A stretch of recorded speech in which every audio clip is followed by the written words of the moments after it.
Very bad. It is tragic and a testimony to this government's policies that despite this abundance, farmers are fighting to get better prices and consumers are weighed down by high prices. What would the government have done to ease food grain prices? Instead of sitting on huge stockpiles of food grains, if the government had expanded the public distribution system to include more families that are currently excluded and to include their essential items of consumption like cooking oils, pulses, salt, milk, etc., then not only would needy families get these items cheap, but even open market Karim, prices would have reduced. You will have to finish on time because we have many speakers today. Yes. I am only started, sir. But this government is so committed to free market. Concept the refuse to expand the PDS even when sufficient stock existed in the government warehouses. When the PDS is expanded, our Kerala experience is, when the government, the first Pranay government came to power in 2016, that government announced 16 items supplying through PDS should not be hiked the price. Even now, after 7 years, that pulses and other essential items are selling in the same prices. That's the only instance in the country, in Kerala. Only in Kerala. Not only that, in 2020, during the pandemic, this government tried to facilitate private traders by bringing in laws to dismantle the procurement system and allow free trade, stocking and pricing. A year-long struggle by brave farmers forced the government to retreat. This year, government again hurriedly started pushing wheat exports, luring farmers and traders with the idea of making profit from the high global price of wheat. That led to 55% drop in procurement. Finally, the government realized that it had made a mistake in pushing exports and announced a ban. However, the damage to procurement has done. It is likely that wheat prices will continue to remain high in the open market. Consumers may be deprived of wheat in their monthly ration quotas, forcing them to go and buy the high-priced wheat in the markets. Sir, another important thing I would like to mention is unprecedented rise in the price of petroleum products and cooking gas, etc., have already resulted in the price rise of all items in the market, and current decision to tax essential commodities will aggravate the people's misery. Independent India abandoned the policy of colonial British government's tax on food items. In these last 75 years, food items like rice, wheat, pulses, etc., and other daily essentials like curd, paneer, meat, fish, jaggery were never taxed. All these were exempted items have come inside the purview of GST now. Very bad. The range of items on which GST have been increased also includes crematorium charges, hospital rooms, writing ink, even to the withdraw on saving from their bank account, people to pay 18% GST on bank checks. Shame. These decisions have been rolled out when there is a runaway price rise, with the consumer price index ranging above 7% and the wholesale price index by 15%, soaring unemployment, a tumbling rupee, unprecedented trade deficit and stumbling GDP growth. These hikes will further ruin people's livelihood. To raise revenue, the government must tax the super rich and not impose burden on the people. The government is giving them further tax concessions and loan waiver to the corporates. Many of the luxury goods that should have been taxed heavily are having a modest GST. Gold purchase are taxed only 3%, diamonds at 1.5%, but the rice and essential commodities at 5% GST. What is the justification, sir? Shame. Sir, Thank you, Mr. Finance Minister, I am quoting the Finance Minister's tweet. It has been prescribed that GST on these goods shall apply when supplied in pre-packaged and labeled commodities, attracting the provision of Legal Metrology Act. Quotation clause. The Legal Metrology Act defines pre-packaged commodity as a commodity which without the purchaser being present in place in a package so that the product contained therein is a predetermined quantity. This is the format that now these commodities are being sold in the market. They all would attract 5% tax. Also, through this move, government has removed the distinction between branded and unbranded. From July 18, 2022, all items would attract GST when pre-packed and labeled. There is no reference of branding in the new system. A high-value brand Thank and you, Mr. Karim. pre-packaged Thank you. I am labeled calling the next commodity speaker. Thank you. would equally attract a tax. I am concluding, sir. When GST was originally drawn up, the GST Council decided to exempt food grains and number of necessities from tax. They would tax it only if they are being sold under registered brands. Thus, retail traders or small companies who were selling grains and other flour, either loose, packaged or labeled, were exempted from the tax. Their customers were mostly ordinary people who could not afford higher prices or branded products. Thus, the existing GST tax system exempted ordinary consumers and smaller companies from tax burden, while the big brands were in tax. Thank you, Mr. Karim. You cannot go on reading. Only one point more. No, you have already spoken your last point. Last point. Finance Minister tweeted that in the GST Council, the subcommittee unanimously recommended the 5% tax. It is not true, sir. Kerala finance ministers were one of the members. Rajasthan, Maharashtra, Karnataka government were also there. There was no unanimous decision to impose 5% GST on food grains and other essential items. Thank you. So it is an arbitrary statement. She has to withdraw that statement. Our Chief Minister and Finance Minister had written specific letters to Finance Minister. Thank you. So they had to react on that point. Sir, Thank you for that. Your last point is over. While the prices of petroleum products and essential commodities like rice, wheat and all other No, items, Mr. Karim, we cannot go people on are and coming on to and the on. There street. are other members. People are coming to the street and protesting. You said last point, how many points you are bringing? Dividing the people on communal basis, religion basis. Thank you. You Thank you. cannot I am calling the next continue speaker. as it is. Please be People of seated. India Thank you. unitedly fight out these anti-people policies. Thank you, sir. The next speaker is Prakash Jabarekar. सच ही बोल रहा हूं।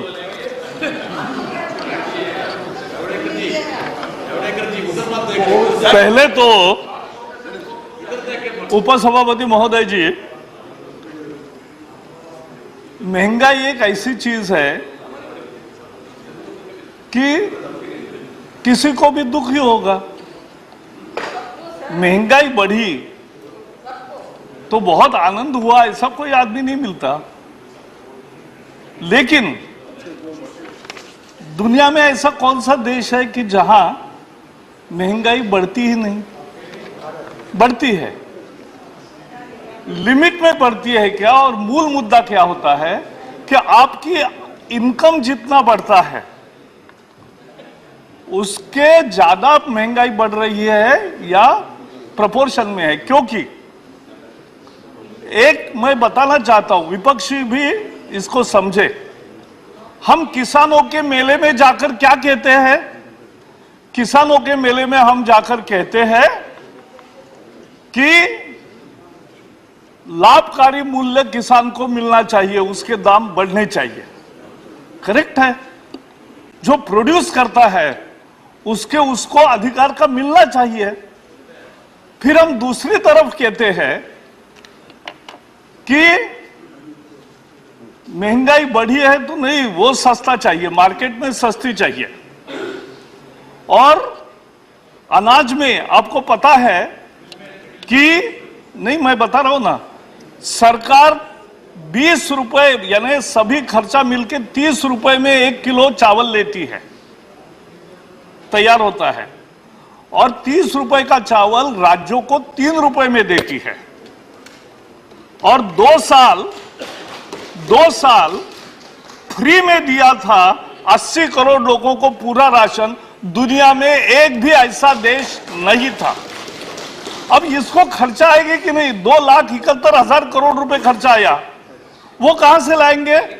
तो इनकी एक मांग होती है कि रोल बैक टैक्सेस, यानी एक तरफ उत्पादों को कीमत दो, दूसरा टैक्स मत लगाओ और लोगों को सस्ता दो। हम कुछ तो हमारे से ऑनेस्ट होना चाहिए खुद से कि हम जो बोल रहे हैं वो कॉन्टेक्स्ट में बोलना चाहिए, कंपैरिजन में बोलना चाहिए। अभी जैसे एक चर्चा चली और इसलिए मैंने, और एक उदाहरण है, विपक्ष दिल समझे क्या करना है। आप रूम के अंदर एक बोलते हो और रूम के बाहर आकर दूसरा ही बयान देते हैं। जहां तक मेरी ऑथेंटिक जानकारी है कि जीएसटी का सारे रेट्स पहले ही, जब जीएसटी काउंसिल पहले शुरू हुई तो रेट्स, रूल्स और एक्ट का text was verified and approved unanimously. This is the best example of cooperative federalism. लेकिन जीएसटी मान्य करके बाहर आए और प्रेस के डंडे दिखे तो तुरंत ये गब्बर सिंह टैक्स हो जाता है। ये कैसे होता है? मैं पाखंडी शब्द को उपयोग करने वाला था, लेकिन पाखंड अभी अनपार्लियामेंट्री हो गया है, नहीं बोल रहा है ये नहीं, इसलिए मैं नहीं बोल रहा हूं, इसलिए मैं नहीं बोल रहा हूं। Wait. If it is unparliamentary, it will not go on record. It will be automatically expunged. मूल मुद्दा है, Don't worry about this. Don't worry about that. I'm telling you, if it is unparliamentary, it will not go on record. It will be automatically expunged. चलिए बैठिए। Don't shout. Don't shout. अरे अभी तो थोड़ा शुरू हुआ है। मूल मुद्दा, इसलिए मैंने नया शब्द तैयार किया कि अंदर एक बाहर एक। दूसरा उदाहरण, अभी जो विश्वम जी हमारे साथी है, उनकी जानकारी होगी, वो फाइनेंस मिनिस्टर जब बोलेगी तो क्लियर करेगी। ये जो पैक्ड फूड पे 5% जीएसटी लगा है, ये भी जीएसटी काउंसिल में हुआ है। और अपने देश की जीएसटी काउंसिल को मैं बधाई देता हूं कि पूरा यूनिफॉर्मली, यूनानिमसली निर्णय हुए हैं, एक हाथ निर्णय। मैं बताता हूं, अरे एक मिनट, रिकॉर्ड है, आप देख लो कितनी बार वोटिंग हुआ, क्योंकि बहुमत से वोटिंग होने का भी और निर्णय होने की भी प्रोविजन है, ये समझ ले। अब दूसरा, तीसरा अंदर एक बाहर एक। पेट्रोल डीजल पे केंद्र सरकार ने 8 रुपए और 6 रुपए कम किया, दो बार। एक मिनट, अरे भाई, राज्यों ने वैट कितने कम किए? केवल भारतीय जनता पार्टी के रूल स्टेट्स ने कम किए, बाकी ने नहीं किए। और सुनो, महाराष्ट्र, अरे आपके आय, सभी राज्यों की आय भी बढ़ी ना। दूसरा मुद्दा, नहीं दे आता हूं, ऐसा है, ये ऐसा है, मैं महाराष्ट्र से आता हूं। महाराष्ट्र में जो सरकार अभी तक थी, उन्होंने पेट्रोल डीजल पर तो वैट कम नहीं किया, लेकिन शराब पर एक्साइज कम किया। यह नीति है। और इसलिए अंदर एक बाहर एक, ये लोग समझते हैं। और लोग ये विपक्ष का जो दोहरा चरित्र समझते हैं, इसीलिए मोदी जी को ज्यादा से ज्यादा वोटों से हर बार ज्यादा जिताते हैं और हर बार चुनाव में ज्यादा सीटें मिल रही है। और आप ऐसे ही निगेटिव बने रहो, आप ऐसे ही निगेटिव बना रहो। और आप, विश्वम जी ने, हमारे मित्र है विनय विश्वम, एलावरम करीम, तो हाँ, विनय विश्वम नहीं है, Honorable member, you don't have to reply to तो them. You have एनावरम made a chat. करीम ने कहा कि 25% हुआ। उनको मैं बताना चाहता हूं कि महंगाई कितनी बढ़ी। अरे आप जिस सरकार को, यूपीए को पहले टर्म में सपोर्ट करते थे, उस समय जैसे आज एक जवाब में वित्त मंत्री ने कहा कि 22 महीने डबल डिजिट में लगातार 9 साल ये फूड इन्फ्लेशन मोर देन 10%, 9 साल, 10 साल में से 9 साल, और उस समय इतने दाम बढ़े तब तो कभी आप बोले नहीं। और उसका दूसरा एक मुद्दा है कि जब प्रधानमंत्री जी को महंगाई पर पूछा उस समय, तो उन्होंने फेमसली कहा था कि पैसे कोई पेड़ पर नहीं उगते। आपने जो 1,33,000 करोड़ के ऑयल बॉन्ड्स तैयार करके जो उस समय ऑयल के दामों में एक कमी लाने का किया, स्थिर रखने का एक प्रयास किया, उसका भुगतान एनडीए सरकार को करना पड़ा, वो भी किया हमने, ये भी एक समझ लें। मूल अच्छा, कुछ तो परिस्थिति होती है। अब कोविड आएगा, दुनिया को ऐसा छाएगा, ये किसने कल्पना की थी? तो कोविड में और यूक्रेन का वॉर, अब 5 लोगों को लगा था 5-6 दिन में चलेगा, लेकिन 5 महीने हो गए तो भी चल रहा है। सप्लाई चेन डिस्टर्ब हो गई है, वहां अनाज का भी भंडार है और वहां गैस का भी भंडार है। सारे ऑयल और गैस सेक्टर के प्राइसेस दुनिया में बढ़े, हमने नहीं बढ़ाए। It is the factors beyond any countries control, और इसलिए ये रेट बाहर दुनिया में बढ़े हैं, सबको बढ़े हैं। केवल भारत में बढ़े होते और बाकी जगह नहीं बढ़े होते तो लोग कह सकते थे कि भाई ये आपने गलत किया। एक मिनट, बांग्लादेश हमसे कम है। एक मिनट, अभी बहुत लोगों ने, मुझे समय भी कम लेना है और मुद्दों की बात करना है, बहुत लोगों ने रुपये के डेप्रिसिएशन पर चिंता जताई, लेकिन मैं फैक्ट्स थोड़ा बताना चाहता हूं कि डॉलर, जैसे आज वित्त मंत्री ने उत्तर में भी एक कहा कि रुपये का appreciation with in comparison to other currencies भी हुआ है, ये भी हमें समझना, भूलना नहीं चाहिए। और एक मिनट, वही बता रहा हूं, Don't comment. एक minute, You will have opportunity. उसका उत्तर भी एक किसान ने दिया है, or वो you मैं आपको brief दूंगा your leaders. लास्ट में। They will bring those points. लेकिन Let us speak. Depreciation Bharat के रुपये का विसावी डॉलर 7.5% हुआ, जापान का 20% हुआ, यूरो का 13% हुआ। यह भी हमें समझना चाहिए, ये it is not just an India problem, it's a problem of the world economy, and we are faring much better than other countries. This is a point which I want to make. Bangladesh is better than UPA के जमाने में 9 साल, मैंने कहा double digit inflation रहा। अभी हमारे 8 साल में, 5 साल में 5% के नीचे रहा, 2 साल 6% के आसपास रहा, और इसी साल 7% हुआ है। यह भी हमें समझना चाहिए, और ये जब तक हम नहीं समझेंगे तब तक हम फूड सिक्योरिटी।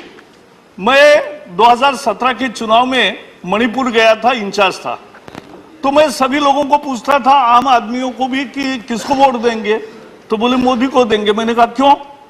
तो बोले उन्होंने हमें चावल 3 रुपए में दिया है। तो मुझे भी आश्चर्य लगा कि 3 रुपए में चावल, तो पहले फूड सिक्योरिटी में, एक मिनट, नहीं मैं वही बता रहा हूं, फ्री ऐसा है, 3 रुपए में देने का फूड सिक्योरिटी में यूपीए ने निर्णय लिया था, लेकिन पूरे देश में वो नहीं दिया था। यूपीए के जमाने में 40 करोड़ लोगों को केवल फूड सिक्योरिटी मिलती थी, हमने वो 80 करोड़ को की है। ये एक बदलाव है, ये हमें समझना चाहिए। पॉवर्टी कम हुई, पर कैपिटा डबल हो गया, per capita income as double. वो आंकड़े हैं, दुनिया के आंकड़े हैं, आप देख लीजिए। डॉक्टर्स जो थे 12 लाख डॉक्टर बढ़े, मेडिकल की सीटें केवल 50,000 थी, वो 80,000 से ज्यादा हुई। Solar energy, yes, because all this, the development requires money, and money doesn't come by printing notes. It is, you have to generate resources. That is मूल मुद्दा है। और फूड ग्रेन जो 255 मिलियन टन था 2014 में, आज 316 मिलियन टन है। यह भी हमें समझना चाहिए। उपाय क्या किया सरकार ने? आरबीआई ने रेट्स बढ़ाए, मार्केट में डिमांड को और जो वोलेटिलिटी है एक तरफ, वो भी कम करने का कोशिश किया, और प्राइसेस, इन्फ्लेशन ज्यादा न बढ़े इसके लिए प्रयास किया। 9 करोड़ उज्ज्वला गैस वाले महिलाओं को 200 रुपए की सब्सिडी हर सिलेंडर पर दी है। व्हीट एक्सपोर्ट रोका, बेटर पीडीएस के कारण लोगों के हाथ में अनाज जा रहा है जो पहले चोरी होता था। Additional fertilizer subsidy 1 lakh crore की एडिशनल फर्टिलाइजर सब्सिडी दिया है कि किसान को उसी दाम में खाद मिले। ये छोटी चीजें नहीं है, ये पैसा लगता है तो महत्वपूर्ण है ही।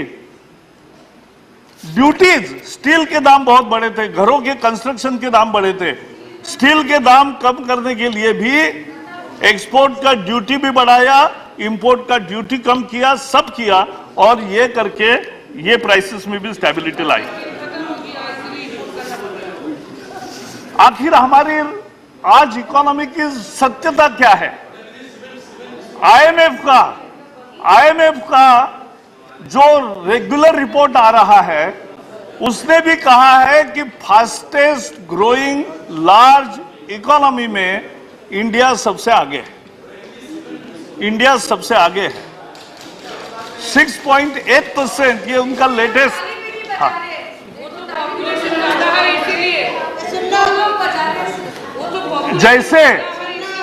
जैसे रेसेशन दुनिया में, अमेरिका में आज चर्चा हो रही है। अमेरिका के कोई भी समाचार पत्र खोलो, वहां रेसेशन की चर्चा है, स्टैगफ्लेशन की चर्चा है यूरोप में। लेकिन अपनी यहां नहीं है, क्योंकि हम उस रास्ते पर नहीं गए हैं, बचाया है इकोनॉमी को। फॉरेक्स, जैसे आज वित्त मंत्री ने उत्तर में कहा, आधा तो जवाब उनका उसी उत्तर में हो गया है कि फॉरेक्स भी हमारा $500 बिलियन के आसपास है ही। फिर आईटी रिटर्न 6 करोड़ हुए, 14 में 2.5 करोड़ थे। आज, अरे हाँ, बट 2.5 करोड़ थे 130 में, तो अभी 6 करोड़ हो गए, ये फर्क पड़ा है। स्पेक्ट्रम में जो आपने फर्स्ट कम फर्स्ट सर्व में पुराने रेट पर दिए थे, वो कैंसिल होने के बाद नीलामी होकर 1,80,000 करोड़ आए, और अभी जो 5G स्पेक्ट्रम हो रहा है वहां भी 1,45,000 करोड़ आ रहे हैं। तो ये भारत की सरकार की सोच का फल है, और जिसका फायदा लोगों को मिल रहा है। रोबस्ट एक्सपोर्ट हमारे बढ़े हैं, और इसलिए मैं 2 ही चीजें अंत में कहूंगा कि हमें समझना चाहिए कि महंगाई और उत्पादक को मिलने वाला prices of assets, human assets are low in India. मैं ऐसा मानता हूं, काम करने वाले को अधिक पैसा मिलना चाहिए, और मोदी सरकार ने एक बढ़त लेकर 10,000 रुपए से कम वेतन नहीं किसी का होगा, ये तय किया। लेकिन ये और भी बढ़ाने की जरूरत होती है। तो ये बढ़ाना है तो आपको रिसोर्सेज जनरेट करने हैं। रिसोर्सेज का सरकार के पास एक ही रास्ता होता है, टैक्सेशन। वो रीजनेबल हो, वो अन्यायकारी न हो, गरीब को कम, अमीर को ज्यादा, ये भी हमें सोचना चाहिए। और पॉवर्टी का भी मैं एक उदाहरण देता हूं कि एक जगह मैं रिपोर्ट पढ़ रहा था कि भारत में विषमता बहुत बढ़ गई है। तो सिंपल चीज है, 47 के और आज के आंकड़े हमने देखे। 47 में अगर ऐसी विषमता थी, ये लोअर एंड और ये हायर एंड, अभी ये भी इधर आए हैं और ये इतना हुआ है, ये फर्क हुआ है। यानी गरीब भी, गरीब का स्तर ऊपर आया है। गरीब का स्तर ऊपर आया है। गरीब के जीवन में फर्क आया है और यही उद्देश्य है। और इसलिए नहीं, बैठिए ना, मेरा समाप्त हो रहा है, बैठिए बैठिए, आई एम नॉट यील्डिंग, बैठिए। तो इसलिए महंगाई के संकट का सामना करने के लिए मोदी सरकार ने लगातार काम किया है और वो करती रहेगी। जो नहीं, महंगाई ये दुनिया में है क्योंकि हमारे हाथ में जो नहीं था, वो दो संकट हमारे सामने आए हैं। लेकिन हम एक विकास के गति में जा रहे हैं, सामाजिक न्याय दे रहे हैं और आर्थिक व्यवस्थापन भी अच्छा करेंगे और कर रहे हैं। इतना ही मैं कहना चाहता हूं। बहुत बहुत धन्यवाद। Thank you, Mr. Javadekar. You completed your speech before time. I request all the members to take his example and complete their speech before time. Now, Shakti Singh Gohil. महोदय, That is his party time. मैं प्रतिशोध की राजनीति का भोग बने हम, पर हमारी दिक्कतें महत्व की नहीं है। महत्व है इस देश की जनता की दिक्कतों का। इसलिए मेरे नेता और लाइक माइंडेड पार्टीज ने तय किया कि हमारे पर चाहे कितनी भी दिक्कत आए, देश की जनता की दिक्कत की चर्चा हम हाउस में करेंगे और इसलिए हम यहां आए। मैं ये भी कहना चाहता हूं कि सच को परेशान करने या जेल में डालने से ना रावण का शासन सलामत रहा था, ना कंस का रहा था, ना अंग्रेज का रहा था। आपका कहां से रहेगा? मैं महोदय, मैं महंगाई पे एक चंद लाइनों के साथ अपनी बात शुरू करना चाहता हूं। मैं महंगाई पे चंद लाइनों के साथ मेरी बात शुरू करना चाहता हूं। महंगाई पे, हाय रे भाजपाई महंगाई, तूने कैसी आफत ढाई। हाय रे भाजपाई महंगाई, तूने कैसी आफत ढाई, देशवासियों के जीवन को बना दिया दुखदाई। मैं महोदय, मैं किसी हवाबाजी में विश्वास नहीं करता हूं, ना फेंकूबाजी में विश्वास करता हूं। मैं आपको सोर्स बताऊंगा। माननीय महोदय, मिनिस्ट्री ऑफ कंज्यूमर अफेयर्स, इनका एक डिपार्टमेंट है price monitoring. Price monitoring department जो आपका मिनिस्ट्री ऑफ कंज्यूमर्स डिपार्टमेंट का हिस्सा है, उसके आंकड़े आपको देना चाहता हूं। अभी पूर्व मंत्री रहे एक सदस्य जी बिना सोर्स बताए बात करते थे, मैं सोर्स दिखाता हूं। महंगाई का दर 2021 अप्रैल में 4.23% था। वही महंगाई सिर्फ एक साल में अप्रैल 22 ऑलमोस्ट डबल हो गया, 7.79%। ये हालत है इस देश की। इसी मिनिस्ट्री ऑफ कंज्यूमर अफेयर्स के मॉनिटरिंग डिवीजन ने अपने आंकड़ों में कहा है कि राइस हमारे वक्त में 1 मई 2014 26 रुपया 17 पैसे प्राइस थी, वो 14 1 मई को और 22 1 मई को 35 रुपया 85 पैसा, 37% बढ़ा दिया आपने। गेहूं 20 रुपया 5 पैसा था, आपने 28.01% कर दिया, माने 37% बढ़ा दिया।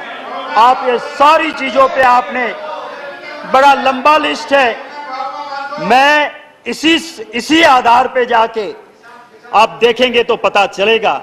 मोदी जी कुछ वर्ड कॉइन करने में बहुत होशियार है। उन्होंने कॉइन किया top, tomato, onion and potato, top. और ये आम आदमी के लिए, आम नागरिक के लिए टॉप जरूरी होता है, उसकी प्राइसेस टॉप पे चढ़ा दिया आपने, ये हकीकत है। कहते थे 2014 में बहुत हुई महंगाई की मार, अब लोग कहते हैं बस कर मोदी सरकार। मैं आपको यह कहता हूं, आपके जरिए महोदय, वित्त मंत्री जी, मैं उसकी बहुत इज्जत करता हूं, बहुत शालीन है।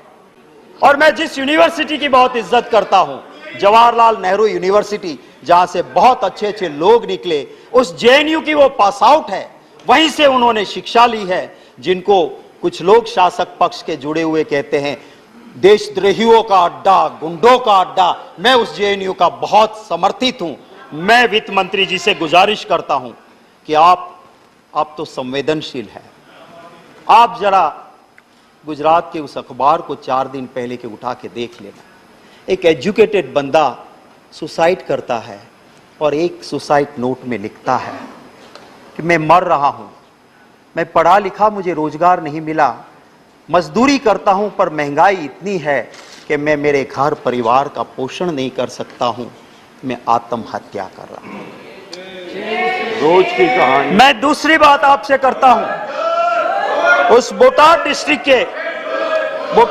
के रोजीद विलेज में महोदय एक कांड होता है, महात्मा गांधी जी की भूमि, जहां नशा बंदी है, शराब बंदी है, वहां शराब बिक नहीं सकती है, वहां पे जहरीली शराब आती है, 75 लोग जान गंवा देते हैं। मैं विषय इसी के जुड़ा है, मैं कहता हूं। और उसी वक्त पे कुछ बच गए, उनकी आंखें गई, किडनी गई। वो कहता है इंटरव्यू में कि मैं मजदूर हूं, मैं शराब नहीं पीता था, महंगाई इतनी है कि मैं डबल शिफ्ट में काम करके डबल मजदूरी करता था, इतनी तनतोड़ मेहनत करता था कि रात को सोने के लिए मैं थोड़ी सी शराब ला के पीता था, और जिसमें जहरीली शराब आई। मैं आपके जरिए वित्त मंत्री जी से गुजारिश करूंगा कि प्रधानमंत्री जी तो अबे गए, वो वहां रोजीद नहीं गए थे, उन गरीब के आंसू पहुंचने नहीं गए। वित्त मंत्री जी आप पधारो, मैं आपके साथ चलूंगा, हम दोनों जाएं और उसके घर के लोगों के आंसू देख के फिर आप स्वीकार करना कि महंगाई है कि नहीं, और हम दोनों जाए और वो परिवार कहे कि महंगाई नहीं है। मैं आपसे और इस हाउस से भी माफी मांगूंगा कि मैंने जो भाषण दिया था वो मैं विड्रॉ करता हूं और माफी मांगता हूं। हकीकत तो ये है कि लोग बहुत परेशान हैं। हमारी बात, ऑपोजिशन की बात, लोकतंत्र में सरकार को सुनना चाहिए और लोकतंत्र में ऑपोजिशन की बात मानना भी चाहिए, पर आज का दौर ऐसा नहीं है। इसलिए मैं मेरी बात नहीं, मैंने जब आज के प्रधानमंत्री जी के आप बहुत मानते हो, बहुत सुनते हो, नरेंद्र भाई ने कह दिया, भगवान ने कह दिया, इसलिए मैं कहता हूं कि जब वो वहां के गुजरात के मुख्यमंत्री थे, मैं विरोधी दल का नेता था, उस वक्त की वीडियो मैंने निकाली है, मेरे सोशल मीडिया पे लगाई है, और आप चाहोगे तो सीधी आपको दे दूंगा। उसमें मोदी जी ने कहा था, महंगाई को देख के मुझे कहना पड़ रहा है, डूब मरो दिल्ली वालों, डूब मरो। महंगाई को देख के मुझे कहना पड़ता है भाइयों बहनों कि ये महंगाई को रोक नहीं सकते, वो सरकार किस काम की, ये कहने वाले आज नरेंद्र भाई मोदी जी का वीडियो सोशल मीडिया पे है। महंगाई से परेशान लोग उम्मीद करके बैठे थे कि पार्लियामेंट शुरू हो रही है, हमें कुछ रिलीफ मिलेगी, हमें कुछ राहत मिलेगी। राहत नहीं दी, आपने जीएसटी का और मार दिया, रिलीफ देने की बजाय जीएसटी और बढ़ा दिया। और किन चीजों पे बढ़ाया आपने? जो सामान्य नागरिक खाता है, आम नागरिक, curd, lassi, buttermilk, paneer, rice, sweet, muri, jaggery, natural honey. 1000 से नीचे वाले कमरे में कौन रुकता है? एक गरीब रुकता है। उस होटल का 1000 के कमरे के ऊपर भी आपने जीएसटी 5% डाल दिया। अरे यहां तक कि आपने स्मशान को भी नहीं छोड़ा, स्मशान के ऊपर भी आपने जीएसटी डाल दिया। इससे ज्यादा और क्या हो सकता है? महोदय, मैं ये कहना चाहता हूं, अभी माननीय सदस्य प्रकाश जावड़ेकर जी कहते थे कि आप ऑयल बॉन्ड लाए। मैं आपको कहना चाहता हूं, आप आंकड़े देखिए, पेट्रोलियम एनालिसिस सेल के आंकड़े देख लीजिए। आपने 27 लाख करोड़ रुपए वसूल किए और बॉन्ड में कितने भरे हैं आपने? सिर्फ 98,000 करोड़। और 27 लाख करोड़ रुपया आपने टैक्स कलेक्ट किया। किस नाम से आप बॉन्ड की दुहाई दे रहे हो? मैं महोदय जावड़ेकर साहब, माननीय सदस्य श्री कह रहे थे कि इंटरनेशनल मार्केट, मैं याद दिलाना चाहता हूं कि इंटरनेशनल मार्केट रसोई गैस एलपीजी जिसे तय करता है सऊदी अरामको, हमारे वक्त में 2013-14 में इस सऊदी अरामको के मुताबिक 885.2 यूएस डॉलर पर मैट्रिक टन एलपीजी का प्राइस था। और उस वक्त हम देते थे बॉटल 400 से 415 में।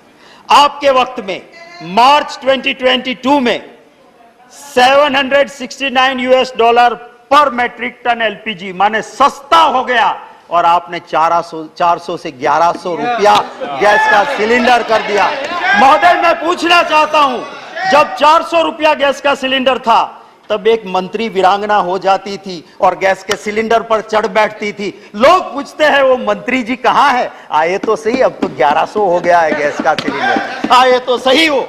मैं महोदय ये कहना चाहता हूं कि हमारी सरकार जब थी उसके आखिरी 3 साल का एवरेज, जावड़ेकर जी आप देखिए, उस 3 साल का एवरेज कच्चा क्रूड था 108.46 यूएस डॉलर पर बैरल। और हम कितने में देते थे? कभी 100 रुपया नहीं पहुंचने दिया। और आपकी सरकार का लास्ट 3 साल का एवरेज देखो, कच्चा क्रूड हुआ 60.6 यूएस डॉलर पर बैरल, माने आधा हो गया, पर आपने 100 के पार कर दिया। आप ये 1 सेकंड दीजिए, 1 मिनट, आधा मिनट। मैं आपसे यही कहता हूं कि प्रधानमंत्री जी गुजरात के मुख्यमंत्री थे और जब मनमोहन सिंह जी ने कहा कि आप स्टेट वाले थोड़ा वेट कम कीजिए, तो मोदी जी ने क्या कहा था? भाइयों बहनों, ये दिल्ली वाले पाप करते हैं और राज्यों को कहते हैं कि तुम ढो डालो। हम कहां से धोएंगे?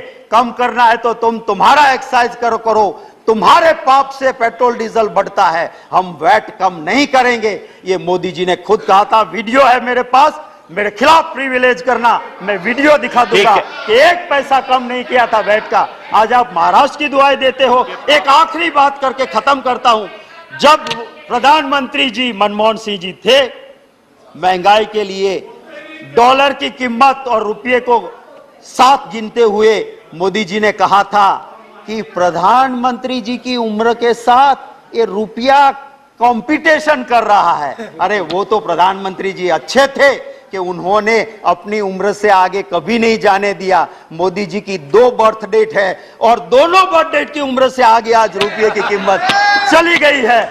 ये हकीकत है। वो कहते थे रुपया गिरता है तो समझ लो प्रधानमंत्री गिर रहे हैं, उसकी इज्जत गिर रही है। वो कहते थे रुपया गिरता है तो समझ लो दिल्ली की सरकार की इज्जत गिर रही है। मैं आज कहता हूं कि आपने तो रिकॉर्ड ब्रेक कर दिया। दिखाओ तो सही कि कौन गिर रहा है आज के देश में, वो दिखाइए तो सही। इन्हीं लफ्जों के साथ आप इजाजत दें तो 2 लाइनें जो सिर्फ मैंने दी है, ये इसके ऊपर, महंगाई के ऊपर आप अगर 2 मिनट दे दे तो मैं 2 लाइनें। आपका टाइम ओवर हो चुका है। बस एक कविता की 2 पंक्तियां। हाय हाय भाजपाई महंगाई महारानी, थोड़ी सी देशवासी पे करो मेहरबानी, सारा देश तुमसे परेशान, कुछ तो कृपा करो सरकार। आई है जब से भाजपाई, कठिन हो गई है देश की जिंदगानी, स्वाद गया जीवन से बेस्वाद हो गई है देशवासी की जवानी। धन्यवाद। Shri Derek O'Brien. খালি যদি বাইরে যদি বাইরে বলো সব আমাদের লোকগুলোকে অন্যদিকে Sir. আমাদের লোকগুলোকে জলদি বাইরে বলো। This is the story. This is the story of a young couple. They get up. This is the story of a young couple. They get up in the morning, quickly brush their teeth. 18% GST on toothpaste. Then the man rushes in for a shower, a bath, bucket bath. Again, 18% on the soap. So while they're getting ready, someone hits on the door. The LPG man is waiting outside. Oh, give me some 1,200 rupees. Then, sir, on the scooter to work, petrol prices, you know what it is, sir. While they're rushing, they quickly stop because the child has got an exam tomorrow. So pencil, eraser, all to be bought. They're also not, children are not spared. 18% on the kids. Sir, then office time, some murmura, what we call in Bengal, mudi for a snack, not spared. 5% on that, sir. Then they go to office. The man goes to one office, his wife goes to another one. They realize the neighbor's wife has to be taken to hospital, not spared 5% GST for the room. Bad day, sir. The lady calls up, tells her husband, I'm going to the bank. Bank, 18% on the checkbook. Sir, by the time they come home, they stop for the tomatoes, up by 145%. They are exhausted. They're back home, sir. And the lady and the man are quite exhausted, but the man says, Modi hai to mumkin hai. And the lady, and what does the lady say? Lady's Hindi is not very good, so she says something in Bangla. Chide muri batasha, Modi shah tamasha. বুঝেছেন? Points where I want her response when she responds. What are the three numbers, sir? Let me explain. The first number is 20. The first number is 20. Now 10 years ago, when cess was collected by the government, of the total cess and surcharge collected, 10% was cess and surcharge. 10 years ago. Now that number has gone from 10 to 20%. That means the central government is sucking from the states. Instead of 10, 20%, that figure is 4.81 lakh crores. So my first one to the finance minister who will respond is, you are doing this, and you are doing this for all. For petroleum products, don't talk about petroleum products. 2/3 of the cess, of the total taxes, cess and surcharge, is collected by the center. So stop this argument of 5 rupiah ye, 6 rupiah ye. 2/3 is collected. Sir, that's the first response. And what is the number? 20. Second number, sir, we all know, retail inflation. Retail inflation, 6 we say, RBI says 6 is fair, okay. Last 2 quarters, retail inflation has been 7. Trouble, retail inflation. So 20 plus 7, keep that in mind, 27. And my third number today is 29. Why 29, sir? Berojgari, unemployment. 29% of youth in India do not have jobs. 29. 1 out of 3 do not have jobs. The FM must respond. 7,22,000 people have got jobs. What is my source? Lok Sabha answer a few months ago. 22 crore applied. Berozgari, 20, the number who got was how much? You saw, sir, 7 lakh. Now that is my third number. 20, you're taking from the states. 7, the retail inflation. And 29 is the youth unemployment. In the response, I would like the finance minister to dispute all these numbers. Sir, but the interesting thing here, and it's very, very interesting, if you add the 3 numbers up, 20, 7 और 29, एक number मिलता है sir 56. क्या बात है? 56 inch, sir. So 56 inch is the number we can all understand, if you know what I mean. 56 inch. Right, sir?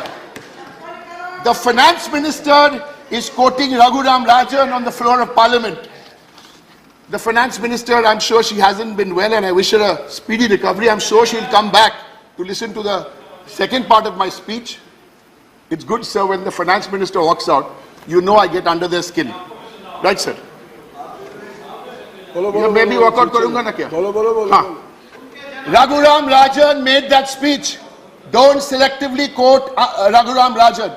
After he said what he said, and that was the point of his speech, we must confront and defeat, quote, we must confront and defeat majoritarian authoritarianism, unquote.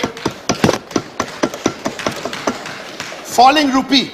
Everybody knows about the falling rupee. I have one straightforward, this is my third response in the answer. Straight to the finance minister. 28 times we know the rupee has jumped up. Inflation, sir, is at 7%, right? Now listen to this. In the US, inflation is 9%. India, the inflation is 7%. If in the US the inflation is 9%, India is 7%. Undergrad economics will tell you the rupee should be appreciating to the dollar. Why the finance minister is the rupee depreciating? Because in the US, 9% is peaked out. Right, sir? Let's come to one more. Again, a response from the finance minister. So when the opposition MPs speak, we also know how to make political points and economic points. Give us a chance to speak. Sir, here is the number, my fourth response in her response today. LPG, 2019-20. 2019-20 में LPG subsidy कितना था? 24,000 करोड़. 2021-22 वो 24,000 करोड़ का subsidy कितना कम हो गया sir? 2,400 नहीं, सिर्फ 240 करोड़. फाइनेंस मिनिस्टर आइए, आपका रिस्पांस में इसका जवाब दीजिए. Sir, GST. First point on GST. Members are getting up here from the treasury benches, misleading the whole house, misleading the whole country. GST में ये बोला था, all the states agreed. Not at all. Supreme Court has said GST is only a recommendatory body. Let's be very, very clear about this. No binding. Nothing is binding. It's advisory. So don't make this argument. It doesn't work. Sir, my next submission to the finance minister.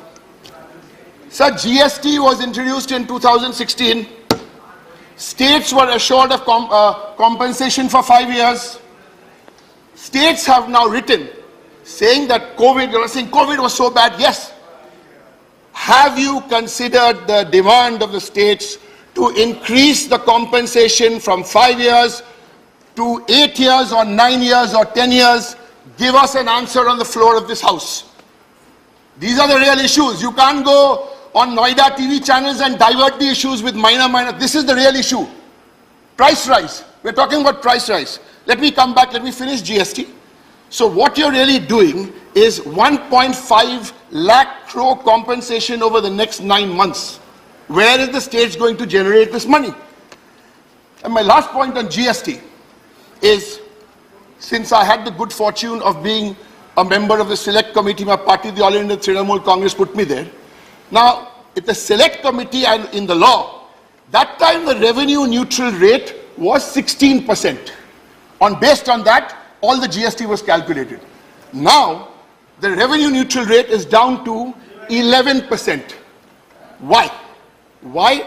Because you've taken away 250 items, which were luxury items, and brought it down, and you've gone and taxed toothpaste, muri, etc. So that is the problem. They have to fix this, sir.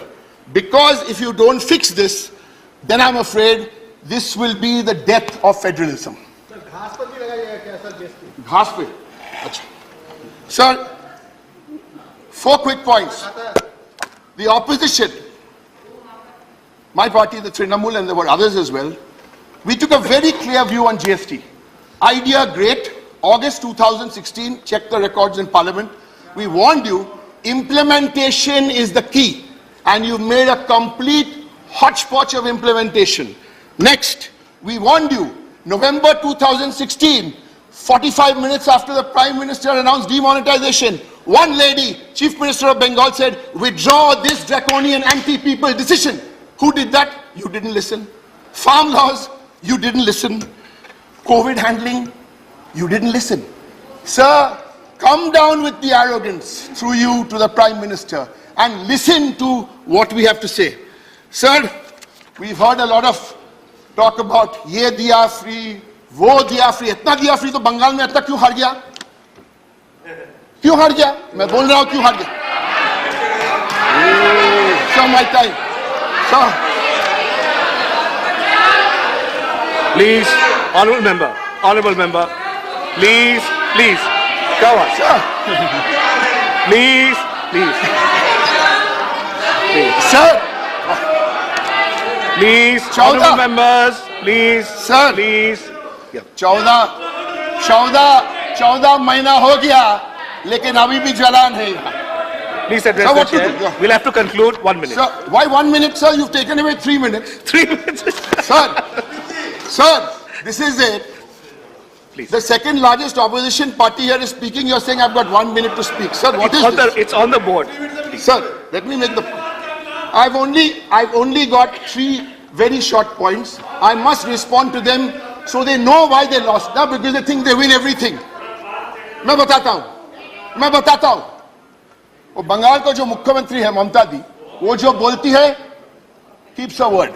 चावल, rice free, रोहू free, दवाई free, इलाज मुफ्त, माँ canteen 5 रुपए में खाना, किसान insurance. Sir, किसान के 1 पॉइंट किसान में. हाँ, किसान में बंगाल का मॉडल आप लोग सीख लीजिए. किसान का insurance. Sir, Please. Sir, protect me. Honorable members, please. Kisan, no, sir, I need protection. Please, honorable members. Manya Director ji, please. It'll only delay it further. Sir, please. Sir, Please, sir, everyone. if I may. Two MPs Please. stood up in their seats in the morning, the house got adjourned. Sir, please, protect me. No. Please. Sir, We'll have to conclude. Kisan, directly. I'm giving me 2 minutes, I'll conclude. Kisan insurance, the farmer does not have to pay the insurance. And I can go on with Lakshmi Bhandar, Kanyashri Deep. Sir, I have 2 more points to make. One more point, sir, one more. Please. There's no point. Yes, sir. I've made 6 clear points where I would like the finance, sir, 1 second, where I would like the finance minister to respond. Sir, the bigger point, why have we had to wait? Please. Honorable members. Let him conclude. Please This is not on. Honorable members. I seek your protection. Please, ये ऐसे ही चलेगा फिर और 4 minute आपको चाहिए. Please, let him conclude. He is about to conclude. Please. Sir, price 6 point बोला जवाब दो ना. Sir, the bigger issue, we've discussed price rise, hard points, we've discussed GST. Now, why did it take us 38 days to have this discussion on price rise? Sir, just 1 minute. Because we appeal to the government and genuinely appeal as a constructive opposition. First, you have to acknowledge the problem. If you're not going to come here to acknowledge the problem, how can you fix the problem? Because you will throw 25 MPs out, you will not allow a discussion, and then what happens? Parliament, what is Parliament? Parliament is a congregation of people fighting for the Constitution. So what they did is remove Parliament outside. Please conclude. Please. Sir, they removed Parliament outside, and the congregation of people, we are still fighting for the Constitution. Sir, I want to end. Thank you. I want to end with quoting a very important person. You'll allow me 2 small quotes. And One. I'm looking forward to short quotes, not Quickly. 2. Sir, because I've made 6 points for the FM, but these are 2 quotes, and it's somebody all of you respect. Here we go. 1. It's on the rupee. Quote, rupee is not losing strength because its size has changed. It is because those sitting in Delhi are busy in corruption. Unquote. Sir, this is This is a quote. Please conclude. Please conclude. Sir, Directji, please, sir. please conclude. I didn't. Why are they fighting with me? Conclude. Please, Sir. please, honorable members. हमसे क्यों झगड़ा? Please, honorable What is this, members. sir? Please, please, please, I'm requesting you. Please. आप लोग भी बोल रहे हैं, वो भी बोल रहे हैं, दोनों ही बोल रहे हैं. Please. Please. Don't cross talk. Please. Sir, Please. I've got one. Conclude. Sir, I don't know why they're getting upset. It's somebody. Last quote. This is Last quote. This is July 2013. Please. Narendra Modi. Why are they getting upset? Conclude. Mr. Prime Minister, we agree with you. Now my second quote. On price rise. Quote. Common people are being affected. Let me finish, sir, without a disturbance. My last quote. Quote.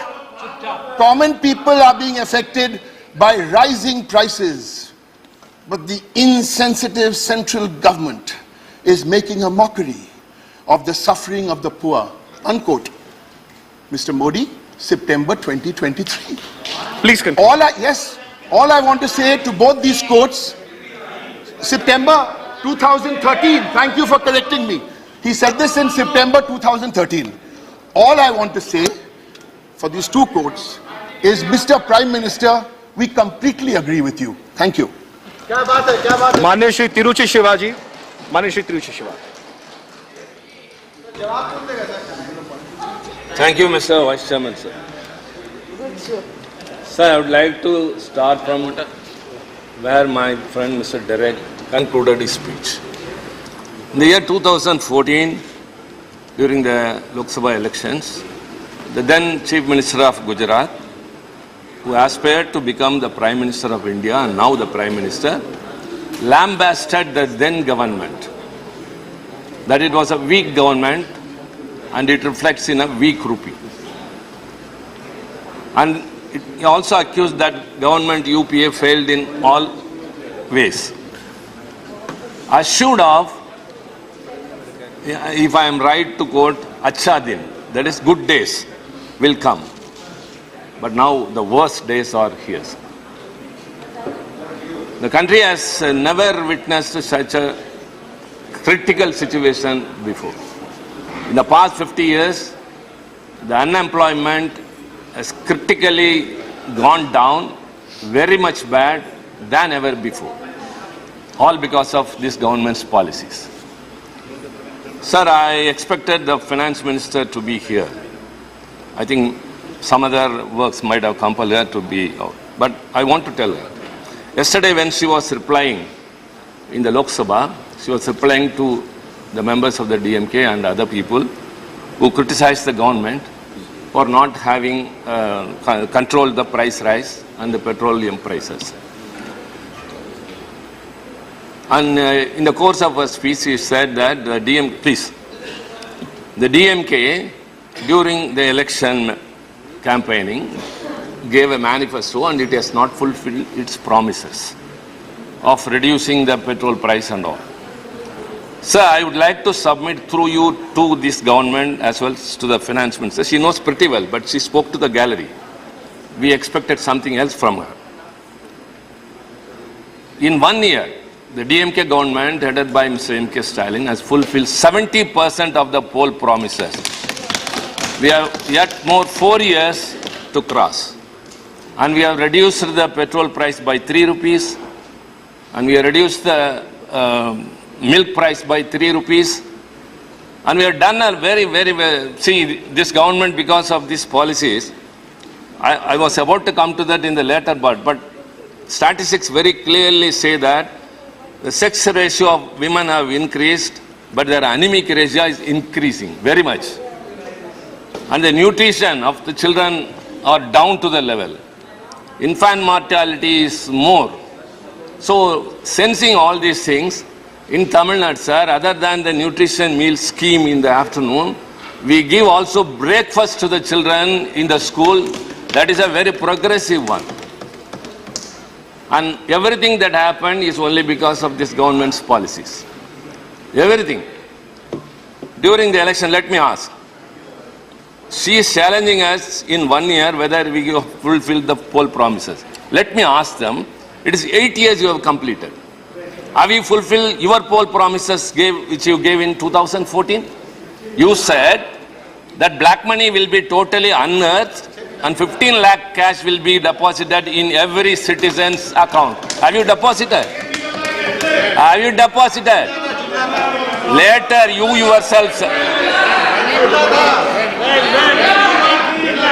It was Jumla. Later, I'll tell you. Later, your own Home Minister, Honorable Amit Shah told it's a Jumla. Jumla means empty promise. Empty. So, political promise. Whatever be that, I don't know the meaning of that word. So, you gave an assurance, but you are not fulfilled. Father, you yourself said it is an electoral promise. So, you have cheated the people. You have misled them. And you said every year you will give 2 crores of employment to the youth. But now I said in the beginning, the unemployment has soared high. And next comes the demonetization policy. And the highly flawed demonetization policy which was imposed upon the people all of a sudden, which devastated the MSM sector, the informal economy, and the whole economy of this country. And what the Prime Minister told when people were agitated, just in 50 days, if it is not set right, you hang me. Did he not tell that? You punish me, he said. But years have rolled by. The crisis caused by the demonetization and the adverse impact on the economy and the MSME sector and the poor people still continue. So whatever you have done are only flawed. The GST, again to say, the GST has increased the basic prices. And Derek was quoting about a couple, a man and a woman getting up in the morning, getting ready to go to office, going out, what are all the expenses. Let me tell you one more thing, my dear friend. A person dies, he is no more. He is taken to the crematorium, there he has to pay 18%. 18% GST in crematorium. Honorable member. How sad? How sad it is. So also the petroleum prices. They cannot justify it, showing this and that reason. See, when the UPA was in power, the oil prices and the petrol prices in our country. Just a small comparison. Because we are not just evasively making comments or making accusations like the others do from that side. In 2011, the oil price was at the highest 111 rupees 89 paisa, when the petrol price was only 58.5. That was in UPA. And when it demitted office, the oil prices have come down to 84.16 and the petrol was 72.26. When they took over, it was the same. The very next year, the oil prices in the global level came down to 46.17 rupee, but here, dollar, and here the petrol price was 60.49. It was not proportionate. When the oil prices come down, it should be transferred to the consumer, but it was no. Rather, the petrol price was hiked. And slowly coming like that, today, the oil prices are $121 per barrel, and the petrol price is 105.41. Sir, again compare UPA 111.89 oil price, the petrol price was 58.5, and now only 121, just 10 rupees, $10 more. The petrol price is 105.41. So you are actually accumulated. In the past 3 years only, the government has earned, as per the reports or the statement given by the finance minister, 8.71 lakh crore has been earned by way of petroleum prices hiking. Whom does it affect? Not the corporates. Actually, they are benefited. Whatever you have the money, you are waiving off the corporates' loans, telling that we are augmenting the incentives. No, but you are increasing their profits. During the pandemic, the whole country was suffering. Everyone. Because of the non-planned implementation of this lockdown, what happened? The migrant workers, they died, they lost their jobs, they were starving for food. Many people were suffering, so many were left unemployed, whereas the corporates' profit increased to 22% than before. Because of your incentives. You take care of them. A minimum standard of living, you have to assure the people. That is the basic duty of a government. Minimum a standard of living. What do you say in Hindi? Roti, kapda, aur makan. Makan. But that is not. But even that is not so. Sir, I would like to say, the RBI very clearly say the consumption level has declined from 100 figures to 72 figures. People are not able to buy. The expenses people are spending for their food in the rural areas, please. Rural areas have come down very badly. They are not able to eat. Their calorie intake is coming less. I would say, sir, the indirect tax, what the low income group people is giving, that is what the high income group, the corporate is also giving. The direct taxes income is only 54%. The rest 46% are given by the ordinary poor people. You are taxing them. You are breaking their backs. They are not able to survive. Essential commodities price go up. The poor people, see what you call Ujjwala? What is Ujjwala? You are given stoves, but the gas price has gone up. 1,100. They are having stoves, but they cannot buy gas. Women are starving. The family heads are something. I got a lot to say, sir, but I have to confine to the time which I have been limited to. This is the situation in this country. They are not bothered. They only give excuses. The fall in the depreciation of the rupee value. You cannot compare the other countries. You cannot say that person is sick, I am also sick. You have to be healthy. So the government has to take action how to bring back the rupee value to the country's needed level. It is not doing so. Whereas the forex reserves in the Reserve Bank of India has come down by 4 lakh crore rupees to shore up the Indian rupee. What more you have got? You are benefiting the corporates, punishing the poor people. This is not the right gesture of a government. Sir, she is not here, but I would like to conclude since my time is up. I think she would come to know because she used to quote from Tamil Tirukkural, Purananur and all. I would also like to quote one Tirukkural. Kodayali Sengol, Kudiyombal Nangum, Udayonam Vendarku Uli. Means, I would say in Tamil first, தேவைப்படுவோருக்கு தேவைப்படுவதை தருவது, அடுத்தவர்கள் கருத்தை மதிப்பது, நல்லாட்சி நடத்துவது, எல்லாவற்றிற்கு மேல் மக்களை பாதுகாப்பது, இந்த நான்கும் உடையதே அரசருக்கு அழகு. Let me tell in English. You have to give the poor what they need, number one. Number two, you have to lend your ears to the views of those people who oppose you. Number three, a perfect administration, a good governance and care of the people's weal are the qualities of a real king. Do you do that? You are not taking care of the poor people. You are not lending your ears to the opposition's criticism or comments or anything which we say. However, it may be genuine. Your administration is not also good. You say minimum government, maximum governance. But now maximum government, but minimum governance. Thank you very much. Thank you. माननीय श्री संजय सिंह जी, आपके 2 speakers हैं, समय उसी हिसाब से आप देख लीजिए। धन्यवाद मान्यवर, आपने महंगाई जैसे महत्वपूर्ण मुद्दे पर मुझे अपनी बात कहने का मौका दिया। जिस महंगाई से पूरा देश कराह रहा है, मैं चंद लाइनों से अपनी बात शुरू करूंगा कि वो जिनके हाथ में हर वक्त छाले रहते हैं, वो जिनके हाथ में हर वक्त छाले रहते हैं, आबाद उन्हीं के दम पे महल वाले रहते हैं। ये देश जिनके हाथ में छाले हैं मान्यवर, उन्हीं के दम पर है। लेकिन ये सरकार किसके लिए काम कर रही है? नौजवान कहता है नौकरी दे दो, सरकार कहती है पैसा नहीं है, अग्निवीर लेके 4 साल की नौकरी करो। भारत की सेना कहती है पैसा दे दो, सरकार कहती है तुम्हारे बजट का 63,000 करोड़ रुपए कम करेंगे। माताएं बहनें कहती हैं गैस का सिलेंडर बढ़ गया, बच्चे के दूध का दाम बढ़ गया, आटा दाल चावल महंगा हो गया, उसको कम कर दो। सरकार कहती है पैसा नहीं है। किसान कहता है फसल का दाम दे दो, फसल का दाम दे दो, सरकार कहती है पैसा नहीं है।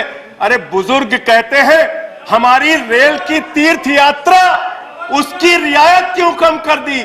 सरकार कहती है हमारे पास पैसा नहीं है। देश के लोग कहते हैं शिक्षा का बजट तो बढ़ा दो, सरकार कहती है 2% से ज्यादा बजट नहीं है। अरे स्वास्थ्य का बजट तो ठीक कर दो, मोदी जी सरकार कहती है पैसा नहीं है। मान्यवर ये पैसा गया कहां? किसके पास गया ये पैसा? अरे ये पैसा गया नरेंद्र मोदी जी के मित्रों के पास गया, मित्रों के पास गया। मैं आपको बताता हूं मान्यवर कहां कहां गया। 20,000 करोड़ रुपए लेके नीरव मोदी मेहुल चौकसी भाग गया, 10,000 करोड़ रुपए लेके विजय माल्या भाग गया, 3,000 करोड़ रुपए लेके ललित मोदी भाग गया, 6,000 करोड़ लेके नितिन संदेशरा भाग गया। और ये मेरी जानकारी नहीं है, ये मेरी जानकारी नहीं मान्यवर, इस सरकार ने बताया पूंजीपतियों का 11 लाख करोड़ रुपए माफ किया। 11 लाख करोड़ रुपए आप जीरो लगाते लगाते थक जाएंगे मान्यवर, इतना पैसा इन्होंने पूंजीपतियों को माफ किया। और इस सरकार को एक सनक है, इस सरकार को एक सनक है, मोदी सरकार को एक सनक है, उसको यह सनक है हमको अपने मित्र को अमीर बनाना है, हमको अपने मित्र को अमीर बनाना है, हमको अपने मित्र को दुनिया का सबसे बड़ा अमीर बनाना है। और मालूम है मान्यवर उसको कितना कर्जा दिया इस सरकार ने? 2.5 लाख करोड़ रुपए, 2.5 लाख करोड़ रुपए मान्यवर, 2.5 लाख करोड़ रुपए। जीरो लगाते लगाते थक जाएंगे।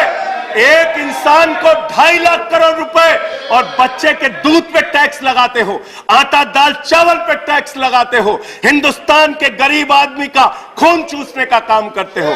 सरकार किसके लिए चल रही मान्यवर? यह सरकार किसके लिए चल रही है? इसको ध्यान से हमें सोचना पड़ेगा।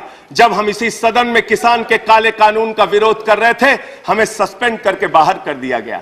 1 साल के बाद यह सरकार कहती है अब हमें होश आ गया, हमारी तपस्या में कमी रह गई, हम काला कानून वापस ले रहे हैं।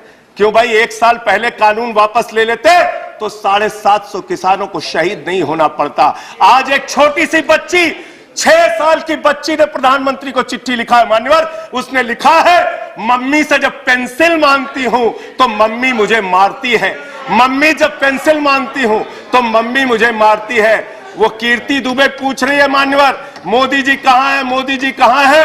मैं उस कीर्ति दुबे को बताना चाहता हूं मोदी जी की पूरी सरकार झारखंड में विधायकों की मंडी में व्यस्त है, विधायकों की मंडी में व्यस्त है, विधायक के खरीदने में लगे मान्यवर, विधायक खरीदने में लगे। ये पूंजीपतियों की सरकार चल रही है, पूंजीपतियों की गुलामी करने वाली सरकार चल रही है, जो इस देश के अंदर महंगाई बढ़ाने का काम करती है। गरीब के लिए खाने के लिए पैसा नहीं, 800 दवाओं पर, कैंसर की दवा पे, किडनी की दवा पे, टीबी की दवा पे आपने दाम बढ़ा दिया, आपने अस्पताल के कमरे तक पे दाम बढ़ा दिया। आपकी सरकार डीएचएफएल के लिए काम करती है। 34,000 करोड़ रुपए बैंकों का घोटाला डीएचएफएल ने किया और 29 करोड़ रुपए भारतीय जनता पार्टी को चंदा दिया है मान्यवर। इनसे हिसाब मांगना चाहिए। क्यों नहीं जाती ईडी इनके पास?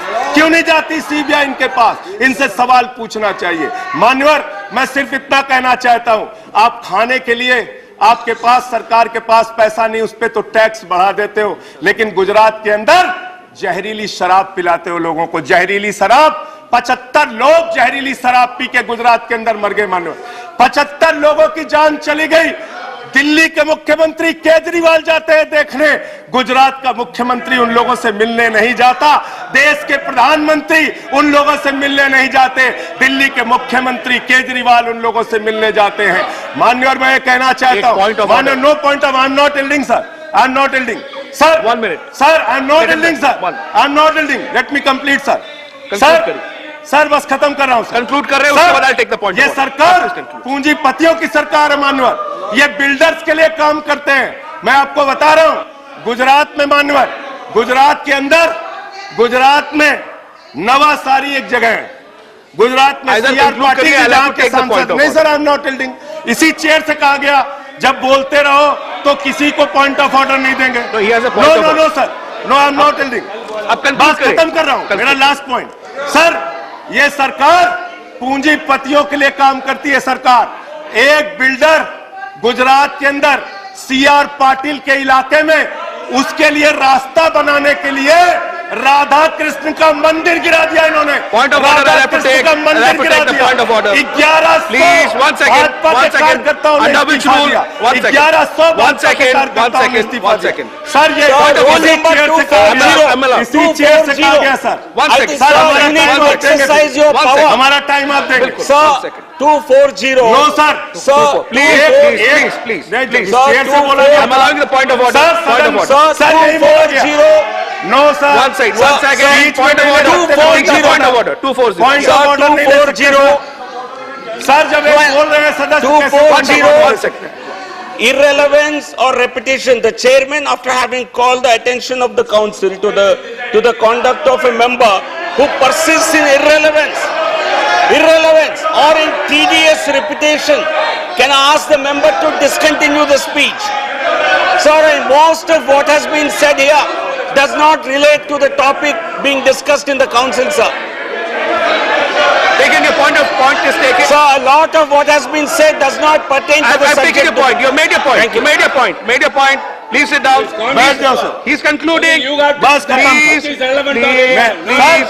माननीय सर, श्री जी, इसी conclude चेयर करिए। से कहा गया था, Conclude। एक सदस्य बोलता रहेगा तो किसी को पॉइंट ऑफ ऑर्डर नहीं देंगे। Conclude सर, खत्म कर रहा हूं। Conclude करिए। सर, मैं ये कह रहा हूं, कल तक मैं ये कह रहा हूं, ये सरकार, कल तक ये दूसरा कानून था। हाँ ठीक है, बैठ जाओ, Conclude करिए। Conclude. बैठ जाइए, खत्म कर रहा हूं। Conclude करिए। सर, मेरा समय खा रहे हैं ये लोग। Sir, Please. गुजरात में एक बिल्डर की सड़क बनवाने के लिए राधा कृष्ण का मंदिर गिरा दिया इन लोगों ने। Conclude करिए। Conclude करिए। ये बिल्डर्स की गुलामी कर रहे हैं। Please conclude. Please conclude. Thank you. Thank you. Vijay Sai Reddy ji. Shri Vijay Sai Reddy ji. Yes,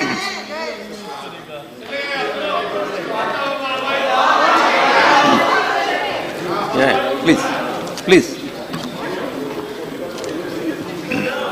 Thank you, Vice Chairman, sir. Some of the members, honorable members of this House, quoting wholesale price index. Please, silence, please, in be the the House. parameter. Silence in the House, please. Honorable members, please do not Please. look behind. Honorable members, honorable members, honorable members, please take your seat. If you do not want, Mane Derek ji, please, thank you. Honorable members, please leave silently. Sir, during the 1 second. during the speech of the honorable member, there was a reference made about a member of the other house. So may please We will examine examine it and then We decide. will examine it. Honorable Shri Vijay Sai Reddy ji, please, please, please, please, please, Shivaji. please. Yeah. Honorable, Mantri ji, please. honorable, please, please, please. Shri Reddy has already started. Please, please, please, please. Sanjay ji. Please, Shri Reddy ji, please commence, please commence. Please, everyone, honorable members, please commence. Please, honorable Vice members. Chairman, sir. Please, Some of the honorable members have quoted wholesale price index to be the parameter to prove the inflation, which is at 15.1%. According to me, the people do not buy the goods wholesale.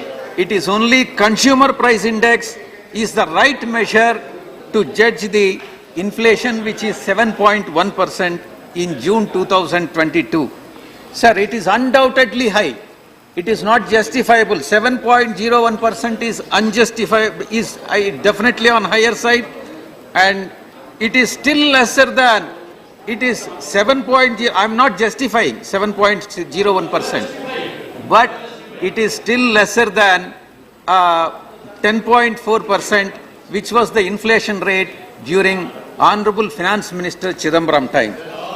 Sir, RBI has got the mandate to keep the inflation within the limits with a median of 4% plus or minus 2%. I am asking the government, What is government doing? See, why RBI is not able to control the limits that it has imposed, 4% plus or minus 2% is the median. Sir, why this tolerance band has been breached? The entire RBI has further said the entire year for the remaining period, also the inflation rate would be well above 6%. This is the statement of RBI, sir. What is that the government is doing in this regard? Sir, inflation, according to me, inflation is a taxation without legislation. It is a taxation without legislation. Inflation, according to me, it's my own interpretation, is violative of Article 38 of the Indian Constitution. Permit me to read it in verbatim.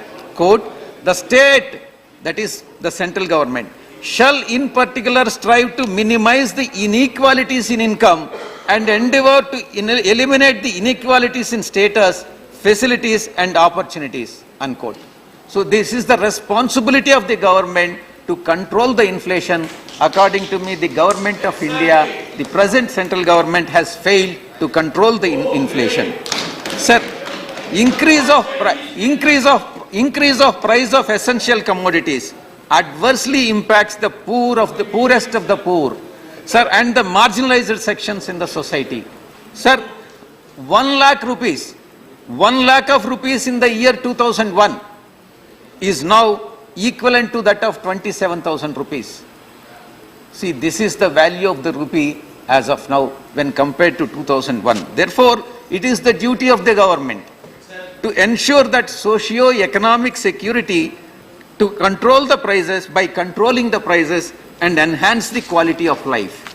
Sir, the government, I advise the government, Honorable Finance Minister, to go for control of inflation, adopting the means of controlling the inflation. One, cash reserve ratio. Cash reserve ratio, which is 4.5% at present, may be raised by 50 more basis points, and accordingly the inflation also will be controlled.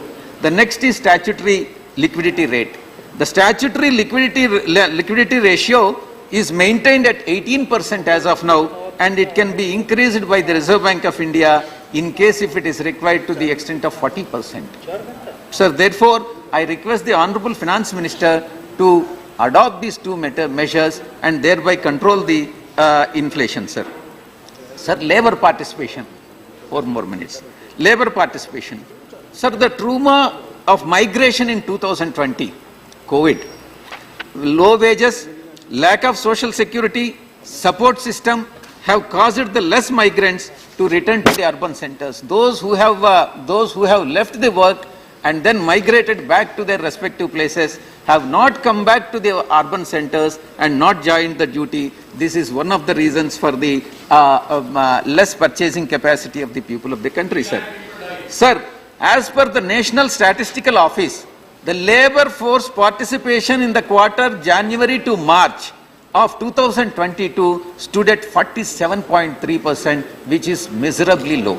Sir, March alone, it fell to 39.5%, shrinking the labor force to 3.8 million, and further, female participation stood at only 9%, meager 9%, which I am Honorable Finance Minister, I would like to Finance Minister to take care of, to take cognizance of this. Sir, the coal and petrol prices, which our honorable members have raised it.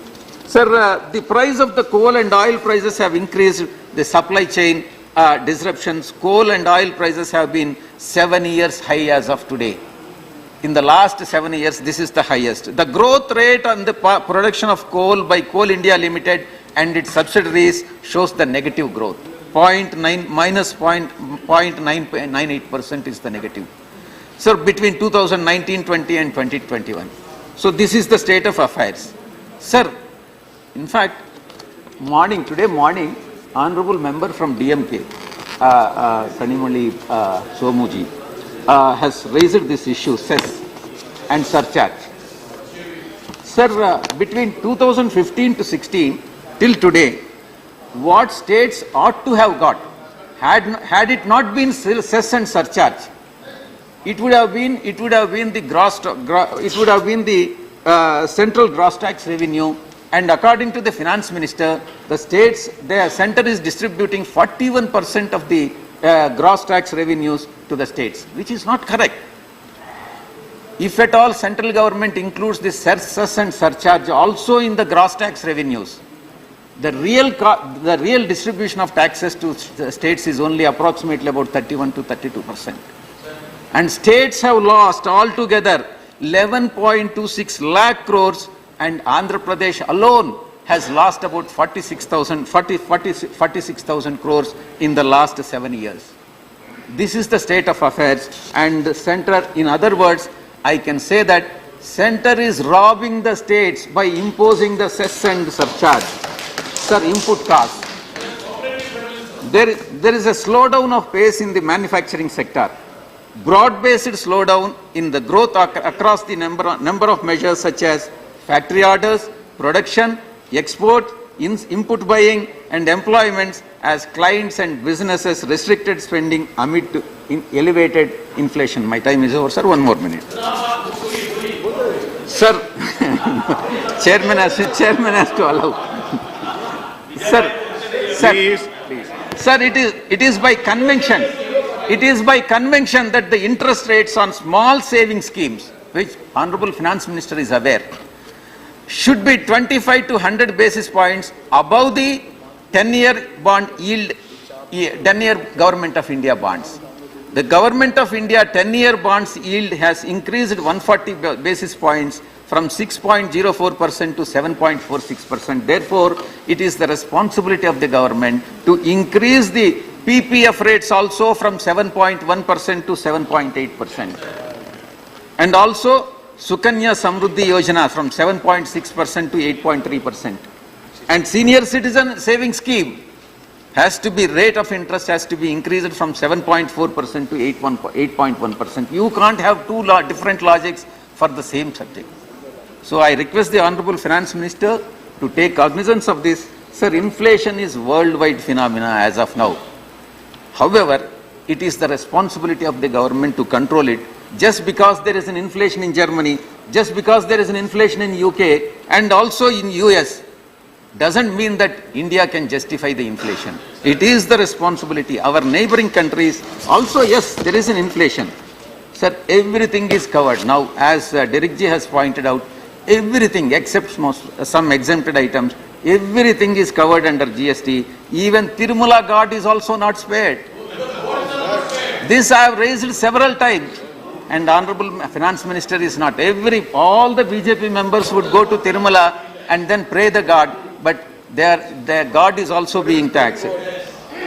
Sir, with this, I conclude. I am thankful to you. I request Honorable Finance Minister to take cognizance of this. Thank you. Thank you. Shri Sujit Kumar Ji. Shri Sujit Kumar Ji. Shri Sujit Kumar Ji. Why? Why, John? Please. Thank you, sir, for permitting me to speak on price rise, a very critical issue facing our country. Sir, at the outset, I would like to acknowledge that these are difficult times not only for India but for other countries as well.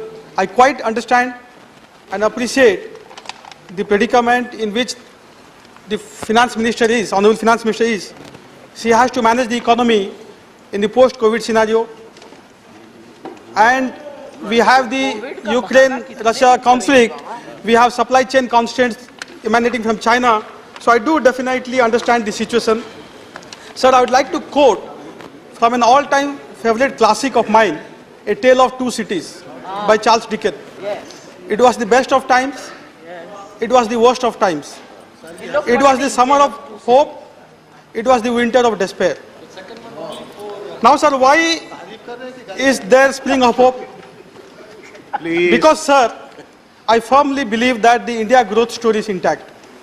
I firmly believe that we are poised to better growth, higher growth, thanks to the people of this country, thanks to their hard work, their resilience and their creativity.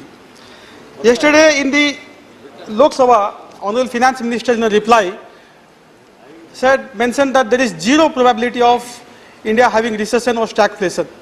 And I share her optimism. Sir, despite this slowdown, we are still the fastest growing economy amongst the large economies. One might dispute about the numbers, whether it's 7.4, 6.8, 8.2, but still, sir, our growth is much better than most other economies, including that of China. Our exports have crossed $500 billion, a record high.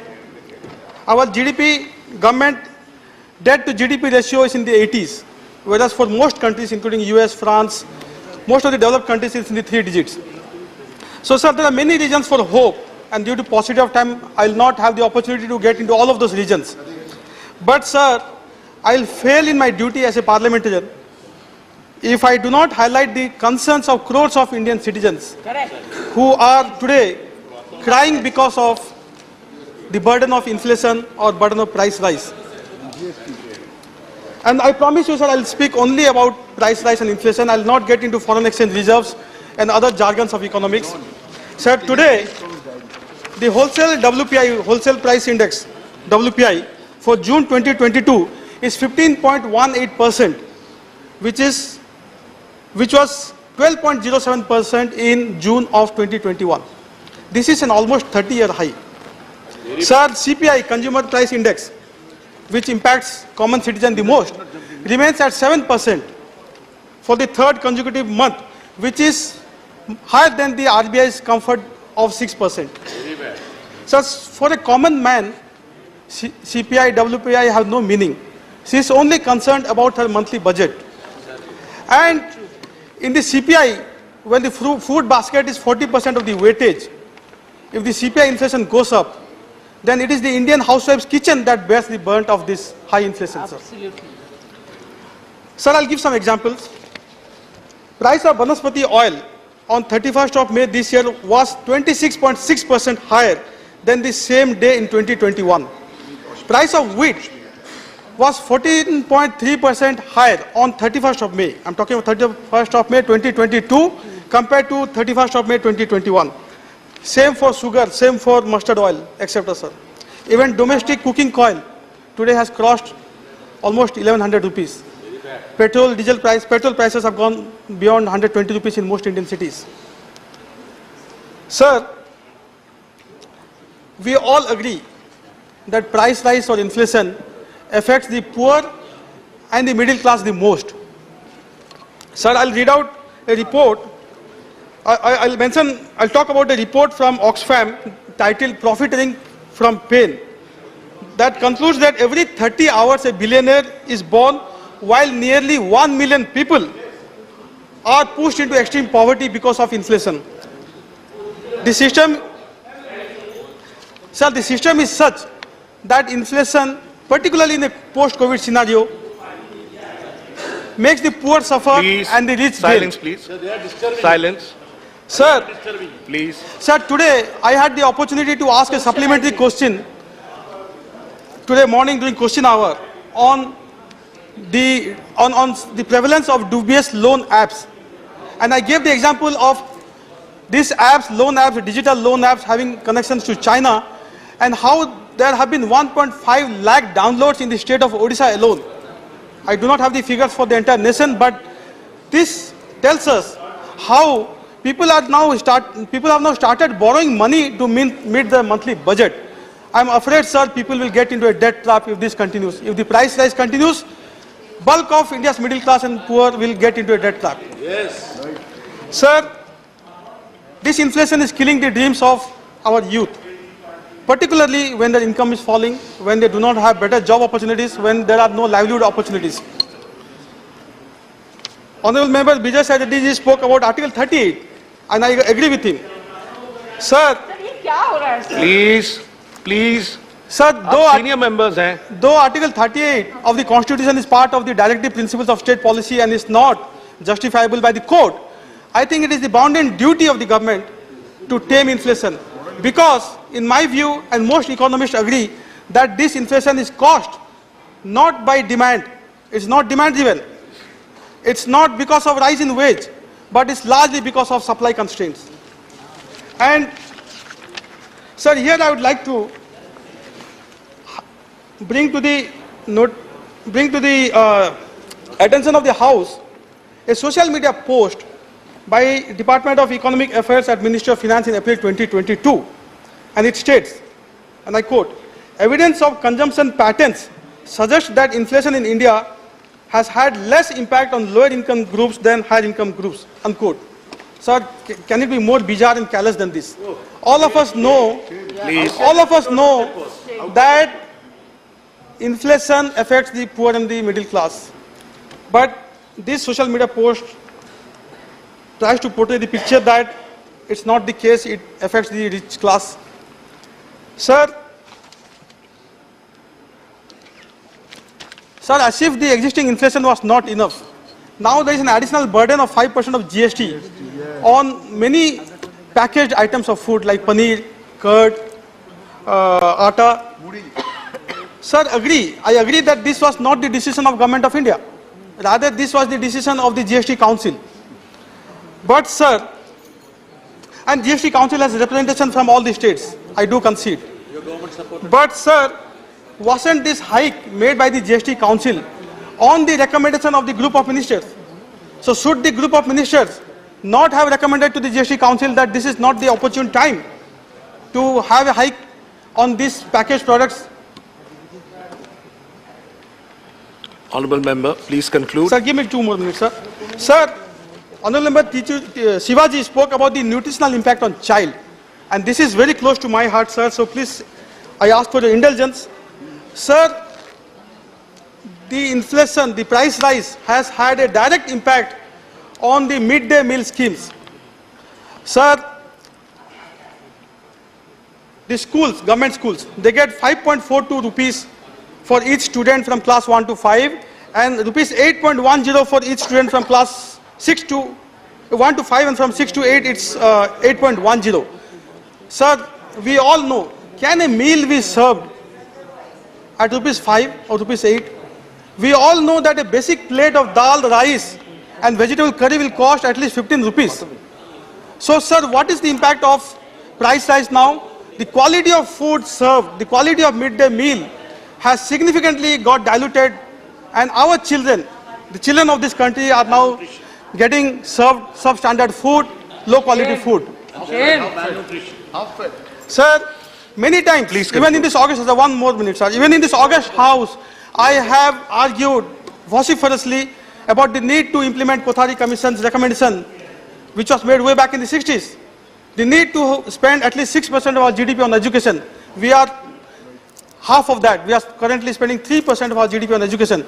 But at least the least we can do, sir, is to offer good quality food, nutritious food to our children as part of the midday meal scheme. Sir, time and again, Honorable Prime Minister has appealed to citizens of this country to come forward, to make sacrifices. People willingly made sacrifices. They gave up the gas subsidy. They made sacrifices during the COVID. But sir, I think it is imperative that the government takes resolute action, particularly on the supply side, to tame inflation. Sir, the tax burden on petroleum product needs to be rolled back. Sir, MSP, we have time and again, my party Biju Janata Dal has time and again argued about the need to implement MS Swaminathan Commission on MSP, which has not been done by the government. Honorable member, you'll have PDS has to be strengthened. Sir, time is already sir, out. 10 seconds more. PDS has to be strengthened.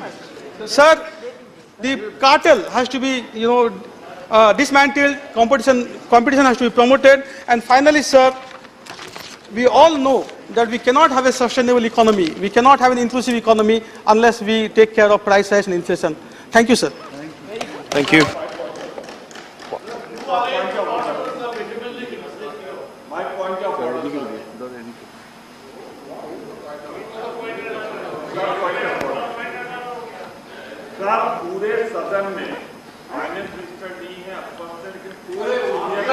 उसमें कोई point नहीं. It's not a point of order. It's not a point of order. That don't raise that.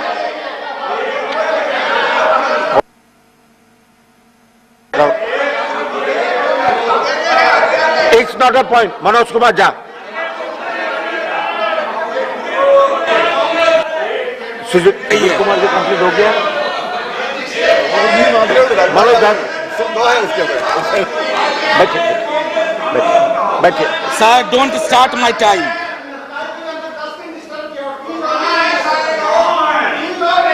Sir, don't start my time.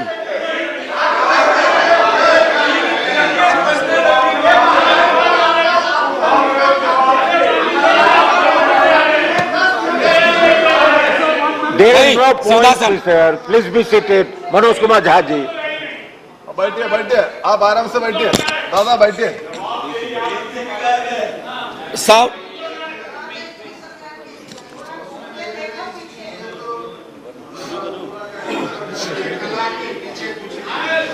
शुरू करो। नहीं आप मनोज जी बोले। Honorable Vice Chairman sir, Hindi में ही बोलूंगा। Honorable Vice Chairman sir,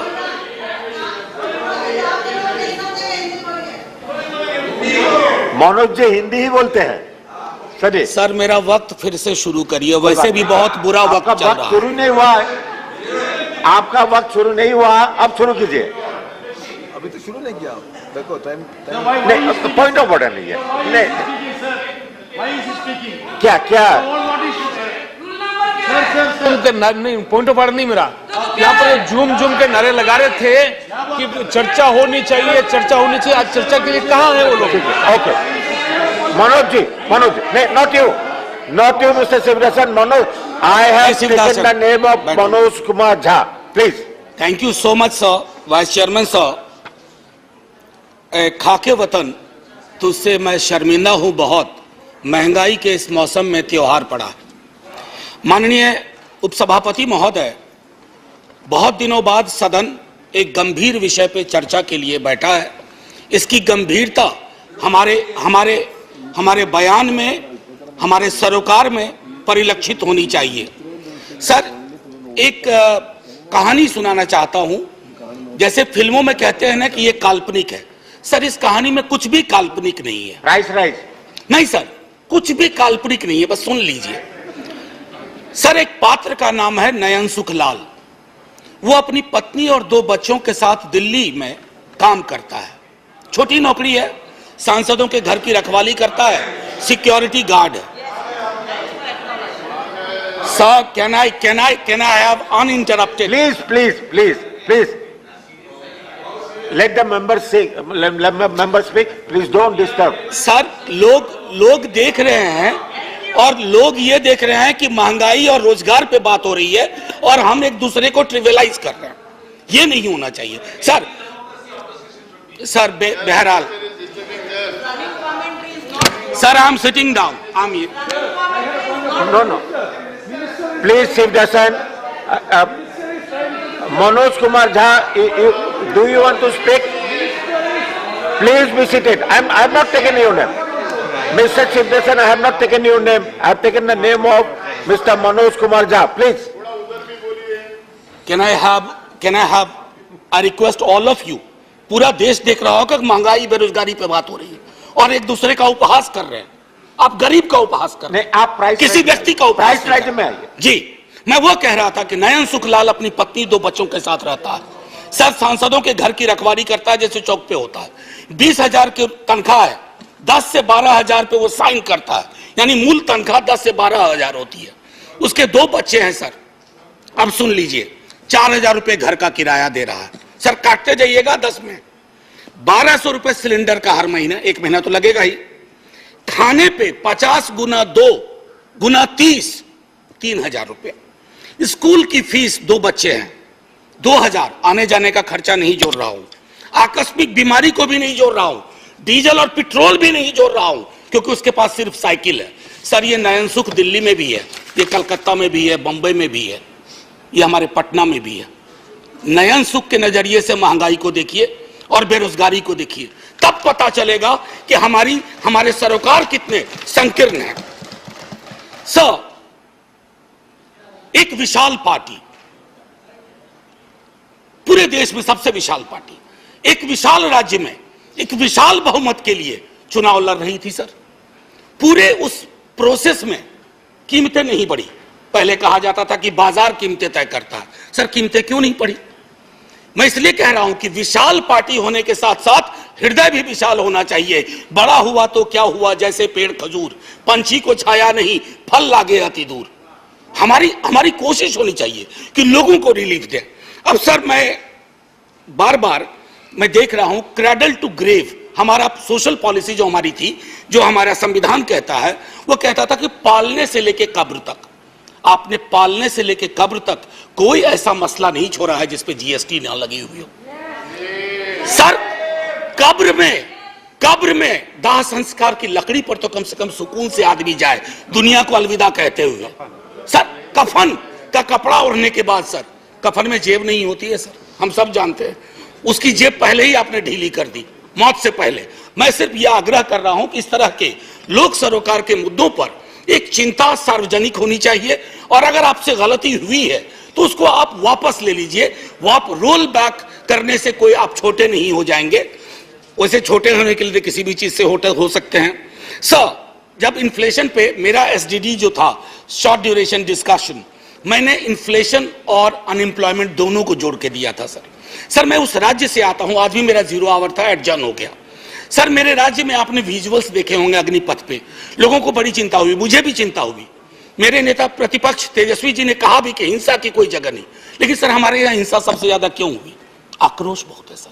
हमारे यहाँ बच्चा सरकारी नौकरी के सपने देखता है, रेलवे, सेना, शिक्षक, सर कहीं भी कुछ है ही नहीं। हमारे राज्य को विशेष राज्य का दर्जा देने की बात कही गई, हमारे राज्य को विशेष पैकेज देने की बात कही गई। सर हमारे राज्य को ना फुटबॉल बना के रख दिया गया है, उछाल के इधर उछाल के इधर। हम सिर्फ, मैंने पहले भी कहा था कि हमको आपने श्रमिक केंद्रित राज्य बना दिया है।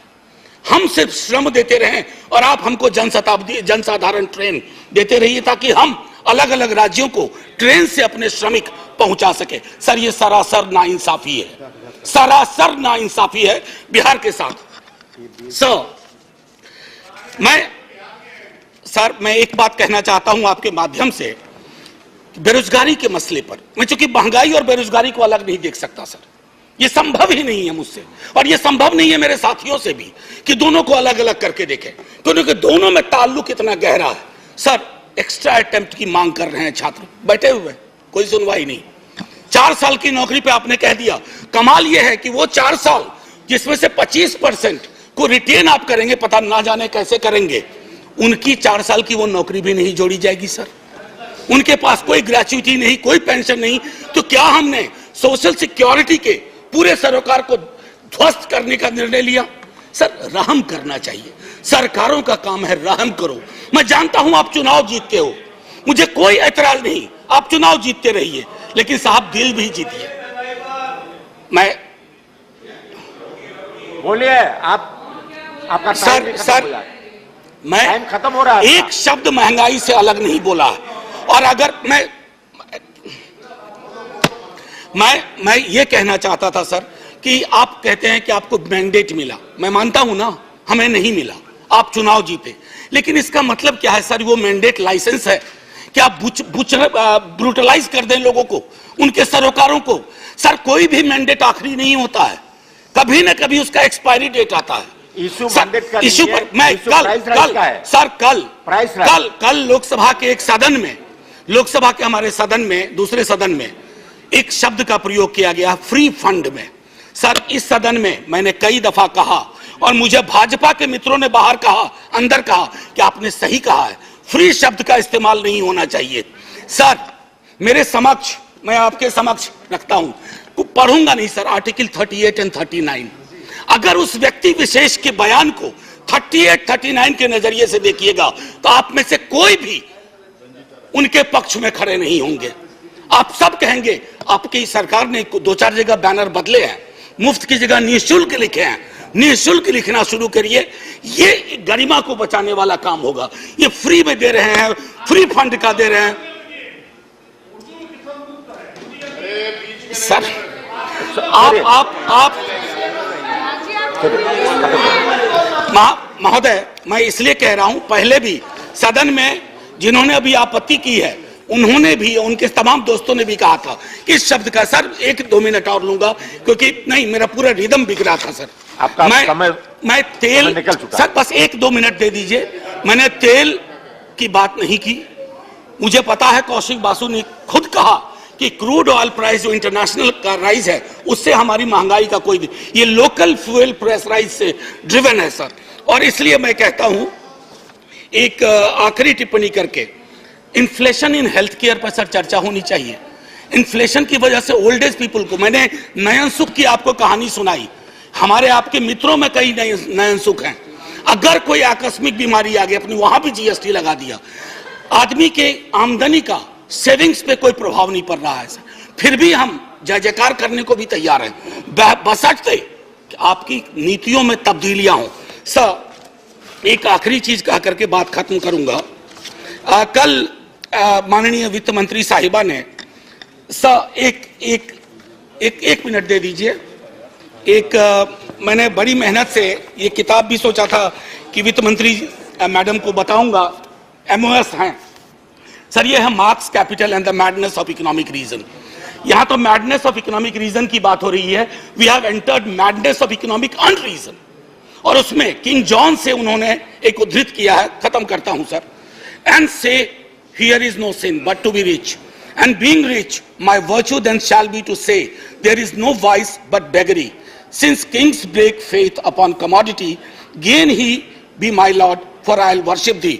So, माननीय वित्त मंत्री साहिबा ने कल कहा, और खत्म कर रहा हूं यहीं, उन्होंने कहा कि अश्योर करती हूं, मैं उनके अश्योरेंस पे भरोसा करना चाहता हूं। मैं सर धन्यवाद नहीं, अभी और बड़ा धन्यवाद कहिएगा आप, मैं भरोसा करना चाहता हूं, लेकिन राजनीतिक विरोध के बावजूद मैं सिर्फ यही कहूंगा, मिर्जा गालिब को साइड करते हुए, तेरे वादे पे जिए हम, तो ये जान झूठ न जाना कि खुशी से मर न जाते, गैर एतबार होता। जय हिंद सर। धन्यवाद। Honorable MOS will read out that Sir, I have made the BAC minutes will be read out by the Honorable MOS. I have to make an announcement regarding the BAC. I have to inform members that a meeting of the Business Advisory Committee was held today, the 2nd of August 2022, allowed time for government legislative business. The meeting was attended by some members of the BAC and special invitees. As there was no quorum, time for the government legislative business was tentatively allotted as follows. 1. Consideration passing of the following bills after their introduction. Consideration passing by Lok Sabha. That is 1. The New Delhi International Arbitration Center Amendment Bill 2022, half an hour. The Energy Conservation Amendment Bill 2022, 4 hours. The committee also recommended that the House may sit beyond 6 p.m. as and when necessary for the transaction of government legislative and other business. If the House agrees the recommendations of the committee with regard to time allotment to the bills and sitting beyond 6 p.m. to transact the business before the House may be accepted. Thank you. The sense of the House. Now, Sri Ramnath Thakur ji.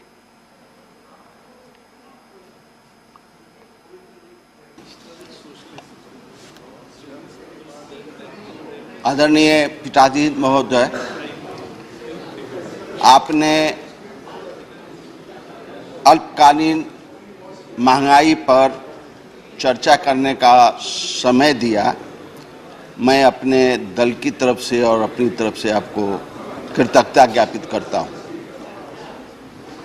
बधाई देना चाहता हूं कि 16 रोजों के बाद महंगाई पर चर्चा के लिए हाउस नहीं चला।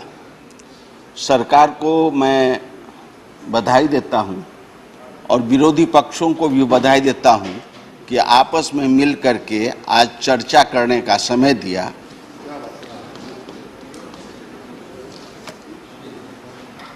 उपसभापति महोदय, मैं समाजवादी विचार का आदमी हूं। विरोधी पक्ष के जितने वक्ता बोले, मैं उन्हें सम्मान करता हूं और दिल में उनके प्रति बहुत श्रद्धा है, लेकिन महंगाई के रोकने के लिए जो सुझाव होने चाहिए किसी माननीय सदस्यों ने नहीं सुझाया।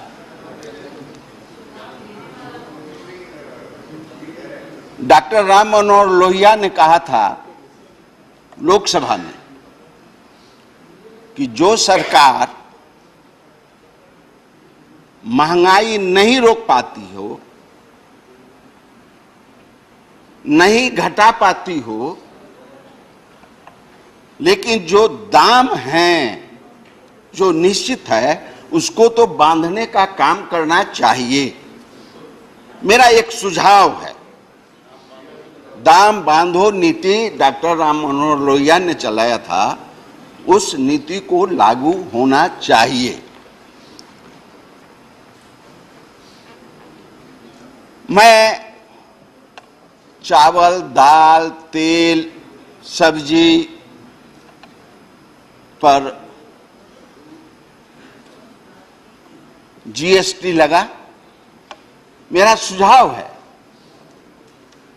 कि विलासिता के सामानों पर आप जीएसटी लगाइए, लेकिन जो गरीब के लिए सब्जी, दाल, तेल, आटा, इस पर आप न लगाइए। मेरा सुझाव।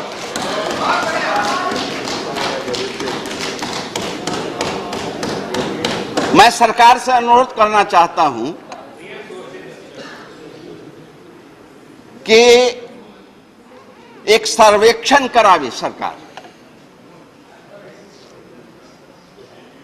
महंगाई की जो चर्चा हो रही है, 16 रोजों तक जो सदन नहीं चला, इस सदन का तो कुछ मैसेज जाना चाहिए बाहर।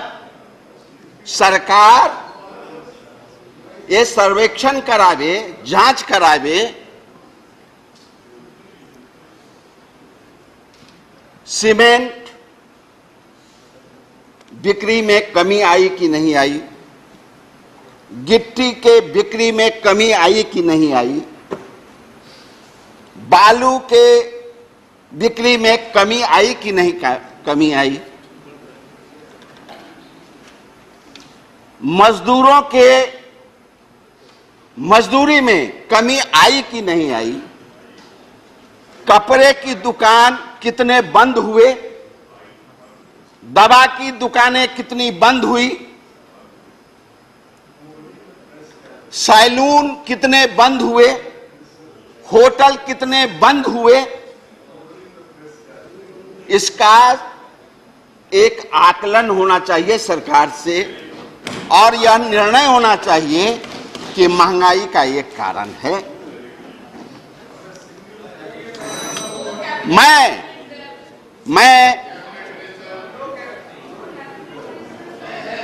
सरकार 80 करोड़ लोगों को मुफ्त में निःशुल्क बिना काम के अनाज दे रही है। यूक्रेन की लड़ाई हुई, वहां से जो लोग आए, नौजवान आए,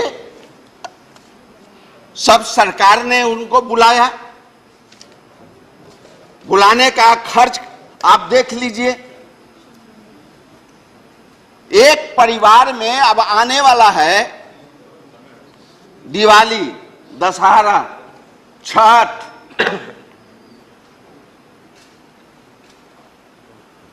परिवार के बच्चे कहते हैं कि हमको दशहरा में अच्छा कपड़ा मिलना चाहिए, पत्नी कहती है कि हमको अच्छी साड़ी मिलनी चाहिए, छठ पर्व में जो सामग्रियां हैं हमको अच्छे मिलने चाहिए। क्या उस गरीब परिवार के गार्जियन सब पूर्ति कर देते हैं? नहीं करते, नहीं करते हैं। इसलिए महंगाई, गरीब की सोच रखने वाले सब मिलकर एक उपाय ढूंढना चाहिए और इससे निजात देना चाहिए। गरीबों में ऐसा मैसेज जाए कि हमारे लिए सोचने वाला कोई है कि नहीं है।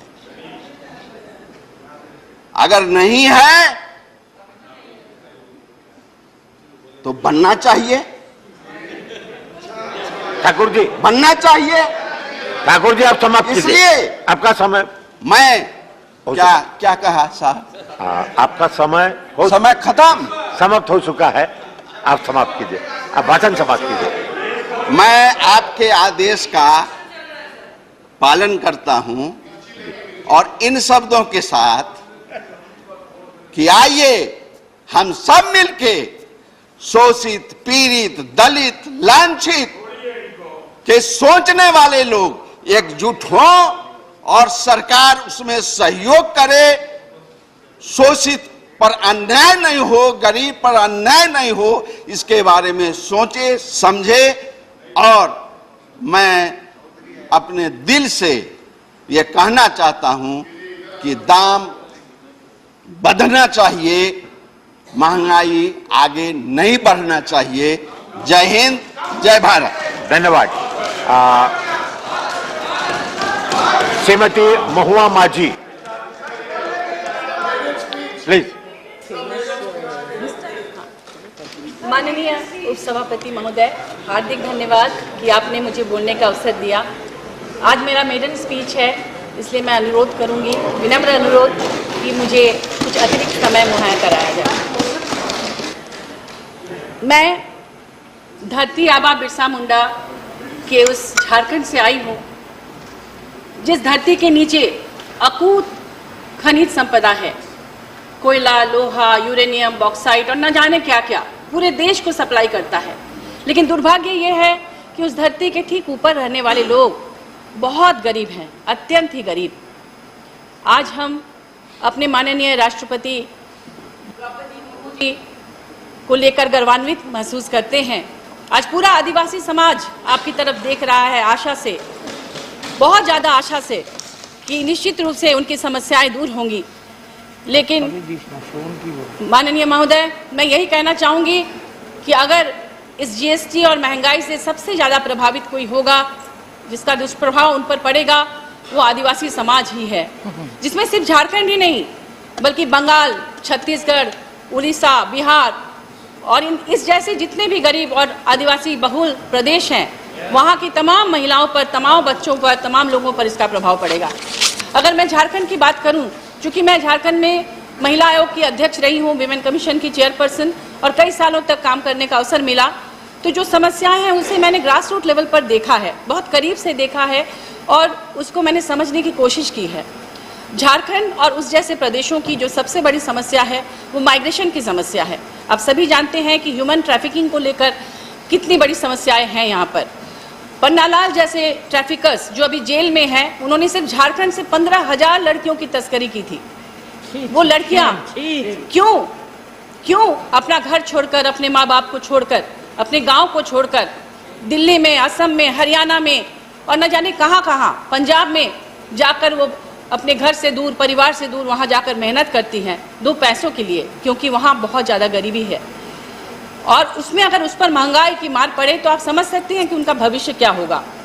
और वहाँ जब उनको ट्रैफिकर्स ले जाते हैं तो उनको जो काम बोल कर जाते हैं वही नहीं, बल्कि उनका शारीरिक, मानसिक, आर्थिक हर तरह का शोषण होता है। इसकी पीड़ा आप सभी जानते हैं और इसका प्रभाव हमारे देश के तमाम आदिवासी बहुल क्षेत्रों में होता है। आप जानते हैं कि मध्य प्रदेश में कितने सारे आदिवासी बहुल क्षेत्र हैं, तरह तरह के आदिवासी। हमारे झारखंड में 32 जनजातियाँ हैं, जो कि उसमें से प्रिमिटिव ट्राइब्स हैं, 7 प्रिमिटिव ट्राइब्स हैं।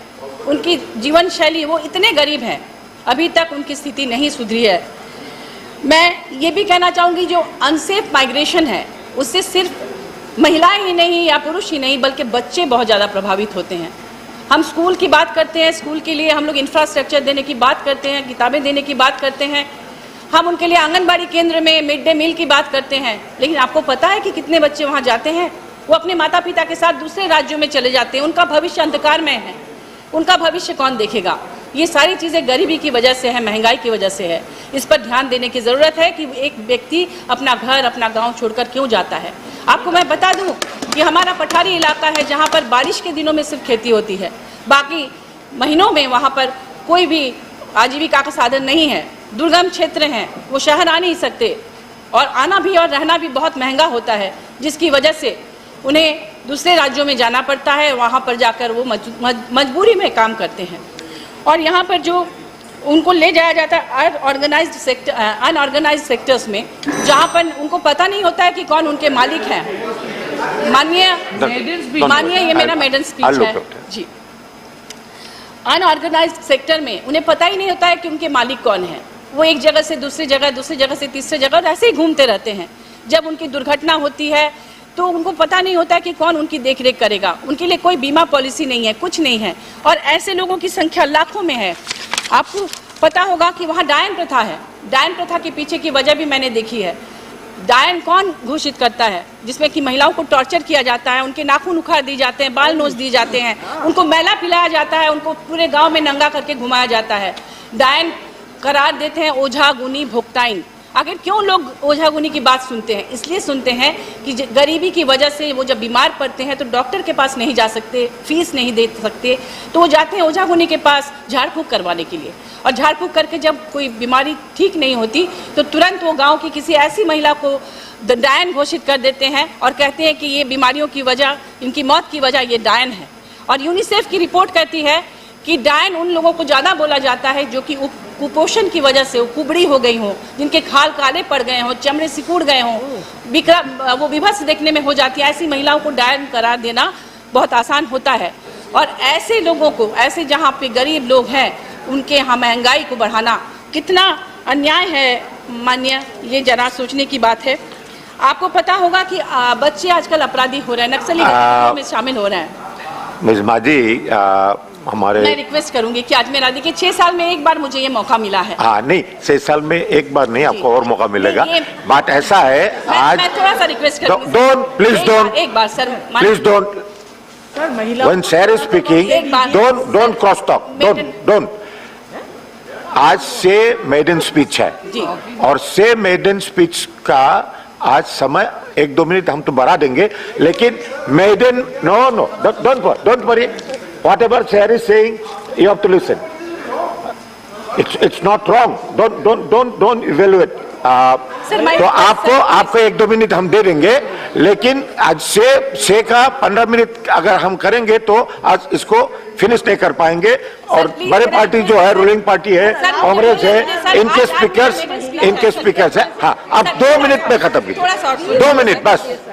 बच्चे अपराधी होते हैं, नक्सली गतिविधियों में शामिल होते हैं क्योंकि वो गरीब हैं। उनको अपनी सब्जियों को लेकर अगर वो बाजार जाएंगे तो पेट्रोल के पैसे नहीं है उनके पास, ऊपर से ये महंगाई। अब सभी समझ सकते हैं कि आज़ादी के बाद पहली बार इतना ज़्यादा खाद्यान्न पर टैक्स पड़ा है या उसकी कीमत बढ़ी है। और कई आदिम जनजातियाँ हैं जो कि जवान नहीं होते, वो सिर्फ बचपन से सीधे बूढ़े हो जाते हैं। 30-40 साल के बच्चे व्यक्ति को आप देखेंगे तो लगेगा कि वो कितने बूढ़े हो गए हैं। आपको पता होगा कि हमारे देश में एक क्षेत्र के विकास की कहानी दूसरे क्षेत्र के विनाश की कहानी पर आधारित होती है। हमारे यहाँ से जो खनन होता है, कोयला, लोहा, बॉक्साइट और तमाम यूरेनियम वगैरह का, उसका दुष्प्रभाव वहाँ के लोगों पर पड़ता है, जिसके लिए उनको अतिरिक्त पोषक खाद्य पदार्थ की जरूरत होती है। महंगाई की मार से वो नहीं ले पाते। लघु वनोपज, जिन पर आदिवासियों का अधिकार है, उसको भी वन अधिनियम के अंतर्गत लाकर उसके तरह तरह का टॉर्चर होता है, उससे भी वो नहीं ले पाते। जैसे आपको पता होगा कि खुखरी, रुगड़ा, घोंगा, इस तरह की चीज़ें हैं जिसमें प्रोटीन होते हैं, लेकिन जंगल में भी जाना उनका कई जगह प्रतिबंधित हो गया है। पोषक आहार उनके मिलता नहीं है और इसकी वजह से उनका हेल्थ दिन पर दिन डाउन होता जाता है। एक तरफ आपको मैं बता दूं कि कोयला, वहाँ से कोयला मिलता है, लेकिन रॉयल्टी के पैसे 1,36,000 करोड़ जो बकाया है केंद्र सरकार के कोल कंपनियों की तरफ, वो नहीं देती है केंद्र सरकार। और ऊपर से डीवीसी का 8,000 करोड़ खाली वसूलने के लिए हमारी बिजली काट दी जाती है। धन्यवाद महोदय, बस थोड़ा सा मैं बोलना चाहूंगी। नहीं, अब आपको पढ़ने की जरूरत नहीं है। देखिए, for your information, let me just repeat, short duration discussion and call attention, इसमें मेडन स्पीच नहीं होता है। आप बाद में बोलिएगा, आपको बाद में मौका दिया जाएगा।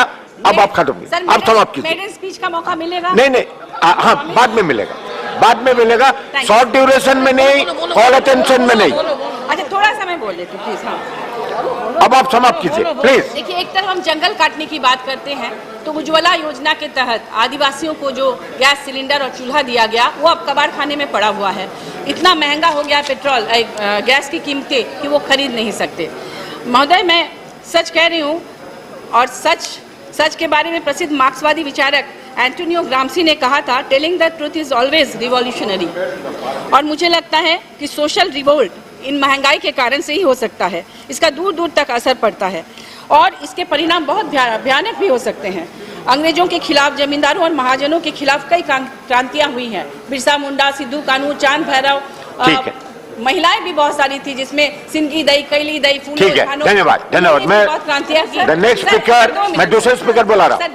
दो minute. The next speaker is British period में अकाल हुआ था बंगाल में, भयानक अकाल। आप बाद में बोल लीजिए, समय मिलेगा आपको। अमर्त्य सेन जैसे नोबेल लॉरिएट इकोनॉमिक्स ने कहा था कि वो मैन मेड अकाल था ब्रिटिश शासक के गलत नीतियों की वजह से। मैं ये कहना चाहती हूँ कि वही बात यहाँ दोहराई जा रही है। आज श्रीलंका की next speaker is Abdul Wahab. अगर ये कीमत कम नहीं की जाएगी तो अब्दुल वहाब ध्यान दिया जाए। और मुझे लगता है नॉट प्रेजेंट। वीरेंद्र प्रसाद बैश्या, हमारे राज्य में जिस तरह से ऑपरेशन, आप शुरू कीजिए मिस्टर बैश्या। हम गरीबों के लिए पैसे नहीं है। Are you building?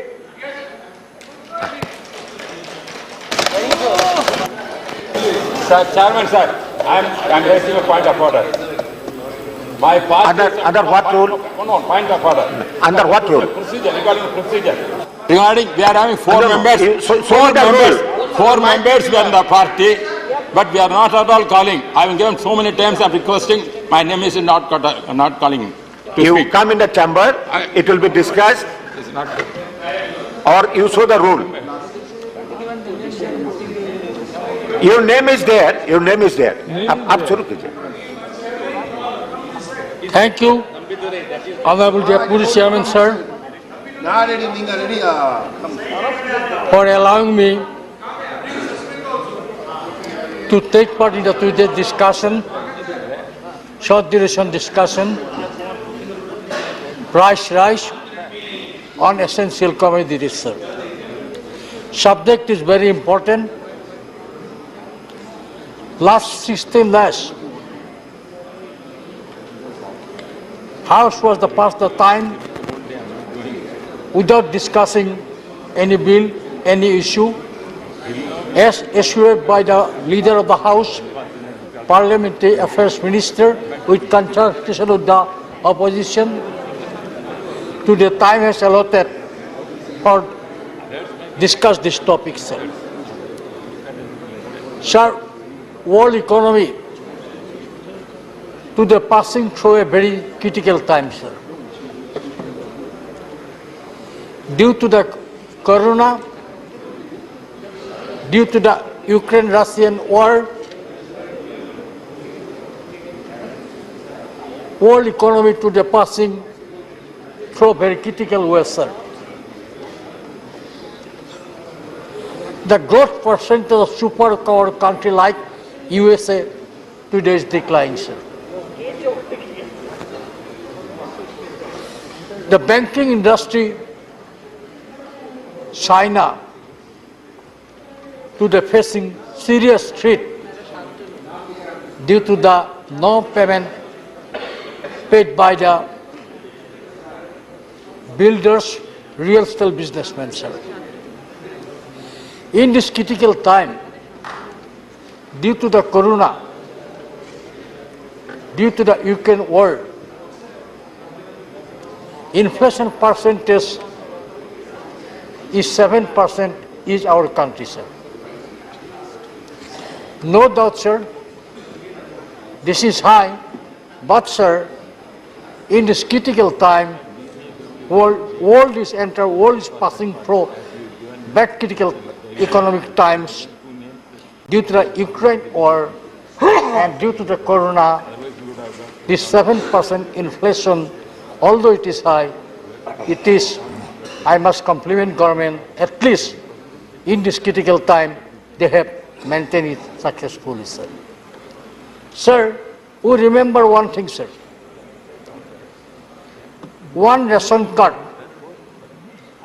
under the leadership of Narendra Modi government had issued in our country, sir. One ration card is applicable in entire India, sir. Sir, it is really helpful to the migrant worker. During the corona time, we have seen suffering of migrant worker. What problem they have faced? They are walking hundreds of kilometers without food, without water. But after one ration card, one nation, one ration card, after this theory introduced by, this scheme introduced by the Narendra Modi government, the migrant workers, they get benefit, and any card holder, he may be from Kerala, he is moving to the Assam, he will get food in the state, sir. I must give compliments to the government, sir. Sir, 80 crore people, sir, government given free food, sir. This is another wonderful job done by our government, sir. Sir, I like to say one thing, sir, because my time is very short, sir. The inflation 7% due to the... Make your last point. Sir, inflation 7% due to the food inflation and petroleum price hike, sir. Now enter world. Food inflation is declining. Not in every world. Food inflation is declining today, sir. And hopefully, we hope very soon, under the leadership of this government, inflation, food inflation in our country coming down very soon, sir. Sir, we have no common tax structure for petroleum production. For example, for diesel, for petrol. No same price is applicable, sir, every part of India. In Delhi, rate is different. In Maharashtra, rate is different. In Kerala, rate is different. It is the only one region, sir, we have no common tax structure, sir. I like to request Honorable Finance Minister kindly introduce a common tax structure all over India to control the petrol price, diesel price in our, and there should be common price in every part of the India, sir. Thank you. Sir, one more, sir. GST. I have one request through this house, through you, sir, to the GST Council, sir. Small tree grower in Assam and northeastern region, sir, you especially, it is known to you, sir, played very important role for socio-economical development of our region, sir. Small tree grower, they are unemployed, sir. But opening some small tree garden, they survive. They get their food, they got their house, sir. Because they are surviving through the small tree growing, sir.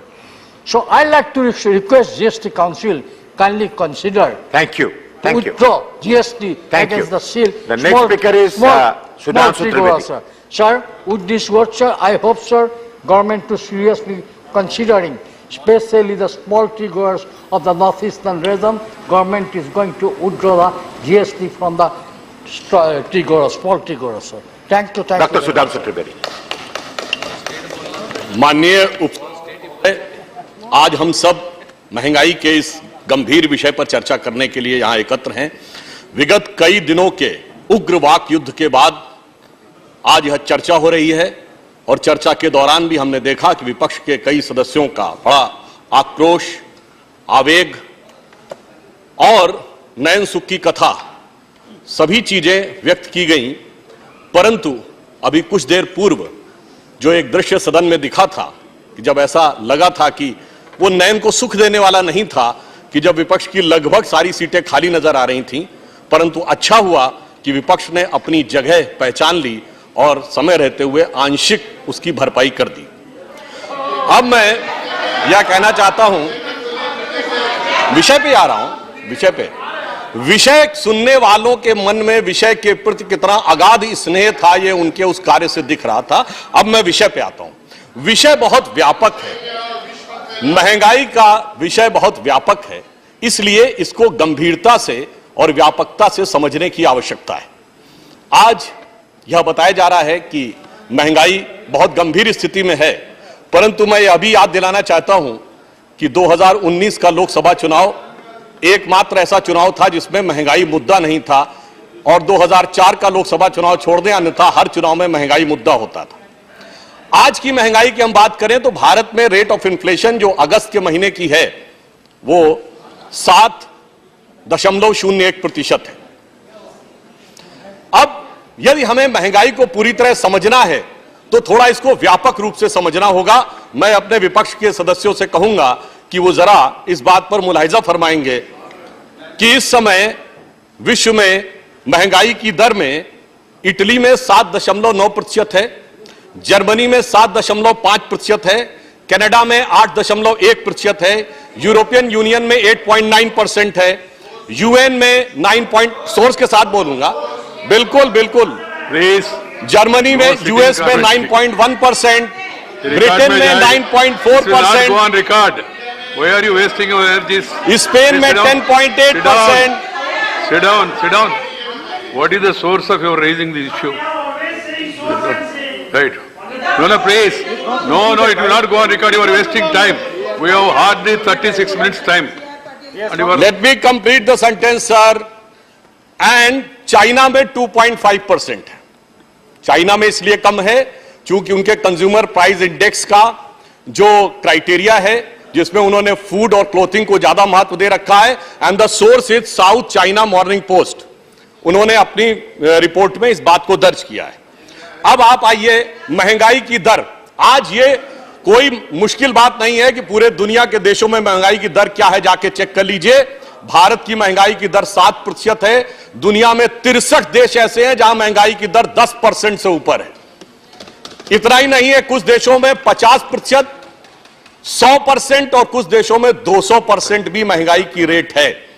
इसके बावजूद हमारे देश में 7% महंगाई की rate है। महंगाई है, मैं इससे इनकार नहीं करता हूं, परंतु अब मैं आपको और भी सोर्स के साथ बताता हूं। समस्या सिर्फ इतनी ही व्यापक नहीं है, इसकी व्यापकता पे ध्यान दीजिए। विश्व की सबसे बड़ी अर्थव्यवस्था अमेरिका, उसमें पहली बार अपना स्ट्रेटेजिक ऑयल रिजर्व खोला in order to curtail inflation, and the source is 23 November 2021 White House की प्रेस रिलीज। कभी बताइए, आपको ज्ञात इतिहास में ध्यान हो, बहुत बड़े बड़े विद्वान ज्ञाता लोग हैं हमारे विपक्ष में, जब उन्हें याद हो कि अमेरिका ने महंगाई को नियंत्रित करने के लिए अपना स्ट्रेटेजिक ऑयल रिजर्व खोला हो, और उस खोलने के बाद कितना अंतर आया है। अमेरिका के एनर्जी डिपार्टमेंट की प्रेस रिलीज 26 जुलाई 2022, वो ये कहती है कि स्ट्रेटेजिक ऑयल रिजर्व खोलने के बाद भी 40 सेंट पर गैलन ही कम हुआ है। यानी समस्या कितनी व्यापक और गहरी है, उसे समझने के लिए यह आवश्यकता। बिल्कुल साहब, टू दी पॉइंट बोल रहे हैं। जब आप बात करने का प्रयास करते हैं तो समस्या कितनी व्यापक है उसको समझने का प्रयास करिए। समस्या, सब्जेक्ट है महंगाई, और महंगाई की बात मैं यह भी कह रहा हूं, हमारे विपक्ष के सबसे प्रमुख नेता ने जिस धरती से जाके ज्ञान दिया था, उस धरती पे 9.4% है ब्रिटेन में। यह बताइए, वहां से जाके महंगाई की बात की थी। हम विषय पे बात कर रहे हैं, और इसलिए विषय पे बात कर रहे हैं क्योंकि आपने वहीं से जाकर महंगाई के बारे में सबसे पहले बताया। अब मैं यह भी बताता हूं कि विश्व में महंगाई की समस्या सिर्फ इतनी नहीं है। हम सबने, जी हम बिल्कुल बता रहे हैं, रिकॉर्ड में नहीं जाएगा। दुनिया में ही, देश में नहीं, दुनिया में भी क्या स्थिति है समझने की जरूरत है। आप हमारे मकान की मजबूती की बात कर रहे हैं तो जलजले पर भी नजर डालिए। और चाइना के अंदर भी मीडिया में यह रिपोर्ट है कि कितने बैंक जिन्होंने अपना डिफॉल्ट कर दिया पेमेंट, उसका तो लोकसभा में वित्त मंत्री महोदया ने विवरण दिया है। यूनान प्रोविंस में यह भी रिपोर्ट है कि बैंकों के बाहर टैंक लगाने पड़े। यानी यह स्थिति है विश्व में चारों तरफ अर्थव्यवस्था की। और समस्या सिर्फ इतनी नहीं है, आज यह कहा जा रहा है कि हम लोग मंदी की तरफ जा रहे हैं। महंगाई से बड़ा विषय सभापति महोदय मंदी का है, और इस पर फिर सोर्स के साथ बोल रहा हूं।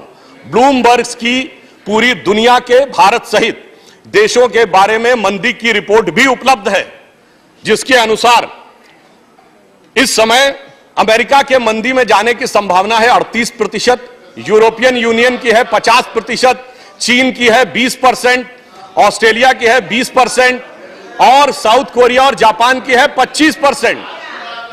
अरे सुनिए तो, अरे आप पूरी बात, सभापति महोदय, देखिए मैं ये चाहूंगा कि सब लोग शांति से सुने तो बेहतर बात रहती है। सभी के लिए ये मेरा सूचना है। अब मैं आ रहा हूं के बारे में कमेंट मत करिए।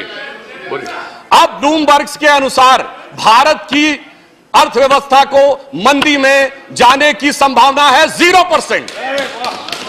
विषय पे आ रहा हूं, इसलिए मैं कहना चाह रहा हूं, मैं क्यों विषय बता रहा था। अरे हमारी हालत तो वो है कि समुद्र में सुनामी आई हुई है, अगल बगल के जहाज पलटे गिरे जा रहे हैं, हमारा कैप्टन कितनी सावधानी के साथ जहाज को लेकर आगे जा रहा है और ये कह रहे हैं कि अगल बगल के पलटते जहाजों को मत देखो, हमारे जहाज पे आते हुए हिचकोले को देखो।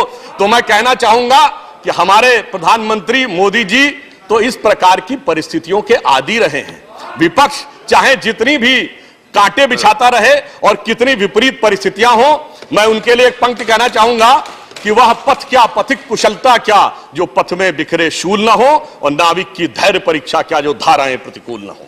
तो इस प्रतिकूल धारा में हम अपनी अर्थव्यवस्था को कैसे ले जा रहे हैं। अब अगली बात आती है, डॉलर के मुकाबले रुपए की वैल्यू कम हो रही है। डॉलर के मुकाबले रुपए की वैल्यू क्यों कम हो रही है और वास्तविकता में रुपए की स्थिति क्या है, यह भी मैं आपको बताना चाहता हूं कि इस समय प्रकाश जी ने इस विषय का थोड़ा सा जिक्र किया कि चाइना की करेंसी के मुकाबले रुपया स्थिर है, येन के मुकाबले रुपया बेहतर हुआ है, स्टर्लिंग पाउंड के मुकाबले स्थिर है और यूरो के मुकाबले थोड़ा इंप्रूव किया है।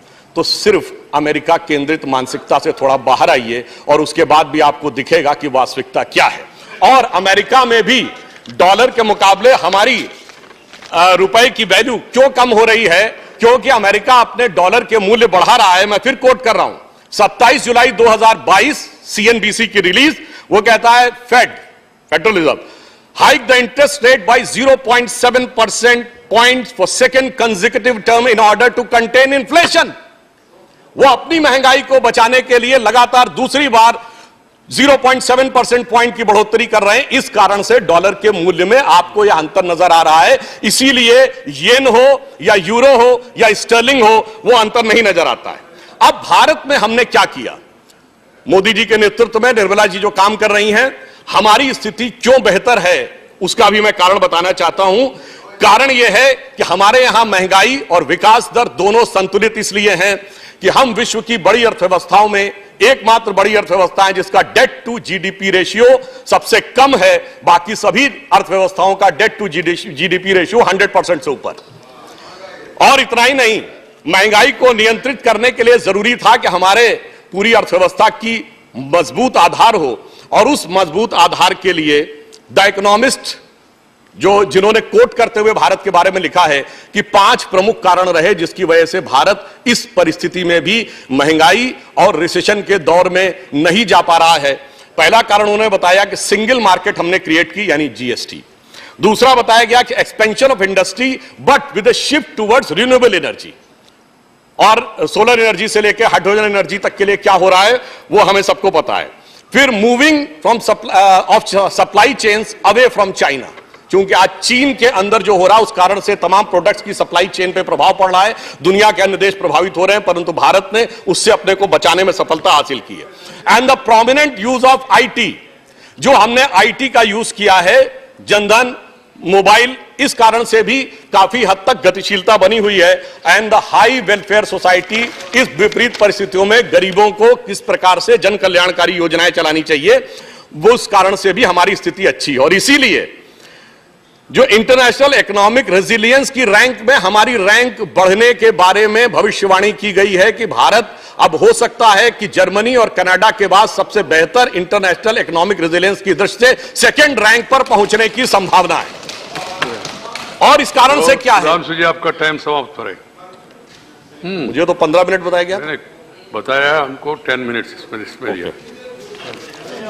तो मैं अपने प्लीज अच्छा, अब उसके बाद भी मैं बताना चाहता हूं, मैं 2-3 मिनट और लूंगा। 2-3 मिनट नहीं है, 1 मिनट, 5 मिनट देने में मुझे कोई आपत्ति नहीं। मगर सबका time except BJP and Congress almost सबका समय समाप्त हो चुका है।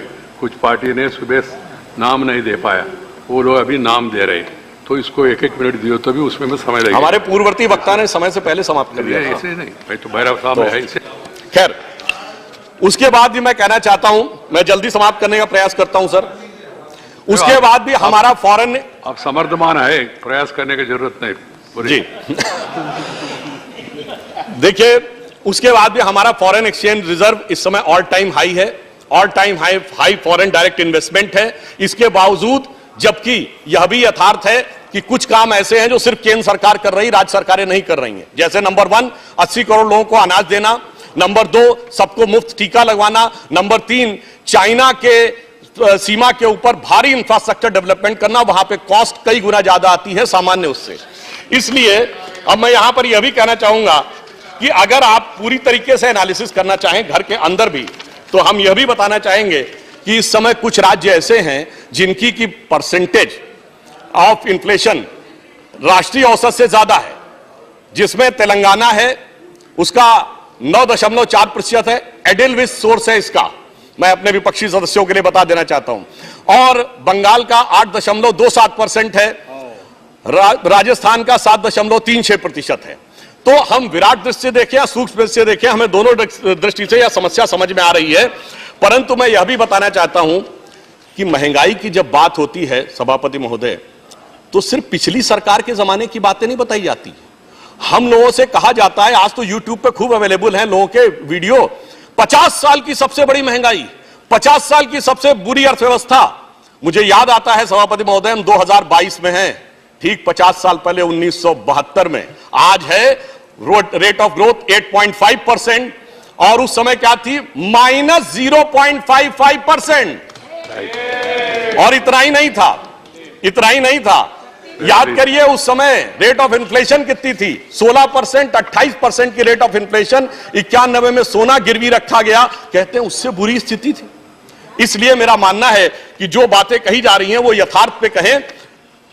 मैं समराइज करते हुए कहना चाहूंगा, महंगाई को लेकर कितनी शिद्दत है हमारे विरोधियों में, हमें ध्यान आता है। भी कुछ दिन पहले कांग्रेस पार्टी की तरफ से एक प्रेस कॉन्फ्रेंस हुई जिसमें जिक्र किया गया कि 1 साल पहले जयपुर में एक रैली की थी महंगाई के लिए, मगर उस रैली में महत्वपूर्ण बात यह है कि कांग्रेस के चिर युवा नेता ने 10 मिनट हिंदू बनाम हिंदुत्व पर भाषण दिया था। यानी यह दर्शाता है कि दिल में क्या है और वास्तविकता में क्या है। परंतु इससे मुझे एक बात याद आई, मुझे लगा कि उनकी सोच बहुत सही थी, क्योंकि जिस जमाने में I have to call the other person. I'm sorry.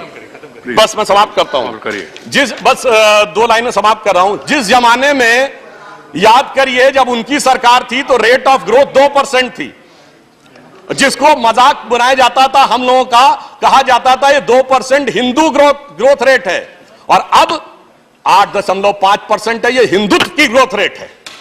इसलिए ये अंतर है, जिनको नहीं समझ में आता था उनसे अब तक।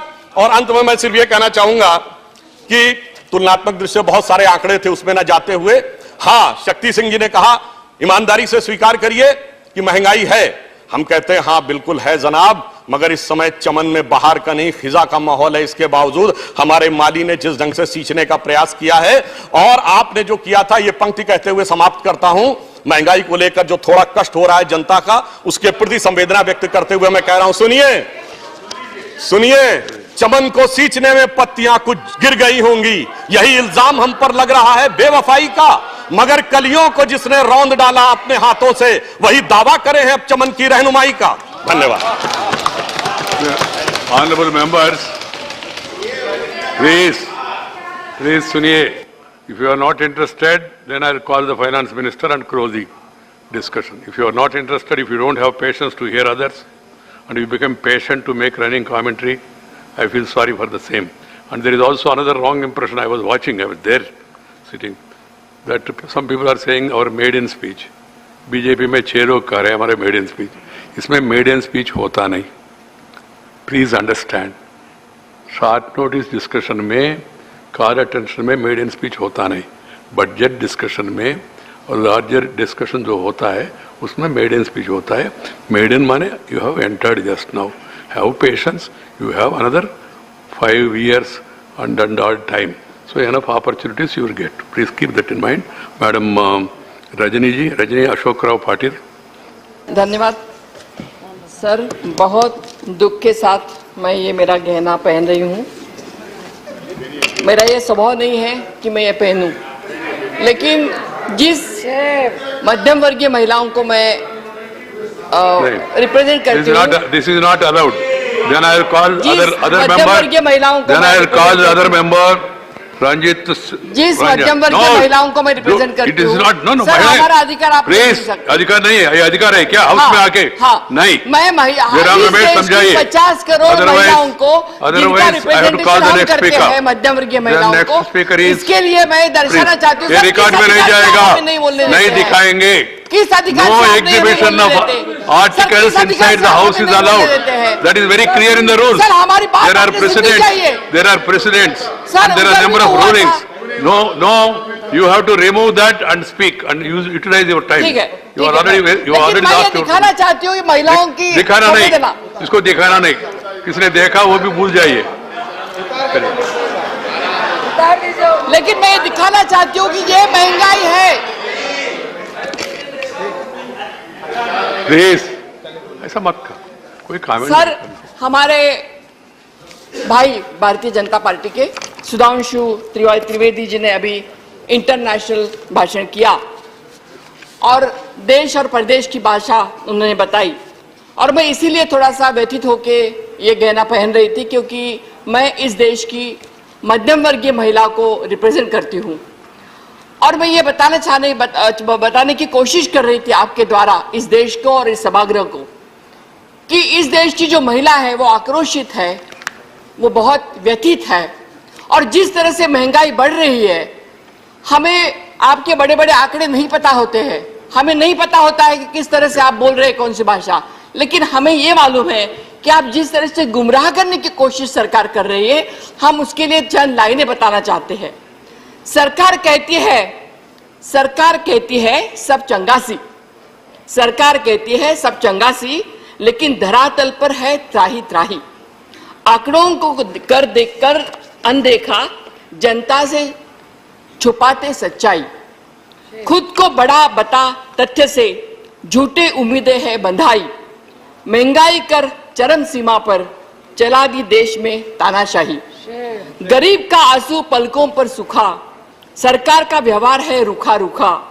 सुविधाएं मिलती बस मित्रों को, आमजन रोज रोता है भूखा. वो कहते हैं मंदी का सवाल नहीं, अभी बताया गया मंदी के लिए हमारे मित्र ने, वो कहते हैं मंदी का सवाल नहीं, पर असलियत में जनता का ख्याल नहीं. महंगाई अब बड़ी, जिंदगी है छोटी, भाजपा के राज में न मिलती गरीब को रोटी.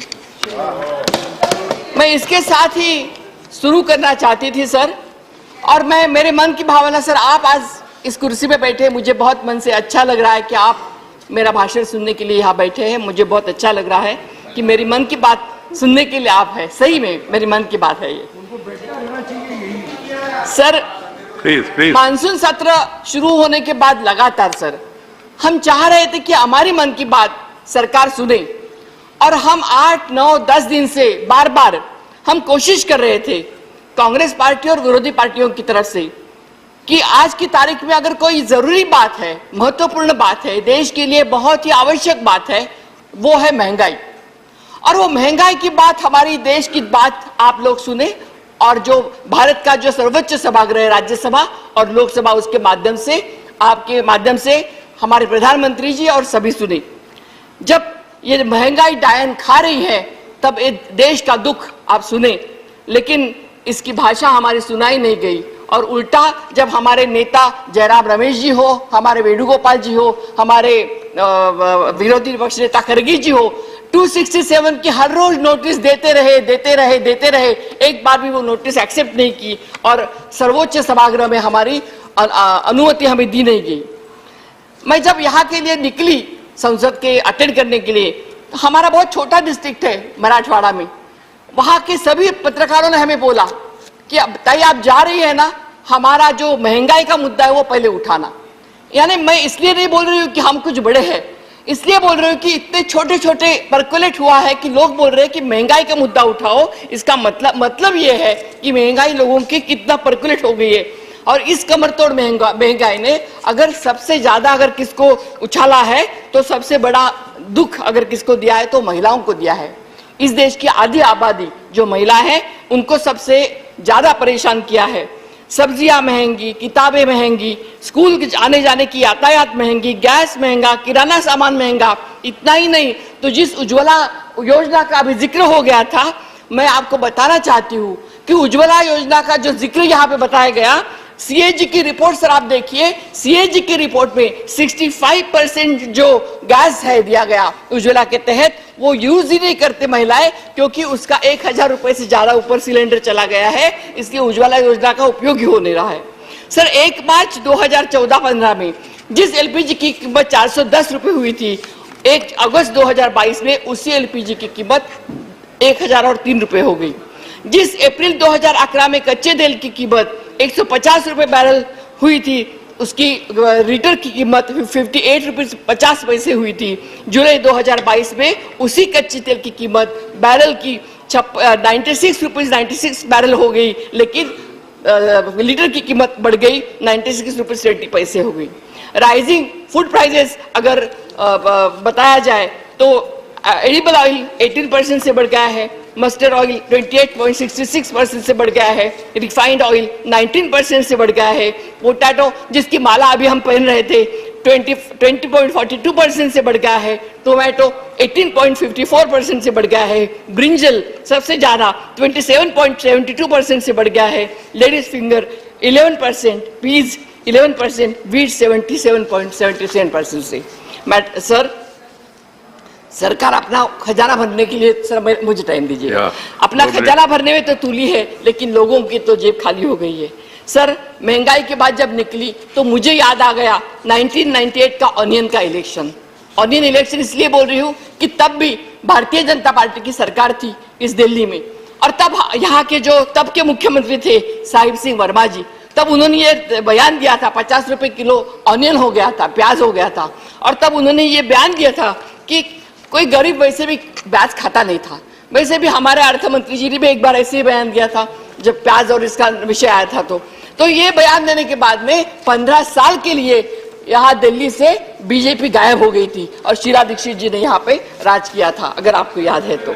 सर यूपीए के कार्यकाल में एक प्रण लिया गया था सोनिया जी ने, और सोनिया जी ने यह प्रण लिया था कि यूपीए का गवर्नमेंट आया है तो हम किसी भी व्यक्ति को भूखा सोने नहीं देंगे, और सोनिया जी ने ये प्रण के मुताबिक फूड सिक्योरिटी एक्ट लागू कर दिया, और फूड सिक्योरिटी एक्ट के तहत इस देश में हमारे फूड सिक्योरिटी एक्ट लागू कर दिया गया था। ये मैं बहुत अभिमान से कहना चाहती हूँ। और मनरेगा भी ऐसी स्कीम है जिसको कितना भी आप नाम रखे और कोई भी कितना भी कहे, लेकिन मनरेगा के स्कीम से आज इतना बड़ा हमारा कोविड का भी इतना बड़ा हमें महामारी से गुजर गए, लेकिन हमारे कोविड के महामारी से भी हम निकल गए, मनरेगा ने हमें बचाया। मैं आज जीएसटी की बात करूंगी। मैडम, कल मैं आपका लोकसभा का स्पीच सुनने के बाद मुझे कुछ प्रश्न मेरे सामने आ गया और मैं उसका उदाहरण मैं यहाँ पे करना चाहती हूँ। आपने जब बोला आपके भाषण में तो ब्रांडेड और लेबल्ड और प्री पैकेज और लेबल्ड ये अलग है, ऐसे आपने बताया। पहले में बड़े कंपनियों के प्रोडक्ट्स प्रभावित होते हैं जिनकी कीमत अधिक होती है, इनमें खरीदार मध्यम एवं उच्च मध्यम होते हैं। दूसरा, छोटे व्यवसायों में प्रभावित करता है जिनके प्रोडक्ट्स खरीदार और निम्न आय वर्ग के लोग गरीब है। मीटिंग अटेंड करने वाली, आपने बोला कि मीटिंग अटेंड सबने किया था, मीटिंग अटेंड करने वाले पश्चिम बंगाल के मंत्री ने यह बताया था कि यह बैठक वर्चुअल थी और जिसमें मुलाकात फेस टू फेस नहीं हुई थी, न उन्होंने व्यक्तिगत रूप से सलाह मशवरा की थी। पश्चिम बंगाल के मंत्री ने, वित्त मंत्री ने दावे से विपरीत यह भी कहा था कि ये मीटिंग के मौजूद कुछ सदस्यों ने फिटमेंट कमेटी के उस रिपोर्ट का विरोध किया था जिसमें जीएसटी रेट में वृद्धि की सिफारिश की गई थी। उन्होंने they oppose to that resolution fitment committee. शायद इसलिए अपना रुख बदलते हुए सरकार और वित्त मंत्री अपने सर्वसम्मति की जगह अपने आम राय ये शब्द आपने इस्तेमाल किया। गरीब एक मिनट सर, गरीब उपभोक्ता ने प्री पैकेज और लेबल वाले सामान खरीदने की इच्छा नहीं रखनी चाहिए सर। आपने लूज जो मटेरियल मैडम ने बोला, जो गरीब लोग हैं उन्होंने प्री पैकेज और लेबल वाला सामान नहीं खरीदना चाहिए क्या? स्वच्छता से पैक करने गया सामान खरीदने की इच्छा रखने वाले लोग मोदी सरकार को क्या सजा देना, मोदी सरकार का सजा देना चाहते हैं क्या? मान लेते हैं कि प्री पैकेज सामान में कुछ इनपुट टैक्स है, क्या उत्पादकों को और विक्रेताओं को प्री पैकेज और लेबल वाले सामानों को जीएसटी लगाने की मांग की गई थी क्या? आखिर क्या छोटे व्यवसायी और दुकानदार उपभोक्ता सभी स्टेक होल्डर रिवाइज्ड जीएसटी के रेट के खिलाफ असंतोष व्यक्त करते हैं क्या? सर एक मुद्दा मैं यहाँ बताना चाहती हूँ, अमूल जैसी फैक्ट्री जिसका वल्लभ भाई पटेल जिन्होंने इसकी स्थापना की, जिसकी इंस्पिरेशन की, अमूल हो या गोकुल है, इसकी सहकारिता संस्था, गोकुल की संस्था सहकारिता संस्था है जो किसानों ने की है, उसके ऊपर अगर आप जीएसटी के दायरे में लाओगे तो आप किसानों को क्या संदेश देना चाहते हैं इस देश में? सबसे बड़ी सर एक मिनट सिर्फ, सबसे बड़ी बात, जब आपके बाद रंजिता है, उनका समय जा रहा है, जब सीपीआई इन्फ्लेशन 7% से अधिक है, जब डब्ल्यूपीआई इन्फ्लेशन 15% से अधिक है, बेरोजगारी चरम पे है, रुपया निचले स्तर पे है, चालू खाते का घाटा बढ़ रहा है और दुनिया भर से महंगाई के बढ़ने की आशंका है, वैसे समय टैक्स बढ़ाना ये क्रूरता है और दूसरा कुछ नहीं। सब हम हाथ जोड़ के विनती करते हैं कि ये महंगाई कम करिए, लोगों को इससे बाहर निकालिए, और मैं सरकार को और वित्त मंत्री को बताना चाहती हूँ कि इस तरह से इसमें राजनीति नहीं लाते हुए हम ये बताना चाहते हैं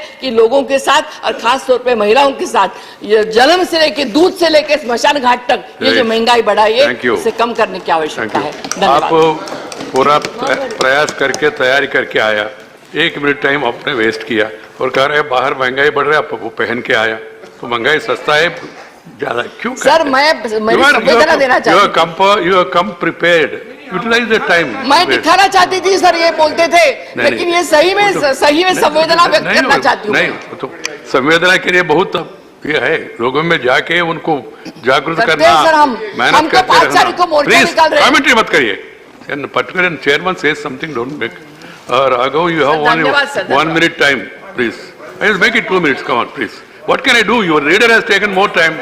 okay next, then it is Jose K Mani, no maidens, I have already told, no maiden speech in short duration discussion, call attention. बोलना दीजिए sir. I told him 2 minutes, you said बाद में बोलेंगे, प्लीज। राघव जी, हाँ राघव जी बोले। सर मेरा सौभाग्य है कि आप चेयर पर बैठे और मुझे पहली बार बोलने का मौका मिला है सर। मैं सदन का सबसे युवा और सबसे नया सदस्य हूं। मैं आपसे, आप इसे मेरी मेडन स्पीच माने या ना माने, आई सीक योर इंटेलिजेंस सर, मुझे 5-7 मिनट दे दीजिए, वो भी तैयारी से आई है, मैं भी तैयारी से आया हूं। मैं आपके माध्यम से माननीय वित्त मंत्री जी को भी कहूंगा, अगर 5 मिनट मुझे और सुन लेंगे तो इतना sir, heavens won't fall sir. Everybody ask for the same, please. मुझे लगता नहीं सर आर्ग्यू मत, आपत्ति करें। मेरा सामने नाम है, I know the names before me. Sir मैं आपके आश्वासन पर ही बोलूंगा, मुझे प्लीज थोड़ा समय दीजिए। सर आज से कई साल पहले एक मूवी आई थी पीपली लाइव, उसका एक गाना था सर, सखी सैया तो खूब ही कमात है, महंगाई डायन खाए जात है।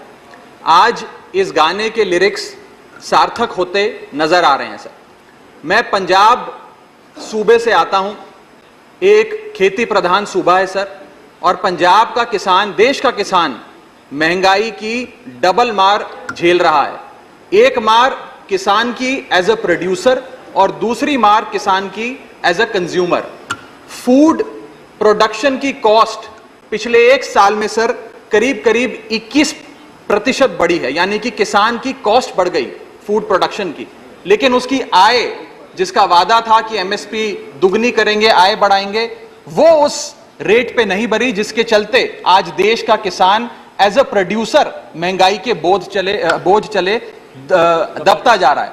दूसरा, देश का किसान एज अ कंज्यूमर भी सर, क्योंकि मैं पंजाब से आता हूं, आज कहीं बाजार में कुछ भी खरीदने जाता है तो महंगाई की मार झेलता है। और मैं बताऊं आपको सर, यह शायद आजाद भारत के इतिहास में पहली बार हो रहा है जब भारत देश की रूरल इन्फ्लेशन भारत देश की अर्बन इन्फ्लेशन से ज्यादा, यानी कि शहरों में रहना सस्ता है गांव में रहने के मुकाबले। और आप जानते हैं ये देश वो देश है सर जहां पर मैक्सिमम आबादी रूरल आबादी है। सर इन्फ्लेशन को टैक्सेशन विदाउट लेजिस्लेशन भी कहा गया, यानी कि ये वो महंगाई, ये वो कानून है जो बिना कानून के सरकार हम लोगों पे टैक्स लगाती है, ये वो माना जाता है। और सर जैसे रावण के 10 सर थे, भारत की महंगाई के 7 सर हैं। मैं सातों के सातों पर आधा मिनट बोलना चाहूंगा, आप जितना टाइम दे दें सर। पहला है ऊर्जा पर टैक्स, एनर्जी टैक्सेशन। दूसरा कारण सर्विस इन्फ्लेशन, जो नजर नहीं आती सर लेकिन महसूस होती है। तीसरा है सर जीएसटी का बोझ। चौथा है लागत बढ़ाने वाली महंगाई, यानी कि कॉस्ट पुल इन्फ्लेशन।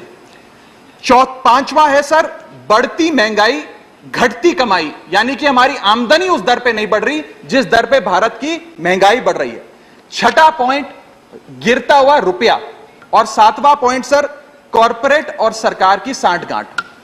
सर एनर्जी टैक्स जो क्रूड ऑयल पे लगता है, पेट्रोल पे लगता है, डीजल पे लगता है, यह भारत में दुनिया के मुकाबले सबसे ज्यादा है। और जिसके चलते आज कोयले की बात हो, पेट्रोल की बात हो, सारा बोझ कैस्केडिंग इंपैक्ट के तहत देश के आम आदमी पर डाला जा रहा है। मैं बताना चाहूंगा सर कि जब भारतीय जनता पार्टी की 26 मई 2014 में सरकार बनी थी, तब अंतरराष्ट्रीय बाजार में कच्चा तेल $108 पे बिकता था सर प्रति बैरल। वो 20 अप्रैल 2020 को $108 प्रति बैरल से घटकर $1 पर आ गया। इतना घट गया, लेकिन सर उसका जो फायदा था, लाभ था, वो देश के गरीब आदमी को नहीं सौंपा गया। और मेरे सवाल के जवाब में सदन में मुझे जवाब दिया गया सर कि 2016 से लेकर 2022 के बीच में सरकार ने 16 लाख करोड़ रुपए कमाए हैं एक्साइज ड्यूटी बढ़ा बढ़ाकर। पेट्रोल पर 78 बार और डीजल पर 76 बार एक्साइज ड्यूटी बढ़ाई है सर इस सरकार। दूसरा पॉइंट सर दो मिनट सर। सर दूसरा मैंने आपको सर दूसरा मैं छोड़ रहा हूं 3 मिनट दिया है। I am leaving some point sir. I will come to the point. I have given you 4 minutes time. Please. Sir GST के बारे में, जीएसटी का जो राज्य सभा में वकालत अलाउड नहीं सर, आप you count this as my maiden speech sir, that's no problem sir, just let me speak sir, please permit me sir. Please, there is no time. Sir GST का call another 14 sir, people. Give me few minutes sir. I beseech you sir, I beseech you, I seek your indulgence sir. Sir GST, जिसे गरीब शोषण tax के नाम से भी आज इस देश में जाना जाता है, यह टैक्स सरकार क्यों नहीं कम करेगी? क्योंकि सर जैसे जैसे महंगाई बढ़ती है वैसे वैसे जीएसटी की कलेक्शन सरकार की बढ़ती है। अगर कोई चीज आज 100 रुपए की बिकती थी, वो 150 रुपए की होती है, तो 150 रुपए पे जीएसटी की दर लगती है, यानी कि सरकार का खजाना बढ़ता है। तो सरकार की मंशा कभी हो ही नहीं सकती महंगाई कम करने की। एक बड़ा महत्वपूर्ण पॉइंट है सर, जिसके चलते आटा दाल चावल पे तो इन्होंने लगाया सर जीएसटी, आम आदमी को और गरीब करने की कोशिश करी। लेकिन मैं जिस धरती से आता हूं सर, पंजाब से, वहां पर सर अमृतसर गुरुओं की नगरी माना जाता है, पवित्र धरती माना जाता है। वहां पर सर जितने भी सराय हैं, जितने भी अकोमोडेशन सेंटर्स हैं, उन पर भी जीएसटी लगाकर आज औरंगजेब के जजिया टैक्स वापस लाने का काम भाजपा की सरकार ने किया है। Right. सर मेरा एक दो पॉइंट है सर, सरकार के कई सर 1 मिनट दे दीजिए। I finish sir, I M finishing. Please don't. Give me sir 1 minute. खत्म करो। I have given you 5 minutes time. खत्म करो। I am finishing. Conclude it. Conclude one line. Conclude one line, please. Sir जब Bharatiya Janata party के सदस्य विपक्ष में थे तो वो कहा करते थे कि जब रुपया गिरता है तो भारत की साख गिरती है। आज रुपया 180 के पार हो गया है सर। पुरानी सरकारों ने रुपये को सीनियर सिटीजन बनाया था, करंट सरकार ने 80 पार करके उसे मार्गदर्शक मंडल में पहुंचा दिया सर। और आज सर जिसके चलते इंपोर्ट हो, पेट्रोल हो, डीजल हो, you have a lot of future youngster, follow the guidelines and then I have given you already 500 minutes. If the finance minister has no problem listening to me, if she can spend 3-4 minutes. It is not between both of you. She can delay her speech by 3 more minutes. There are 7 speakers from BJP, Congress, sir, one heavens speaker. won't fall, sir. Please, Jose Kemani. Sir, heavens won't fall, sir. Yes. Please permit me, sir. Thank you. It will not fall. Don't worry, please. You sit down. I know it won't. Jose Kemani. Thank you, sir. The inflation and price rise have already reached India like the smallpox. It is alarming. India is being converted into another Sri Lanka. I think it is in the making of another Sri Lanka.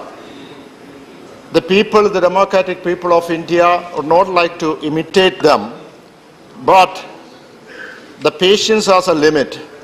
Starvation is knocking on the doors of the middle class and the lower class. So London Bridge is falling down is a famous nursery rhyme.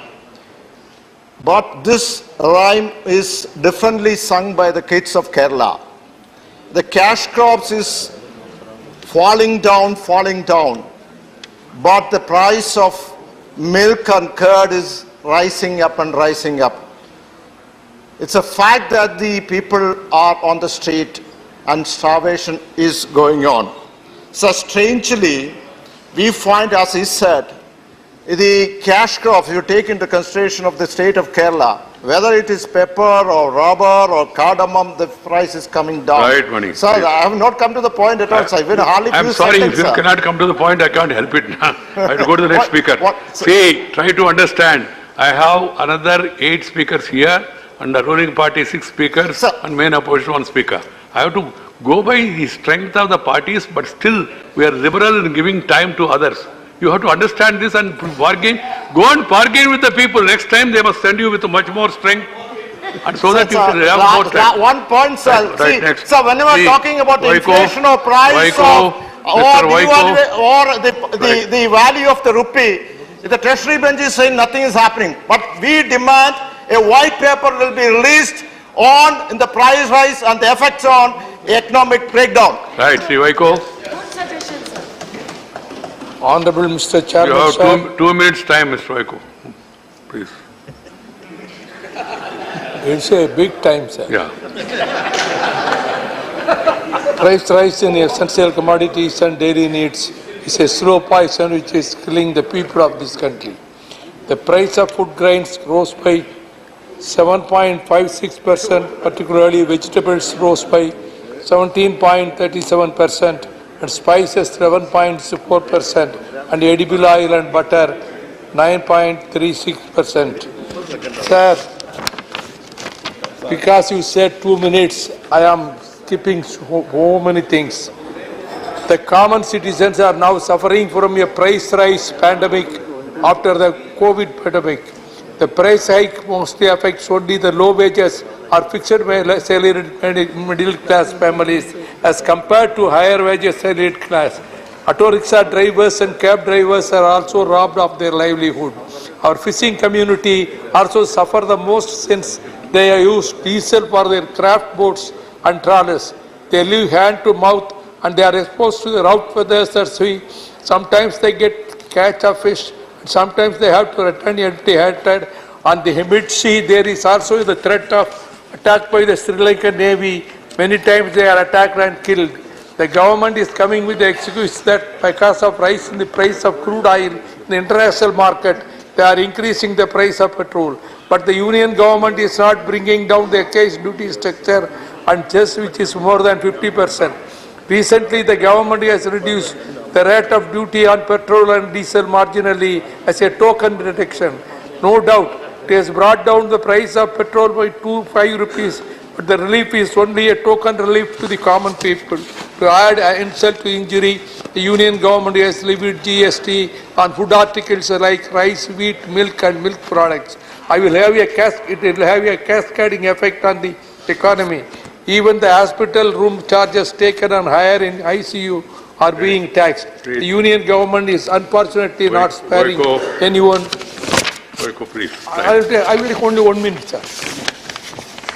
I will take only 1 minute. Because of wrong monetary policies, there is devaluation of rupee against US dollar, and due to that, all imports are getting costlier, including oil import bill. My demand, the union government should roll back the price of LPG cylinders to the level of 2014 price. The union government should make all of efforts to monitor and control the prices of essential commodities and daily needs of the common people. I have abided by your comments, sir. Very good. Very good. Thank you, Vaiko. So some of the youngsters, you must know that Vaiko is one of the most ferocious speaker in the country. I have no hesitation to say it. But his strength of the party is less, so I can't increase it in the House. So I have to go by the time allotted and do justice to others also. Thank you, Mr. Vaiko. This is very senior. This is the way for others also to follow. Advice given by the chair. Sri Kanakamada Ravindra Kumar. Thank you, Chairman, sir, for giving opportunity. 2 minutes. The main reason behind rise in prices are essential commodities and found unabated. Increase in price rise of petrol and diesel are main reason. It is not just the common man, but even the small businessman like restaurants also suffering. At present, the only solution is to bring the petrol and diesel under GST. Sir, my strong protest for hiking prices of LPG cylinder also. Sir, recently central government had included many essential food items within the GST slab. It puts extra burden on the common people. The entire population has not yet recovered from the shock of the COVID-19 pandemic. To this burden, bringing the essential items like rice, wheat, flour, milk, curd had brought within the ambit of GST slab. This is totally uncalled for. I appeal to remove it. Sir, at the outset, I registered my strong protest against the state government of Andhra Pradesh for not reducing the excise duty on petrol and diesel. Sir, most of the states had reduced the excise duty on petrol and diesel, and the central government had also reduced it on 2 occasions, but the Andhra Pradesh government had not reduced the tax excise duty. This had caused serious financial burden on the people of Andhra Pradesh. The effect of non-reduction of excise duty state of Andhra Pradesh so much that it has increased further price rise in the state of Andhra Pradesh. The need of the hour is to contain the inflation. If the inflation keeps continuously rising, the prices will increase and there shall be financial burden on all the sections of the society, particularly marginalized people of the society. Time and again, government is claiming that the several supply side measures have been taken by the government to address the inflation. How it ensures that the supply side is maintained properly. The extent of the land under cultivation has to be increased considerably in order to achieve the self-reliance. Sir, how we are going to reduce this? The only way to be self-reliable. This is the solution for the overall development of the sector. The government has to see that the income of the people has not been increased. No steps have taken to increase the income of the common man, at least to pay the increasing taxes. Vulnerable section of the society are suffering with high prices and commodities, sir. Price rise is a reality. We should not escape from several justifications. Government should do something to reduce the burden of common man. I request the Honorable Finance Minister to take steps in this direction. Thank you, sir. Thank you, Chairman, sir. As you know very well, you have served as a Parliament Affairs Minister also. Many times we are discussing this price rise in the Parliament. This is the same way we are discussing, sir. The price rise is a common phenomenon now. It can be controlled not only by the central government, the state government has also played the role to control the price. That is why, sir, during our regime, former Chief Minister Amma and Edapadi Palaniswamy, so many incentives given the farmers and also free raises given to control the price. But the same way, in the Lok Sabha, our finance minister raised the whole promises what we have given, it has been fulfilled. But the other side, our DMK side, I'm telling sir, I want to say, the electricity bill is going, they are going increasing, and also they have not cut the promise in the whole, the petrol price, only petrol price is reduced, but diesel price not reduced. Sir, this is, I'm telling, because when they spoke... When you get an opportunity, you can reply. Sir, I am telling that this is the fact, even our finance minister raised in the Lok Sabha, whatever the promise made by the state government of Tamil Nadu, not fulfilled. That is why price is affected. Our ADMK party agitated under to control the electricity. See that electricity must not be increased. So let them, what they promised, the price of the diesel must be, that is GST, sir. GST I want to say, sir. GST signed off GST of Congress. They brought the GST. And as, sir, I am finishing 1 minute, sir. GST, because they are same, many times they are raised in the house, GST. Please, I know what to allow, not to allow. UPA government, where the DMK also part of that. But the child, because this government could not do anything, but they promised, because of GST, the price increase is a fact, I am accepting. At the same time, the DMK party part of the council. Here the minister has made it very clear. Non-BJP states of Punjab, Chhattisgarh, Rajasthan, Tamil Nadu, West Bengal, Andhra Pradesh, Telangana and Kerala had agreed to impose the 5% of the levy. Right. This is what the finance minister says. Therefore, it's not, she's here. She's going to answer for you. Therefore, No argument. No Sir, argument. thank you very much. Thank you. No argument. Minister is here. She is capable of responding. Don't worry. Don't worry. Please, Sivadasan, इससे क्या फायदा होगा मुझे समझ में नहीं आ रहा है। मैं भी 20 साल थे यहाँ ऑलमोस्ट। ये तो रिकॉर्ड में जाएगा नहीं, वो दिखाएंगे नहीं, फिर केवल आपका गला खराब होगा, उससे परेशानी बढ़ जाएगा।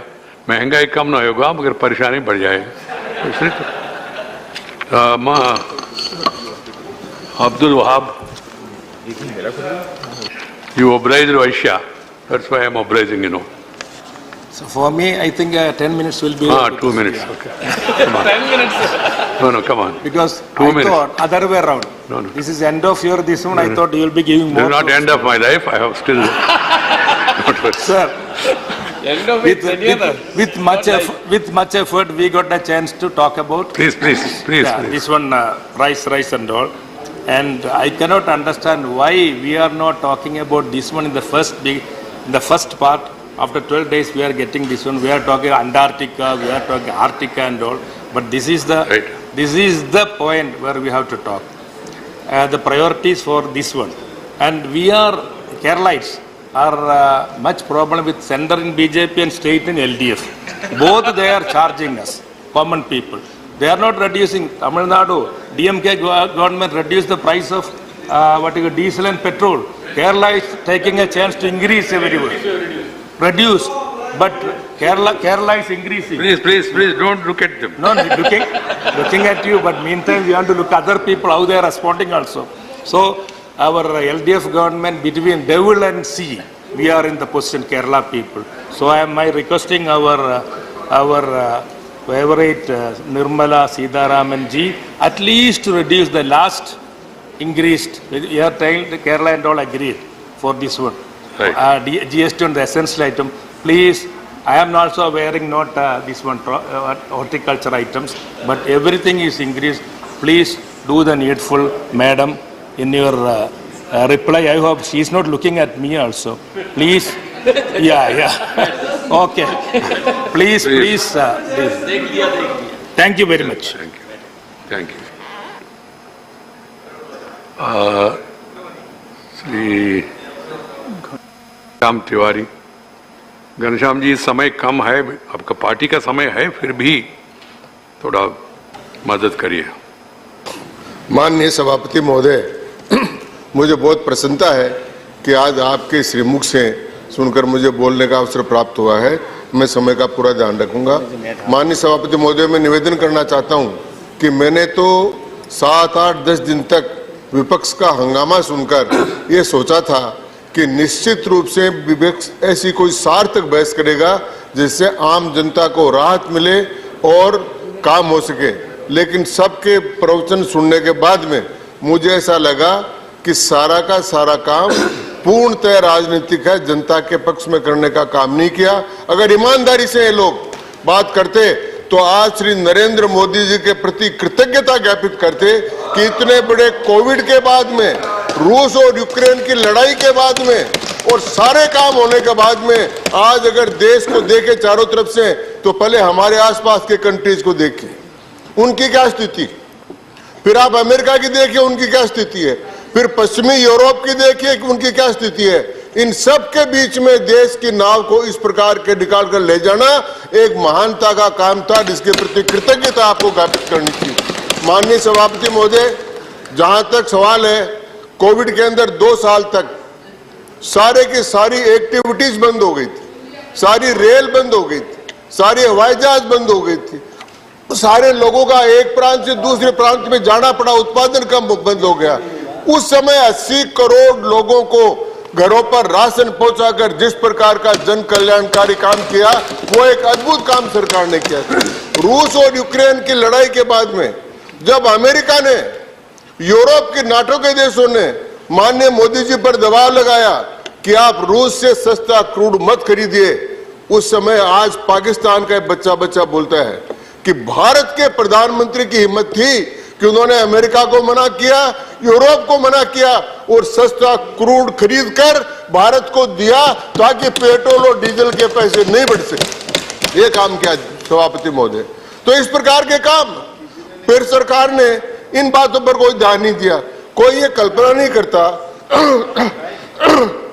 कि गर्मी एकदम से बढ़ी और गेहूं की उत्पादन कम हो गया, गेहूं का उत्पादन कम हो गया और गेहूं का जब एक्सपोर्ट होने लगा तो सरकार ने गेहूं के एक्सपोर्ट पर प्रतिबंध लगाकर यह कोशिश की कि यह काम हो जाए। दूसरा, जब 8 बार लगातार सरकार ने पेट्रोल और डीजल के उसको कम किया तो विपक्ष की सरकारों ने नहीं किया। मैं कहना चाहता हूं कि राजस्थान एकमात्र ऐसी सरकार है जहां हिंदुस्तान में सबसे अधिक महंगा पेट्रोल और डीजल है। परंतु दुर्भाग्य यह है सभापति महोदय कि कांग्रेस पार्टी में राजस्थान से कोई भी जीत कर आया हुआ आदमी नहीं। सारे उत्तर प्रदेश से वहां से लाए तो वो बोलते नहीं है। तो जब भारत सरकार ने कम किया तो राज्य सरकारों ने कम किया। फिर दूसरा चरित्र, जो दोहरा चरित्र सामने आया, वो आया कि जब कल माननीय वित्त मंत्री महोदय ने लोकसभा में साफ साफ कहा और राज्यों के मंत्रियों के वक्तव्य छपे कि जीएसटी काउंसिल में जो सारा प्रस्ताव पास हुआ वो सारा का सारा प्रस्ताव सर्वसम्मति से पास हुआ। उसके बाद में आम जनता को दिखाने के लिए राज्यसभा में आकर विरोध करते हैं और वहां अंदर बैठकर समर्थन करते हैं। ये दोहरा चरित्र है, तो जनता के हित का नहीं है, ये राजनीतिक हित का चरित्र है। इसलिए मैं कहना चाहता हूं माननीय सभापति महोदय कि महंगाई की समस्या है, महंगाई की समस्या का समाधान है। सरकार ने 8 कदम उठाए। सरकार ने कदम उठाया कि जो सीड्स, ऑयल सीड्स आ रहे हैं उन पर ड्यूटी समाप्त कर दी। सरकार ने प्रतिबंध उठाया कि स्टील की कीमतें कम हो, वो काम किया।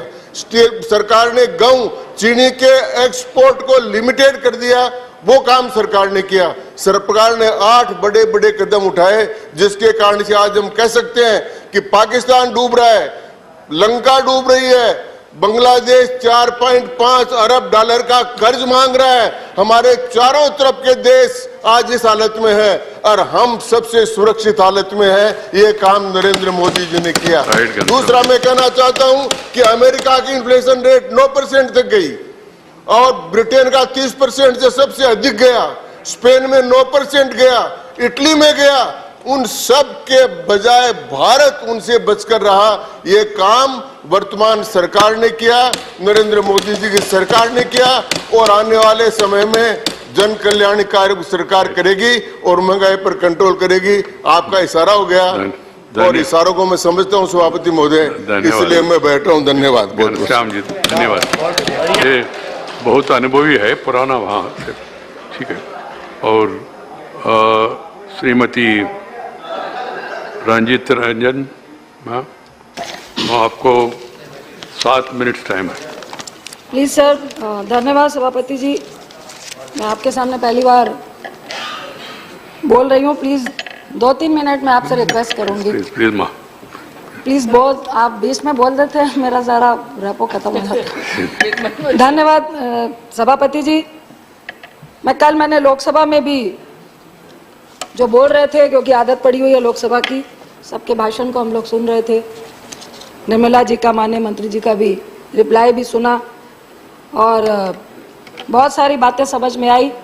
मुझे मुंशी प्रेमचंद जी की एक रचना याद आ गई, गोदान, गो का दान। एक बहुत गरीब फैमिली थी जो पूरे जिंदगी भर सपना देखती रही कि अपने बच्चों को दूध और दही खिला पाए, एक गाय को पाल के। लेकिन उसका पति बीमार पड़ता है और शैया पर होता है। 5 मिनट बाद उसकी डेथ होने वाली होती है और पंडित जी आते हैं और कहते हैं कि गोदान कर दीजिए तो आपका पति स्वर्ग सिधार जाएगा। उसकी पत्नी घर से गई, 1 रुपए का सिक्का लेकर आई और पंडित जी को दिया और कहा, पंडित जी मेरे घर में यही 1 रुपया बचा है, पूरी जिंदगी मेरा पति दूध और दही के सपने लेकर गौ पालने के सपने देख रहा था और आज आप कह रहे हैं कि स्वर्ग सिधारने के लिए गौ का दान कर दीजिए।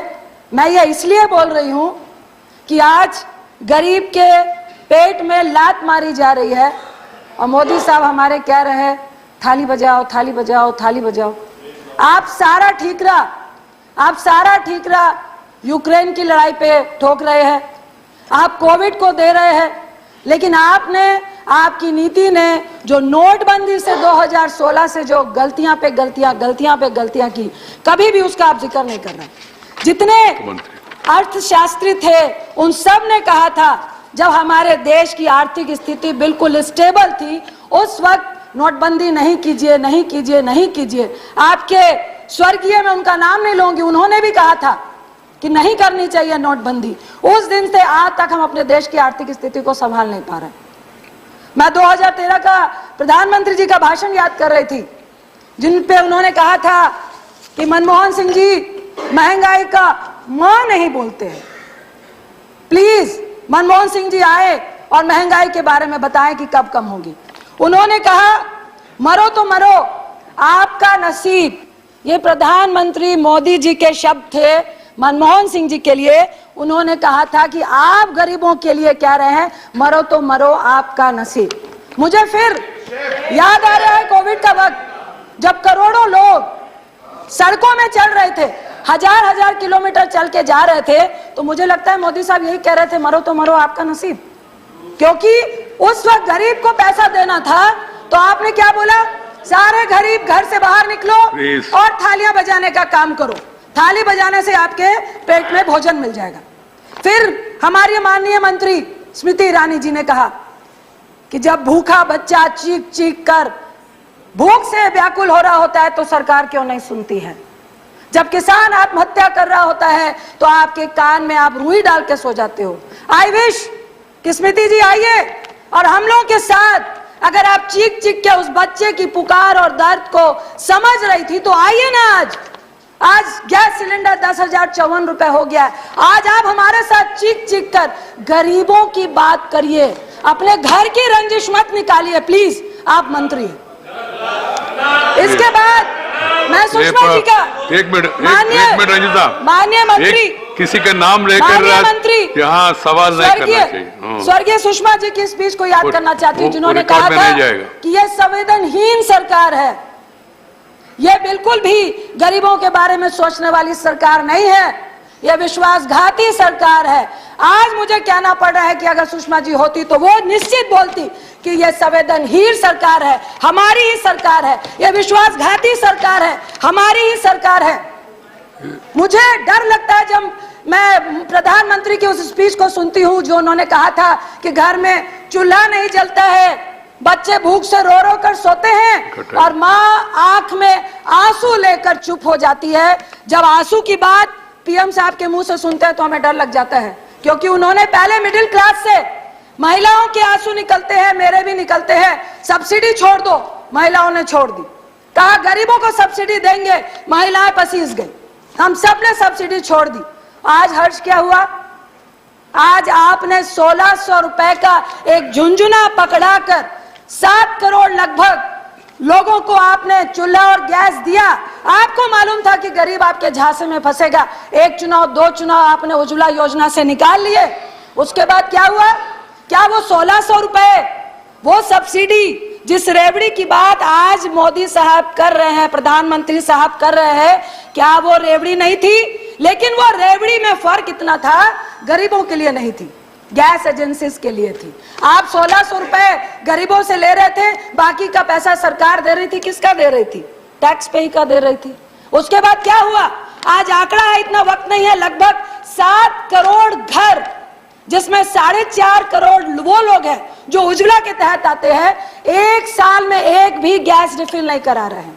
3.5 करोड़ के लगभग वैसे लोग हैं जो साल में एक रिफिल करा रहे हैं। ये किसको दिया था झुंझुना, ये किसकी रेवड़ी थी? रेवड़ी तो प्रधानमंत्री साहब आपने भी दी। कल मैं सुन रही थी आपके लोकसभा में भाजपा के एक सांसद बोल रहे थे कि भाई उस वक्त भी आपके टाइम पे 900 रुपए गैस सिलेंडर था, मानते हैं 900 रुपए था, लेकिन हम अपनी रेवड़ियां गरीबों में दे रहे थे। बिल्कुल 400 रुपए कम में गैस सिलेंडर दे रहे थे। हम गरीबों की मदद कर रहे थे। हम एनपीए की और करोड़पतियों की मदद नहीं कर रहे थे। हम उनके 3.5 लाख करोड़ रुपए माफ नहीं कर रहे थे, हम गरीबों को दे रहे थे। आप सिर्फ खाद्य सुरक्षा की बात कर रहे हैं। एक तरफ मोदी साहब कहते हैं कि रेवड़ी बांटना बहुत खतरनाक है। मैं प्रधानमंत्री साहब सभापति जी के माध्यम से बोलूंगी, उज्ज्वला की रेवड़ी हो, चाहे आपकी कोई भी गरीबों के लिए रेवड़ी हो, वो रेवड़ी में ना तिल था, ना चीनी थी, ना गुड़ था। ये तिल, चीनी, गुड़ सब कुछ कोई जो लेके गया वो कॉर्पोरेट थे। एक और रेवड़ी की याद दिलाना चाहती हूं आपको, जियो। आप एक तरफ कह रहे हैं कि रेवड़ी नहीं खिलानी चाहिए, आपने क्या किया? पूरे देश को जियो का रेवड़ी खिलाई। पहले बोला मुफ्त में दे रहे हैं, मुफ्त में दे रहे हैं, मुफ्त में दे रहे हैं। जब आपको आदत डल गई, उसके बाद अब कितने में जियो का लोग प्रीपेड और पोस्टपेड भरवाते हैं। ये कौन सी रेवड़ी थी? ये रेवड़ी भी कॉर्पोरेट के लिए थी, गरीबों के लिए नहीं थी। दूसरी तरफ मैं आपको जरूर कहना चाहूंगी कि मेरी बात हो रही थी, एक छोटी सी फैक्ट्री चलाने वाला व्यक्ति है, उन्होंने सुबह बोला कि जीएसटी निर्मला जी का कल मैं भाषण सुन रही थी कि उन्होंने बोला कि लगभग 1,45,00,000 करोड़ जीएसटी समथिंग, मेरे आंकड़े गलत हो सकते हैं, कि इस बार भी हमने जीएसटी से पाया। मैं मंत्री साहब से पूछना चाहूंगी, आप जीएसटी तो पा रहे हैं, जो लोग काम कर रहे हैं, फैक्ट्रियां चला रहे हैं, विद इन मंथ उनको ब्याज, बैंक का ब्याज भी देना पड़ता है, जीएसटी भी गवर्नमेंट को देना पड़ता है। 15 दिन के अंदर अगर वो नहीं देंगे तो आप पेनल्टी लगाते हैं, लेकिन उनका जीएसटी का इनपुट आपको कितने दिन में देना था? एक साल लगाकर आप उनका इनपुट नहीं देते हैं। क्या खरबों रुपए आप उनके इनपुट से बना के, क्या सरकार पूरे देश को उसी इनपुट से चला रही है क्या?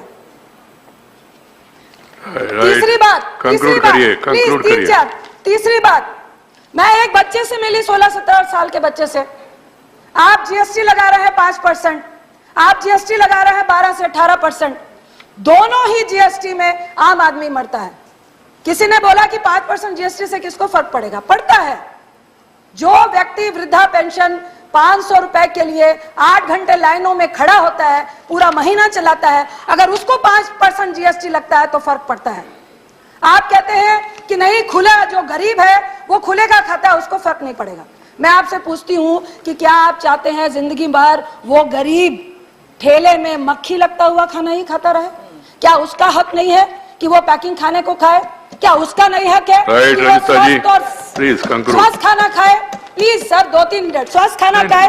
दूसरी तरफ आप ये बताइए, टेट्रा पैक में जो 10 से 12 रुपए की लस्सी, छाछ, दूध, दही, हम सब बच्चे स्कूल से आते हैं तो जाके किसी भी एमडीएमसी के, एमडीसी के उससे छाछ लेते हैं, तो क्या उसमें आप 12 से 18% जो लगा रहे हैं वो क्या गरीब अमीर खाता है?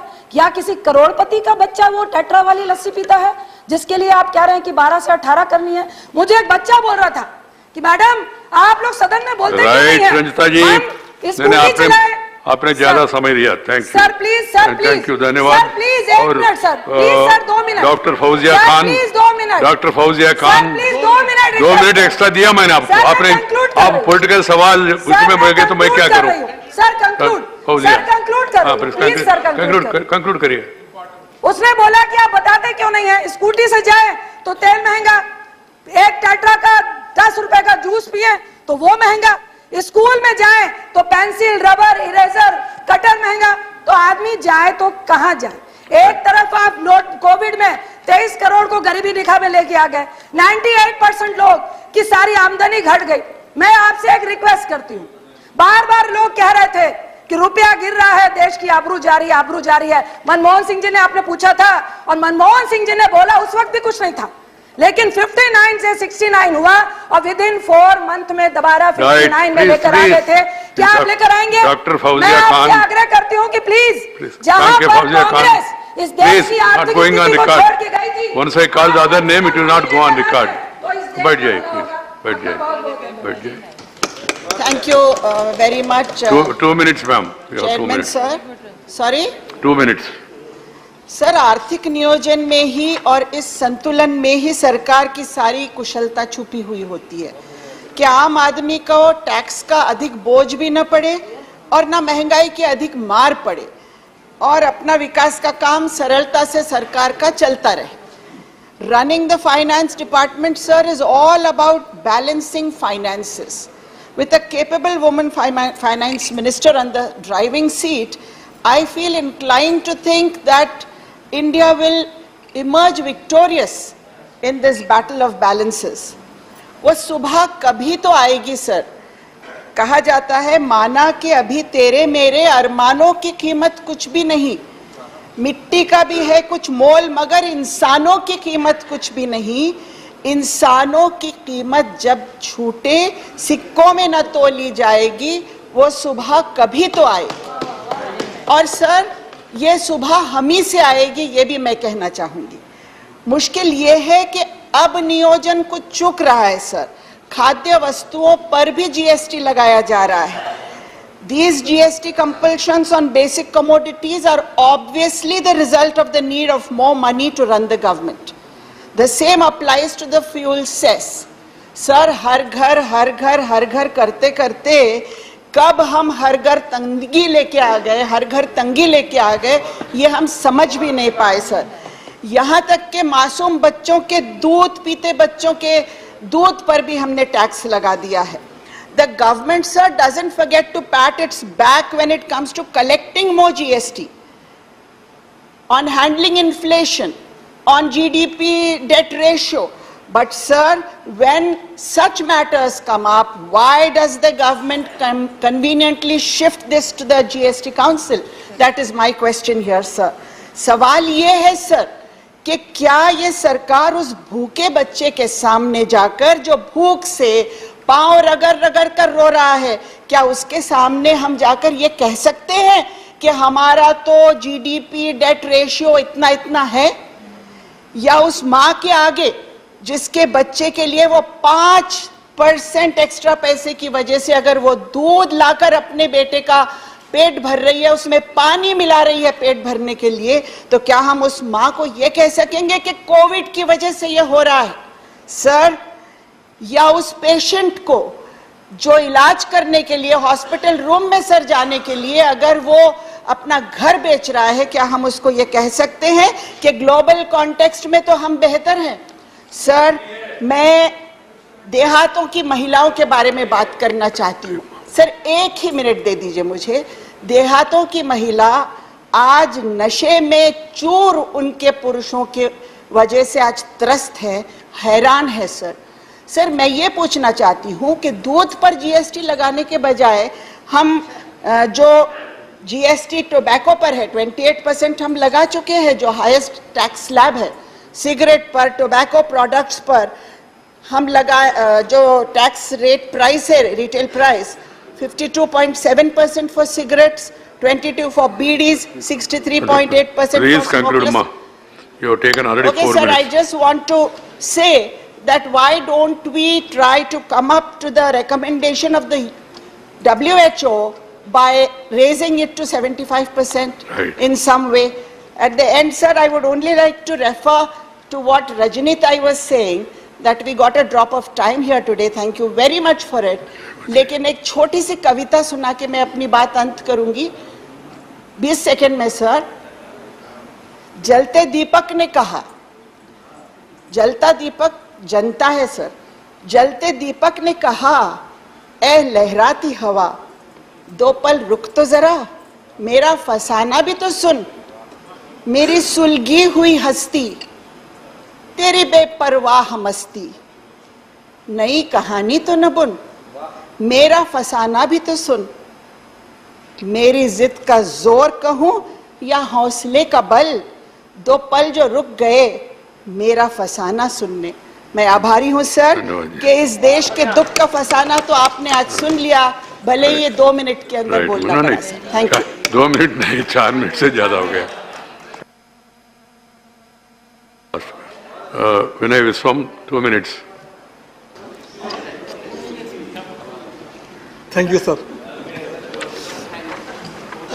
for the benevolent 2 minutes. क्या करूं? Sir, if powerful speeches could have the capacity to control prices, it could have happened yesterday. The speech that our Madam Finance Minister made in Lok Sabha yesterday was so powerful, even though she is not well due to COVID reasons. Very good speech, powerful. Sir, if promises in large numbers could bring in robust economy, our country could have reached Achhe Din much earlier. But the fact is not like that. Everybody knows what the BJP government says and what is happening in the country are diametrically opposites. Their words go in one direction, but the country's life goes the opposite direction. Sir, yesterday in the speech in Lok Sabha, Madam FM talked about robust economy. She talked one more thing. She told why to compare India with Sri Lanka or Bangladesh. Compare with the USA. Yes, we can compare India with the USA. In USA, 1% of the total population controls 37% of the wealth. In India, it is 77%. You compare it. Sir, the same way, compare the strength of the currency in USA and here. I can predict here that within a couple of weeks, sometimes, our rupee will become 100. This is what is happening. And she talked about the banking system and the NBA, how they reduced it. I should call it a magic. What the FM did in the banking sector is a magic. The NBA is there, but she did haircuts. Haircuts is nothing but giving concessions one after another to the looters. And in that way, they claim that they have reduced the NPA. The whole exercise of the government in the economy is like that. And who are the sufferers, sir? Sufferers, I have not time, still I want to read some items only. Kindly tell us Vanaspati's price, soya oil price, sunflower oil, palm oil, salted packed salts, potato, tomato, wheat, atta, groundnut oil. The prices, the percentages here on the increase. Achhe Din. Right. Sir, in this way, I have only one request to the Finance Minister. While she replied to the debates, kindly tell us what will happen to the Manarega. What will happen to it? The funds you have reduced, kindly regain that funds and give to the poor people. What will happen to the health sector? What will you do for the education? The promise of 6%. Sir, I would request the FM to read the manifesto of the BJP. Right, Viswam.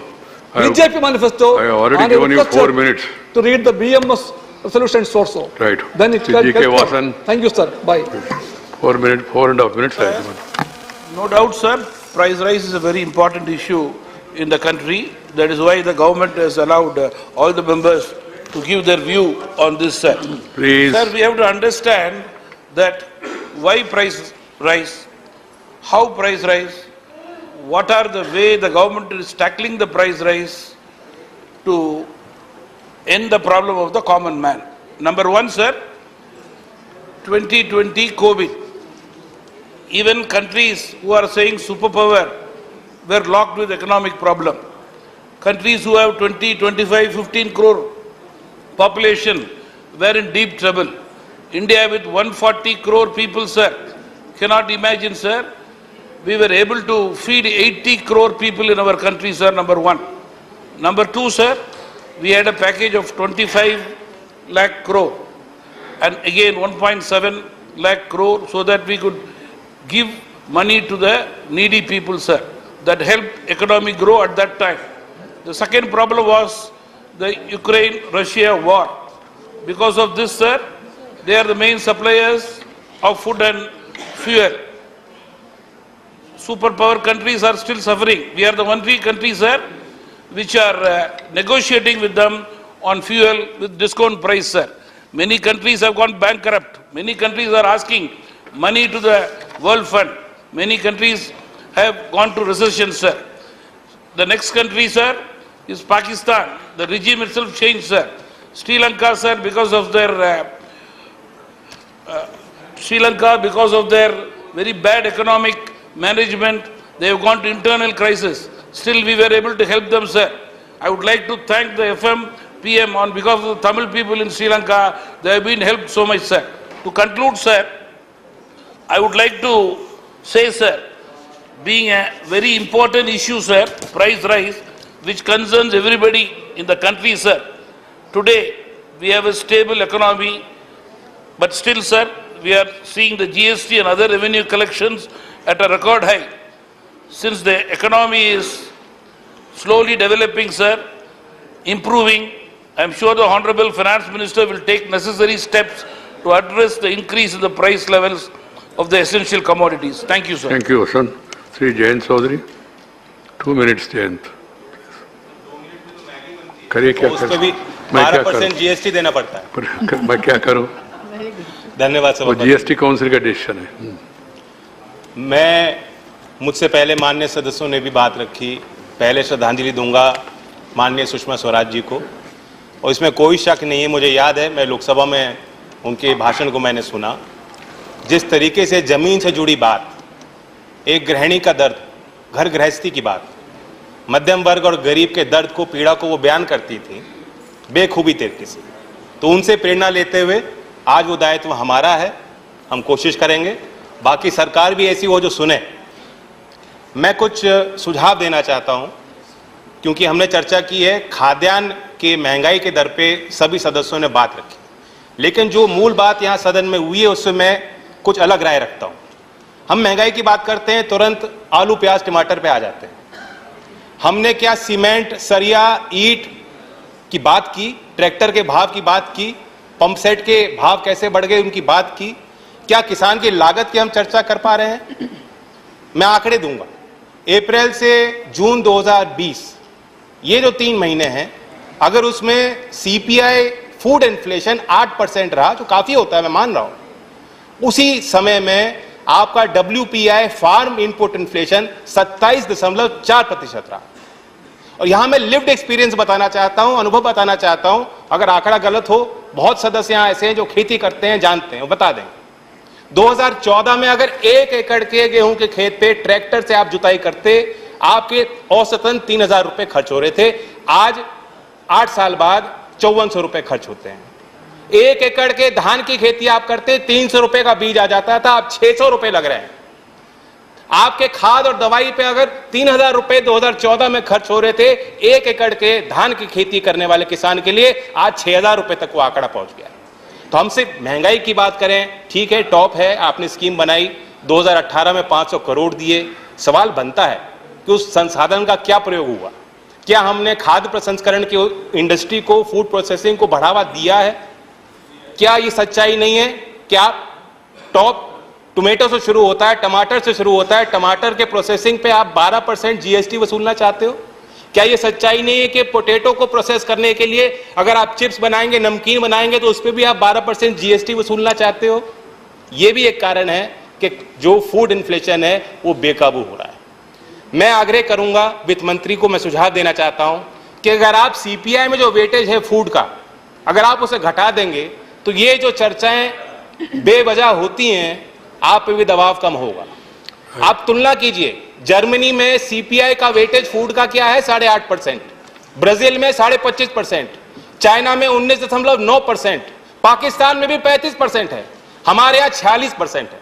इसलिए दूध का भाव 1 रुपए बढ़ जाएगा तो त्राही much जाएगी, आप पे भी दबाव बन जाएगा और फिर आप व्यवहारिक फैसले नहीं ले पाती हो।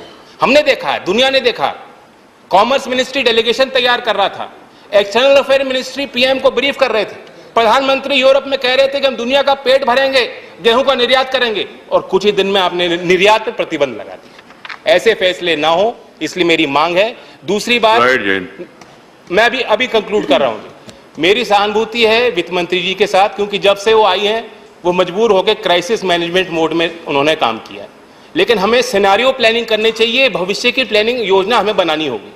मैं पूछना चाहता हूं, आज मॉनसून डेफिशिएंसी है उत्तर प्रदेश में, बिहार में, झारखंड में जितनी औसतन बारिश होती थी नहीं हुई। 23% धान की बुआई उत्तर प्रदेश में कम हुई है। क्या वहां के कृषि मंत्री विभाग ने कोई मीटिंग ली है? क्या आपने उनके साथ बैठक ली है? क्या आप उनके साथ बैठक लेंगी? उसका जवाब मैं आपके उत्तर में जानना चाहूंगा। और अंततः जो आम आदमी कहता है उसके पास सारी चीजों का समाधान है। मैं बताना चाहता हूं कि एक आम आदमी ने मुझे कहा कि आप सदन में जा रहे हैं, चर्चा करेंगे, वहां ये समाधान दे दीजिए ना। मैंने पूछा क्या समाधान है? उसने कहा सरल है, ऐसी व्यवस्था बना दो, 5 साल तो सरकार रहेगी इनकी, ऐसी व्यवस्था बना दो कि हर 2-3 महीने में कहीं चुनाव करा दो और आप देखोगे सरकार डीजल, पेट्रोल, बिजली कोई भी भाव बढ़ने नहीं देगी। राइट, धन्यवाद। राइट। इन्होंने कोई राजनीति किया नहीं, सुझाव दिया, आप उसको स्वीकार करेंगे ना करेंगे अलग बात है। ऐसी चर्चा ऐसी होना चाहिए सचमुच में। Shri Suresh Reddy, 2 minutes, Suresh Reddy. Sorry to say it. Yes, sir. Chairman, sir, I do understand your predicament, sir, but at the same time, we are a 7-member party and my name was on the listed business today, sir. But of course, there was a communication gap between us and the table, which resulted in the name not being there, sir. But nevertheless, sir, I leave it to you. And of course, you have all the inherent powers, sir, for your indulgence, sir. So with deep anguish today, I must say that when the country is going through the period of what they call it the Amrit Kal, it is not prosperity, but it is poverty and the loud cries of the common man which are resonating all across the nation, sir. All very honorable, experienced members across the parties, while speaking, sir, I can sum it up and say the whole summary was cradle to crematorium. From cradle to crematorium, the kind of agony the country and the poor people are facing has very explicitly been described in this house, sir. So all I can add to that is, after the debate, probably, अगर कुछ बचा आदमी के पास, तो उनके विलनामा में कुछ GST का प्रोविजन अंतिम यात्रा के लिए रखना चाहिए, so that he'll have a nice farewell before leaving this earth, sir. Sir, I mean, my question, sir, is between September 2021 and April 2022, the consumer food price inflation in India has risen from 0.68 to 8.38 year on year, sir. Currently, it stands at 7.1%. The wholesale price index was at a record high, which is the highest in 30 years in May 2022 at 15.9. I will not go for a tedious repetition of how the prices have gone up, sir, but the excuse given needs to be looked into again, sir. When we spoke about the sunflower oil, they said the Ukraine war was the reason. I can say with full confidence, sir, it is not the Ukraine war. Ukraine also had a drought in 2021 also, in 2020. Russia had a export embargo for their essential commodities. But the war started in 22 of February, sir. So you cannot blame the Ukraine war for all the price rise which is happening in our country. And then secondly, sir, when we see the petroleum price, I would not like to go into the full split up of that, but one issue which I'd like to bring to the House is the central taxes and the state taxes which make part of the entire pricing of a liter of petroleum product. In that, there are various taxes from Government of India, central governments, and one such tax which we notice is the agriculture cess, sir. The agriculture cess which says is 2.5 rupees per litre. Now this is being collected for agriculture, infrastructure and development cess, sir. During the course of the debate, many honorable members have pointed out that there has been a high inflation in Telangana and some other states. I would like to know, through the Honorable Finance Minister in a reply, what is the amount you spent on agriculture infrastructure? In the last 7 years, I haven't seen a single major irrigation project coming up in this country. I haven't seen any major incentives being given to the farmer, but in spite of the fact you've been collecting. For example, in my own state of Telangana, where you say the inflation is high, Telangana, from the most backward region in the country, before it became a state, has become one of the top 5 contributors to the Indian economy in a span of 7 years, sir. How did we have to do this? It could be achieved through the optimum utilization of our river waters, which meant a lot of expenditure had been incurred. Seeing the prosperity on Telangana, which is against the spirit of the federal structure on which the country thrives, they are trying to choke Telangana. You are trying to put curbs on our borrowings. You are trying to put curbs on various limitations. Now, this way, the development of Telangana is one area which would be affected, sir. And I would request the finance minister that in the spirit of federalism, do not choke states which are progressing and which are contributing to the country, sir. Thank you, sir. Finally, one last point. Everything was spoken, one about the Russian war, sir, and the other was on the pandemic. But we have to see a lot of mismanagement happened even before the pandemic. It happened during demonetization. The Honorable Finance Minister spoke so highly of Raghuram Rajan and spoke about what he said in the Lok Sabha, sir. But I would like to quote one last before I close, sir. Raghuram Rajan has also said the other day in a conference in Raipur that Sri Lanka was an example of what happens when a country's politicians try to deflect a job crisis by targeting minorities. Your failures, your mismanagement should not be taken with pandemic as a reason. So with these words, sir, of course, had a lot, but with due respect to the chair, I thank you, sir. Thank you. Suresh Reddy was former speaker, so he has experience of time management. Dr. K. Lakshman, 5 minutes. Maiden speech, but there is no maiden, as I told you. Honorable Chairman. You have a bright future. At the outset, I would like to thank for giving this chance to speak on the subject price rise. First time in this August Parliament.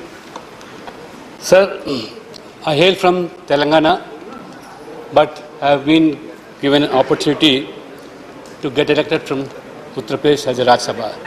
I am really grateful to my leadership, Modi ji and our President Nadda ji, for giving this chance. As a person from Telangana, it is my bounden duty to speak on behalf of Telangana people and to see that the interest of the Telangana and the welfare of the Telangana people to be talked here. And I would like to become the voice of the Telangana people in this August Rajya Sabha, sir. Because I am the first Rajya Sabha member from Telangana by a ruling party, which my party has given this chance. At the same time, I would like to take responsibility to see that how, being a Rajya Sabha member from Uttar Pradesh, how my government, under the leadership of Modi ji and Yogi ji, the double engine Sarkar, working day and night for the development and also the empowerment of downtrodden, weaker sections and poor of the society.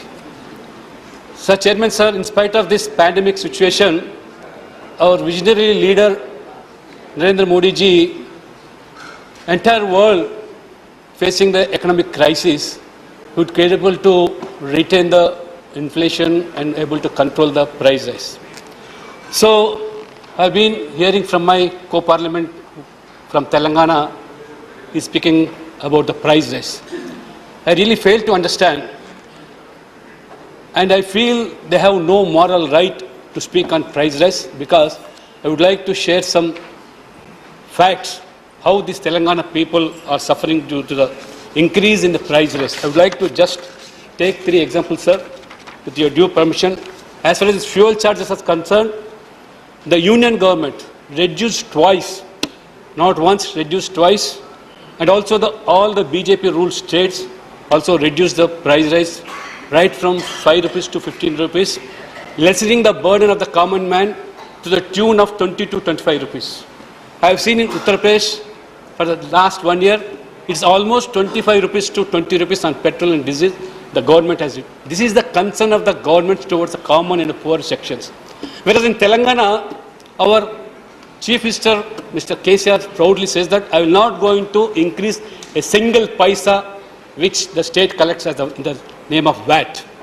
I'm sorry, sir, the state government collects on petrol 35% as a VAT and 27% on diesel as a VAT. Altogether from 2014 to up to this 2022, this government has collected not less than 70,000 crores of rupees as a VAT. And unfortunately, the center which collects in the name of excise duty, the 41% share goes to state again. This is the Telangana government concerned towards the poor and the common man. When it comes to the increase of the land values, twice in a month, in a span of 5 months, the government has increased the land values.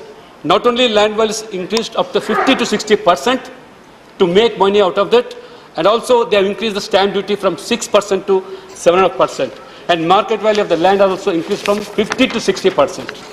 So apart from this, the public transport, where common man relies on it, 50% of increase on this public common transport system, sir. To the tune of 5,596 crores is a burden. It's a burden on the common man, where this RTC. For information, the government itself is due to the RTC, not less than a tune of 17,202 crores, out of which 12,598 crores are due by this government ships. The government claims to be a surplus budget state, but unfortunately, now it's in the depths of 3.5 lakh crores. And our brother, the students who rely on bus pass, poorer sections and common man, now the bus pass has increased from 160 to 450 per month. This is the... Please, sir, please. Sir, and my friend spoke a lot about this irrigation and concern towards this farmer, sir. Unfortunately, one by name, Kaleshwaram project. It was redesigned. It was a 30,000 crore project, enhanced to 1,20,000 crores. Already they spent 80,000 crores, but of no use. But due to the recent floods and rains, Lakshman, you have to conclude. Please. Their motor pumps were merged, and it is learned that hundreds of crores of rupees has to be spent for repair. It will take more than 1 year to get it repaired. This is the vision of our Chief Minister, where the public money, how it is being wasted. Sir, finally, I would like to just compare with the UP model of Telangana.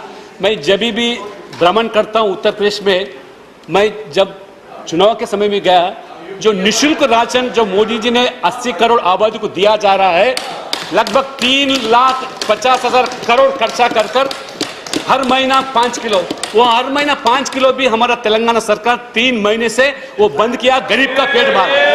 हमारा प्रधानमंत्री कोई गरीब भूखा पेट नहीं सोना, इसलिए मोदी जी के अलावा हमारे मुख्यमंत्री योगी जी ने ये चावल के अलावा गेहूं, दाल, चीनी, तेल हर महीना 1 किलो नमक के साथ हर महीना 2 बार दिया जाता है। देश के अंदर किसी भी प्रदेश में इस तरह दिया ना जा रहा है। इसलिए आज उत्तर प्रदेश हमारे जो डबल इंजन सरकार है, हमारे जो भी बीजेपी शासित राज्य है, हमारे गरीब और वंचित, शोषित, पीड़ित, दलित, किसान के लिए काम करने वाला है और गरीब का मिसाल मोदी जी।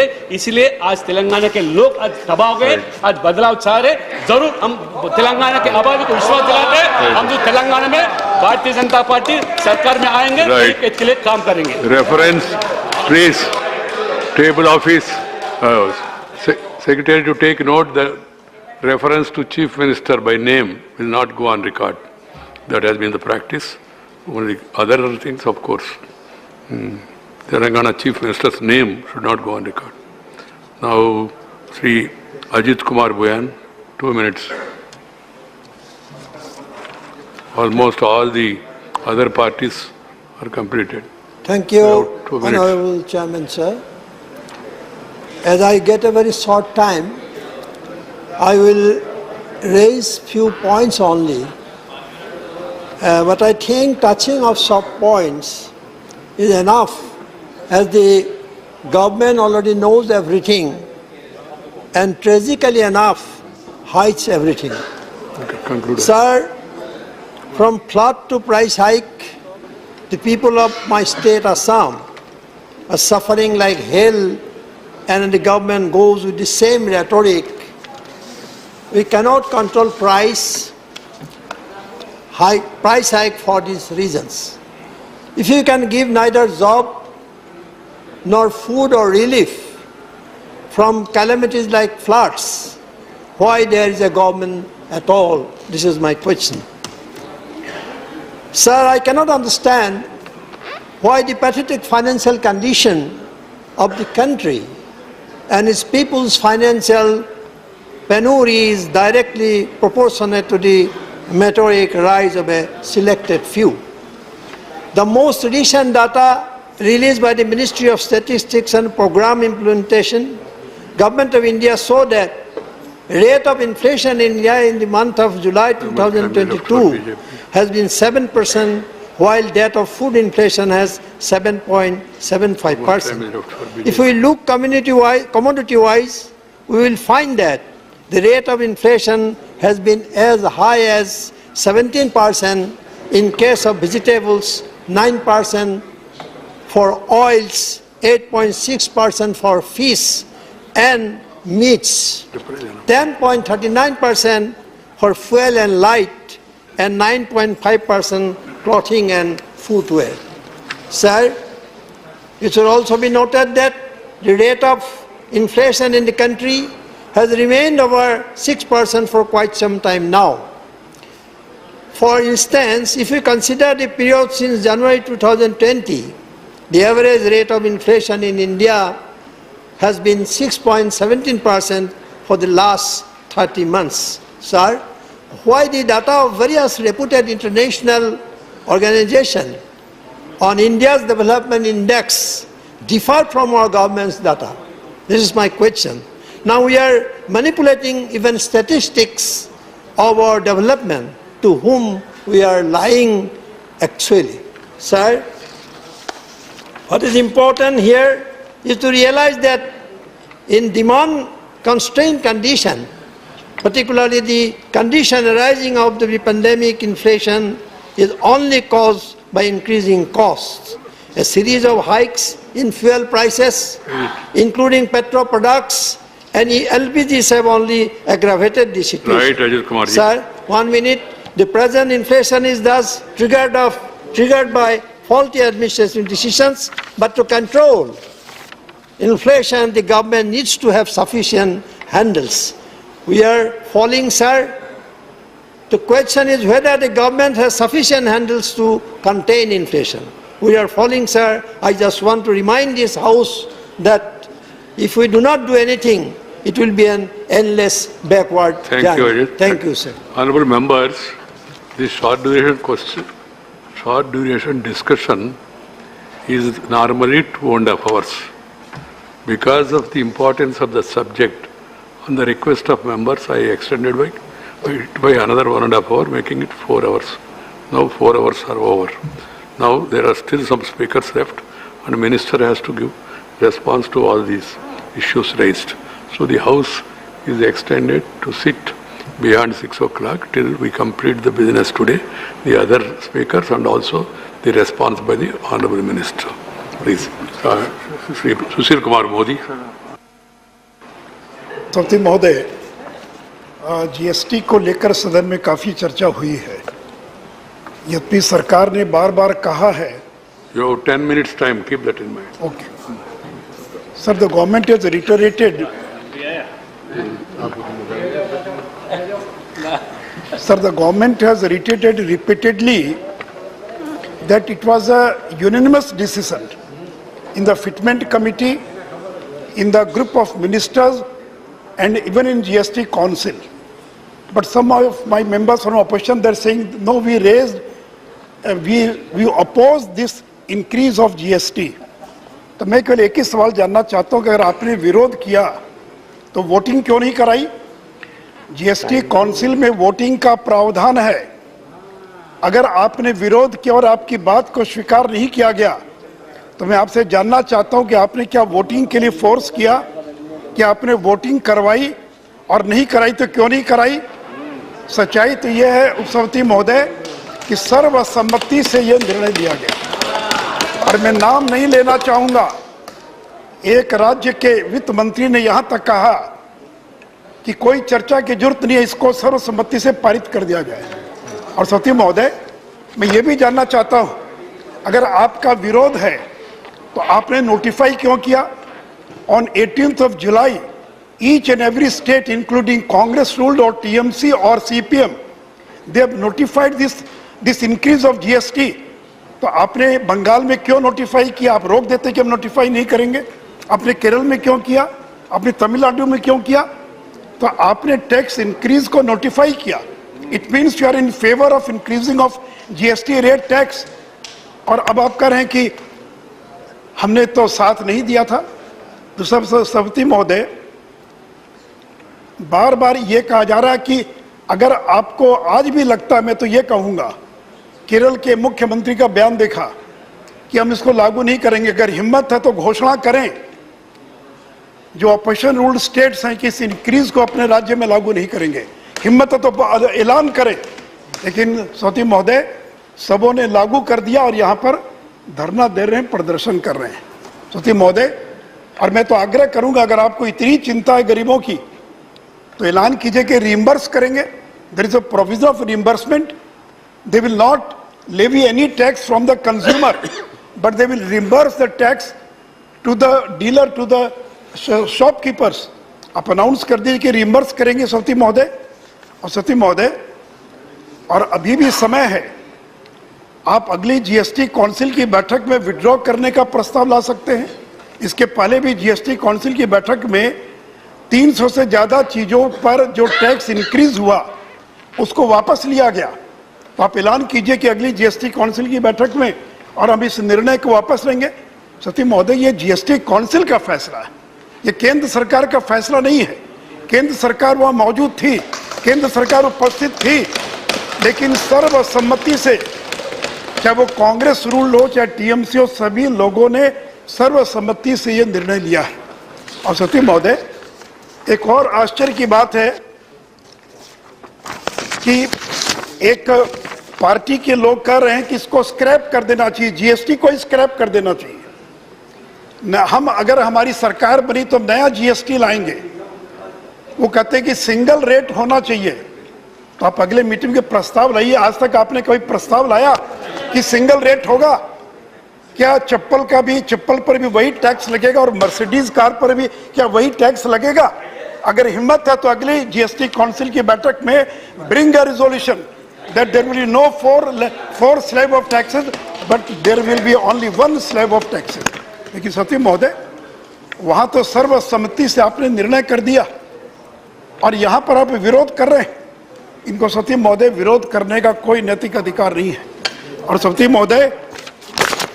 महोदय, जहां तक इन्फ्लेशन की बात है, ये इंपोर्टेड इन्फ्लेशन है, ये आयातित महंगाई है। इसे ये देश की अर्थव्यवस्था के मिसमैनेजमेंट के कारण पैदा हुई महंगाई नहीं है, ये इंपोर्टेड इन्फ्लेशन है। ये जो इन्फ्लेशन है, India's import dependency is a Congress legacy. मैं जानना चाहता हूँ कांग्रेस के नेताओं से, अगर आज़ादी के 75 साल के बाद भी अगर 85% क्रूड ऑयल अगर इंपोर्ट करना पड़ रहा तो क्या आप इसके लिए जिम्मेवार नहीं है?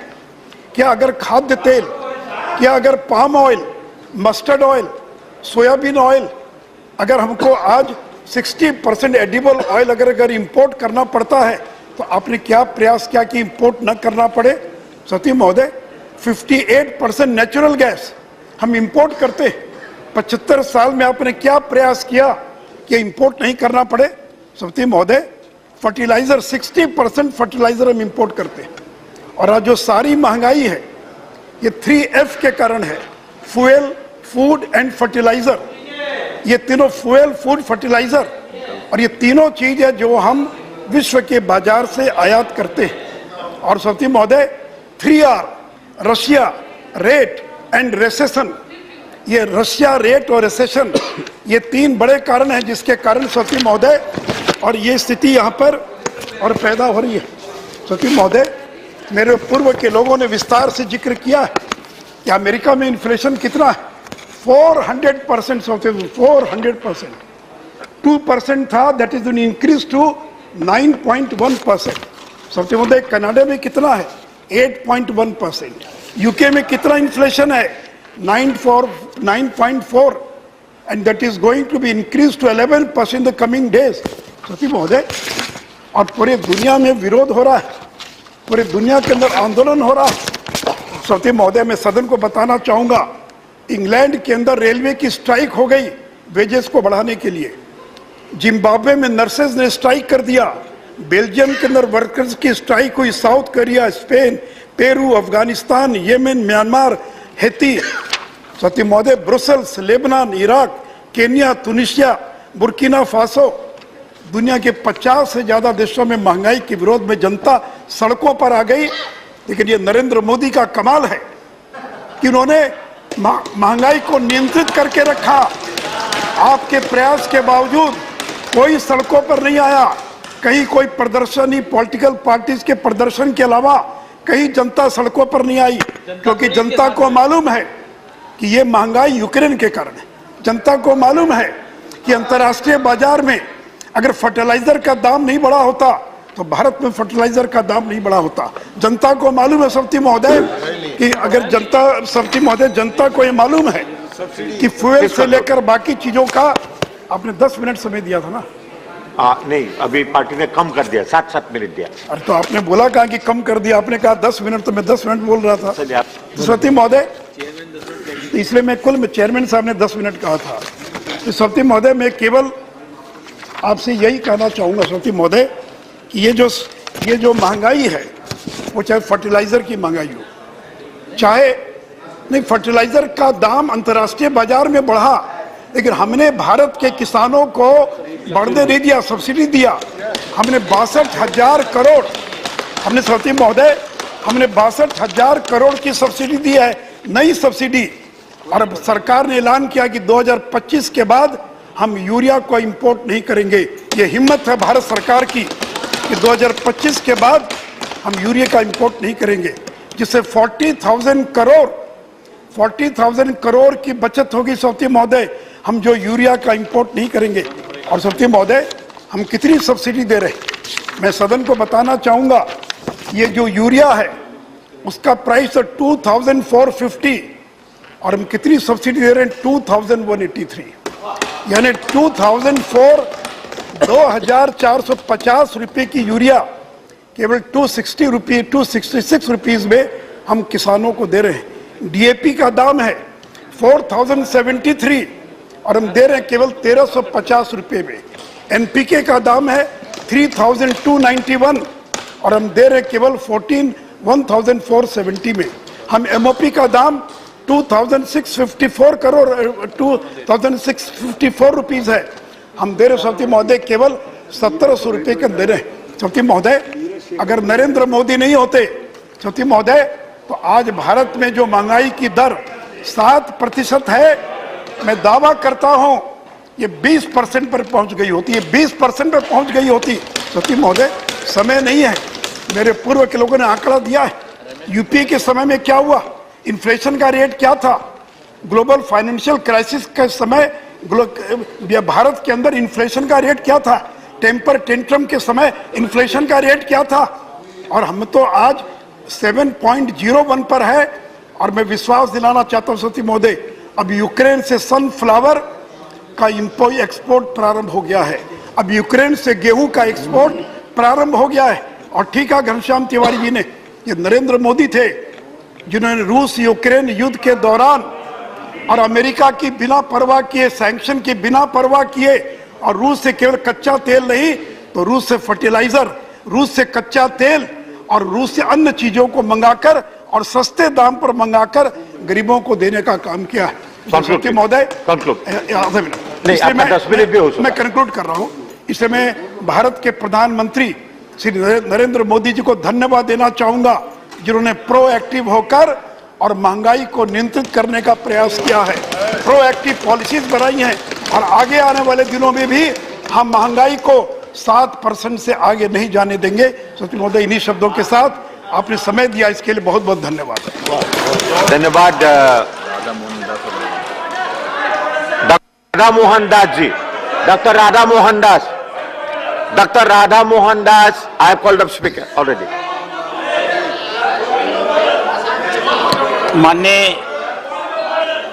माननीय उपसभापति महोदय, मैं अपनी बातें 4 बिंदुओं पर आपके सामने। अच्छा, under what rule? Under 261, sir. Yes, what is the rule? Sir, this is defamatory to Maharashtra when honorable member was saying that nobody opposed anything in the GST Council when Maharashtra has written an open letter saying that this GST No, he is not must talking not be about applied open letter. He is talking about food council. products. How can he say, Council में council का बात कर रहे हैं, letter की बात नहीं कर रहे हैं। लेटर में या हाउस में जिक्र करने की बात नहीं कर रहे हैं। GST Council was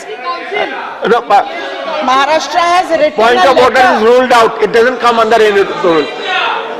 बोले नहीं। माननीय उपसभापति महोदय, महंगाई की इस महत्वपूर्ण बहस पर मैं 4 बिंदुओं पर अपनी बातें रखूंगा। क्या यह महंगाई पहली बार भारत में आई है? क्या भारत के भाजपा शासित राज्यों और गैर भाजपा राज्यों के बीच में महंगाई एक सी है? क्या भारत का विकास इससे प्रभावित हुआ है? और महंगाई को लेकर ये तथाकथित नेता ज्यादा समझदार हैं या इस देश की जनता ज्यादा समझदार है? महोदय, 75 साल के शासन में पहले 27 साल कांग्रेस का शासन था और महंगाई की दर 13% से लेकर के 28% तक थी। फिर बीच में जनता पार्टी का शासन आया, महंगाई की दर खींच करके जनता पार्टी ने 2.52% ला दिया। फिर कांग्रेस की शासन आ गई और तकरीबन 15 साल कांग्रेस का सरकार रहा और महंगाई फिर बढ़ करके 10% से लेकर के 11.35% हो गई। उसके बाद फिर अटल जी की सरकार आई और अटल जी की सरकार में महंगाई 99 में 4.67, 2000 में 4.01, 2001 में 3.75, 2002 में 4.3, 2004 में 3.77, यानी फिर भाजपा की सरकार आते मान महंगाई घट गई। फिर एक अर्थशास्त्री प्रधानमंत्री बन करके हम लोगों के बीच में आए। 2009 में 10.88% महंगाई थी, 2010 में 11.99% महंगाई थी, 2011 में 8.91% महंगाई थी, 2012 में 9.48% महंगाई थी, 2013 में 10.02% महंगाई थी। ये एक अर्थशास्त्री प्रधानमंत्री के दौरान इस देश की महंगाई थी। और फिर आए चाय बेचने वाले हमारे प्रधानमंत्री, जिन पर आज पूरा देश गर्व करता है। कबीरदास ने लिखा, पोथी पढ़ पढ़ जग मुआ, पंडित भयानक होए, 2.5 आखर पीऊ का, पढ़े सो पंडित होए। गरीबों के बीच में जीने वाले उस मोदी ने महंगाई को 2014 में 6.77, 2015 में 4.91, 2016 में 4.95, 2017 में 3.33, 2018 में 3.94, 2019 में 3.75 और 2021 में 5% कर दिया। यह कार्यकाल था माननीय मोदी जी का, पिछले 8 सालों का ऐतिहासिक कार्यकाल है। मैं अपने छात्र जीवन में सुनता था, जब जब कांग्रेस आई है कमर तोड़ महंगाई है। अब समझ में आता है, ये आंकड़े बताते हैं कि सच्चाई क्या है। अध्यक्ष महोदय, दूसरी चीज, आज के दिन जो वर्तमान की महंगाई है, उत्तर प्रदेश में भाजपा का शासन, महंगाई 6.7, देश का एवरेज 7.1, उत्तर प्रदेश में 6.7%, उत्तराखंड में भाजपा का शासन, महंगाई की दर 6.04%, मध्य प्रदेश में भाजपा का शासन थोड़ी सी ज्यादा है, महंगाई 7.16%, बिहार में भाजपा की सम्मिलित सरकार, महंगाई है 5.97% और गैर शासित भाजपा राज्यों में तेलंगाना 10.05, पुडुचेरी 10.09, राजस्थान 7.79, उड़ीसा 7.71, आंध्र प्रदेश 8.63, लक्षद्वीप 9.6, महाराष्ट्र अभी हमारी सरकार के पहले का यह आंकड़ा है 8.5, तो यानी देश में 7.1 महंगाई के बावजूद इस देश में जितने भाजपा शासित राज्य हैं सब में महंगाई बहुत कम है, और जितने भी गैर भाजपा शासित राज्य हैं सब में महंगाई बहुत ज्यादा है। अध्यक्ष महोदय, तीसरी बात मैं आंकड़ों से ही कहूंगा। वर्ल्ड बैंक की रिपोर्ट आई है, दुनिया में विकास की दर 4.8%, अरब देश में 1.6%, पूर्वी एशिया और जापान में 5.5%, लैटिन अमेरिका और कैरेबिया में 5.8%, यूके में 7%, यूएसए में 5.5%, रूस में -2.8%, इटली में 7.3%। अध्यक्ष महोदय, भारत की विकास की दर 22 मार्च 2022 के वर्ल्ड बैंक की रिपोर्ट के हिसाब से दुनिया में सबसे अधिक 7.9% की रिकॉर्ड है, और यह वर्ल्ड बैंक की ऑफिशियल रिपोर्ट है। और अंतिम बात, महंगाई इनको दिखती है, जनता को नहीं। कारण क्या है? वर्ल्ड बैंक मैंने बताया आपको, अब सुनिए, पढ़िए, थोड़ा बहुत सोच खोज लीजिए। मैंने बताया आपको वर्ल्ड बैंक, फिर भी आप न पढ़ना चाहें तो कोई कुछ नहीं कर सकता। और अध्यक्ष महोदय, आप चेयर को मोदी जी सरकार में आए थे, प्रति व्यक्ति आय 2014 में 86,000 रुपए थी, 2016 में बढ़कर के 94,000 हुई, 2017 में बढ़कर 104,000 हुई, 1,04,000, 2018 में बढ़कर के 1,14,000 हुई, 2019 में 1,26,000 हुई, 2020 में 1,35,000 हुई, और आज हम गर्व के साथ कह सकते हैं भारत की प्रति व्यक्ति आय 1,50,000 है। इस कार्यकाल में हमारी आय पिछले एक साल के मुकाबले 18% बढ़ी है, और मोदी जी के कार्यकाल में 80% बढ़ी है। महंगाई 7% है, महंगाई में फूड का इन्फ्लेशन मान लेता हूं 14% है। आय की इनकम पिछले एक साल की 18.5% है, और यही कारण है हमारे देश के नागरिक इस बात को जानते हैं। हमारे पास एक ऐसा प्रधानमंत्री है जो अनवरत इस बात के लिए काम करता है कि कैसे इस देश के गरीब नागरिक को उसकी गरीबी का एहसास न हो जाने दिया जाए। दुनिया आज मोदी इकोनॉमिक्स के बारे में पढ़ रही है। कौन सा वो तरीका है? कोरोना में इतनी समस्या आई, इस देश का एक भी गरीब निकल करके सड़क पर नहीं आया। खर्चे सिर्फ अनाज के नहीं होते, खर्चे मकान के होते हैं जो मोदी जी ने दिया, खर्चे बिजली के होते हैं जो मोदी जी ने दिया, खर्चे पढ़ाई के होते हैं जो मोदी जी ने दिया, खर्चे इलाज के होते हैं जो मोदी जी ने दिया, खर्चे अनाज के होते हैं जो मोदी जी ने इतना दिया कि लोग अपने घरों में रख नहीं पा रहे हैं। मैं इस पूरी बहस को एक शुद्ध राजनीतिक बहस करता हुआ कंडेम करता हूं।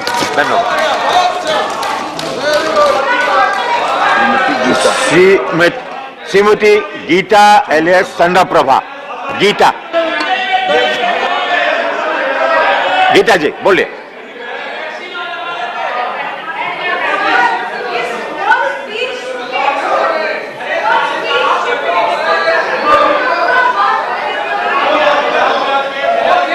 दीजिए आप बोलिए।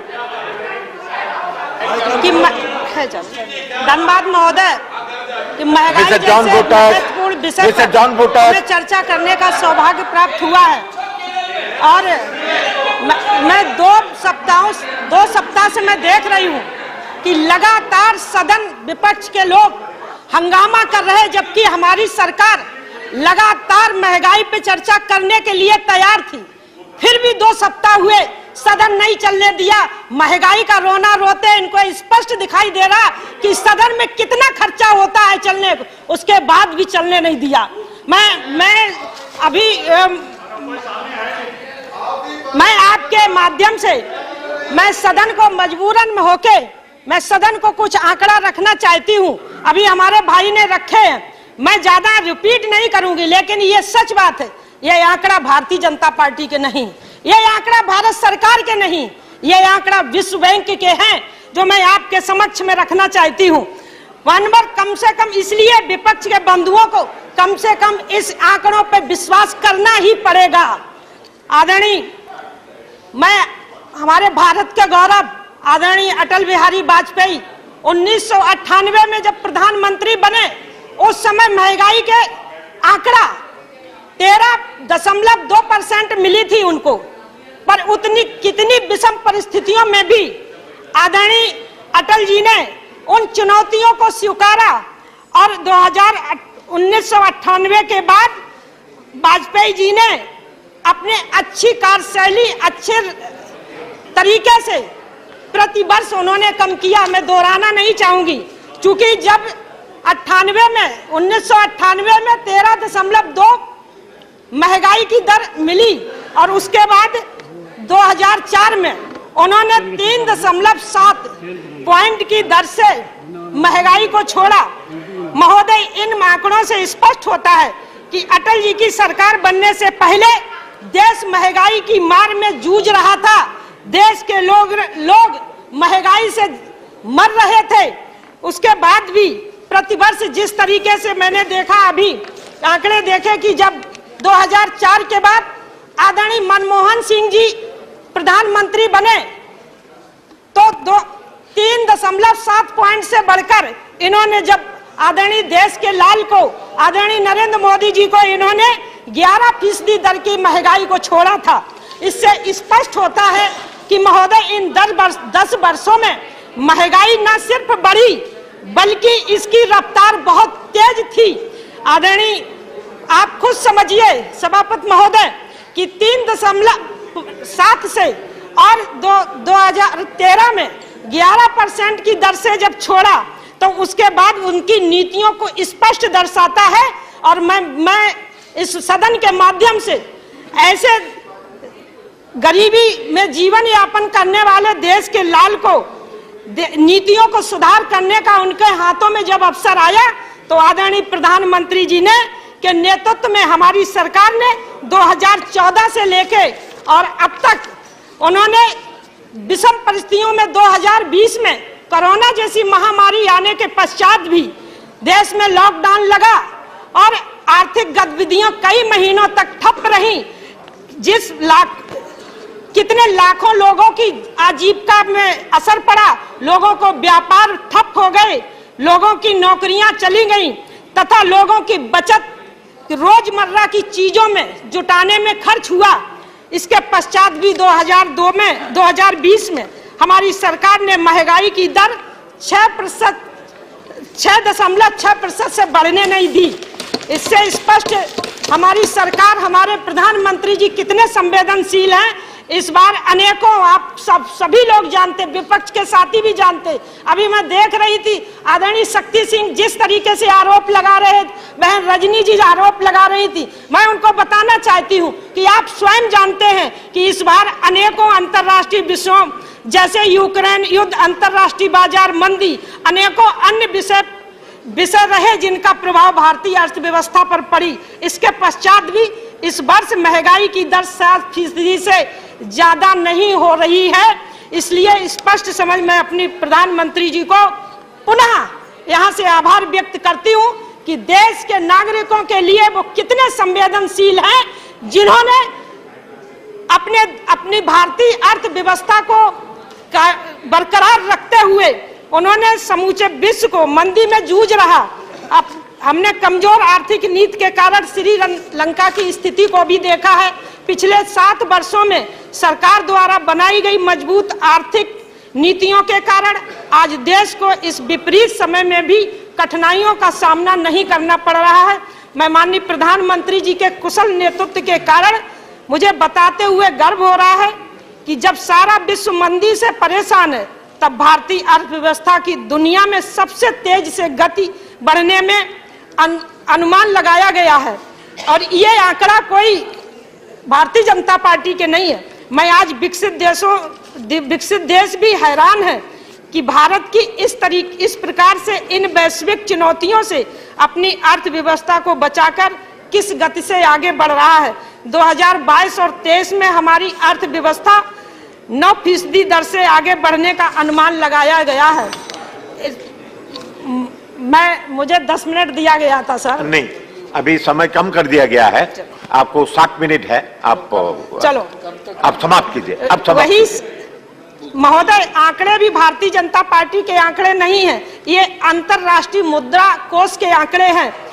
परंतु इस बात को कांग्रेस समझने को क्यों तैयार नहीं होती है कि क्योंकि उनके नेताओं द्वारा लगातार एक परिवार शास्त्र पढ़ा जाता है, तो इसलिए वो अर्थशास्त्र, राजनीति शास्त्र सब भूल गए हैं। वो लगातार अपनी गलतियों को छुपाने के लिए उनका सिर्फ एक उद्देश्य रहता है, किसी ना किसी प्रकार को सदन को चलने न देना। महंगाई की कभी जीएसटी, कभी अग्निवीर, कभी ये कभी वो, लगातार पूरे देश को गुमराह करने का काम करते रहते हैं, जिसका सीधा लाभ महोदय जीएसटी देश का सबसे बड़ा टैक्स सुधार है, जिसका सीधा सीधा लाभ आम लोगों को पहुंचता है।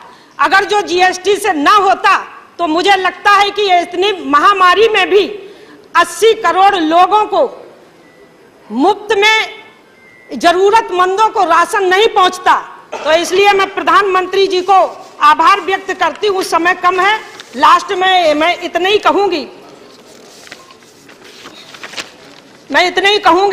विपक्षियों से मैं अनुरोध करती हूं कि आपके द्वारा समय समय पर लगाए जा रहे बेबुनियाद विषयों को छोड़कर एक संवेदनशील विपक्ष की भूमिका निभाते हुए देश की प्रगति में आप सहयोग करें। बहुत बहुत धन्यवाद। धन्यवाद।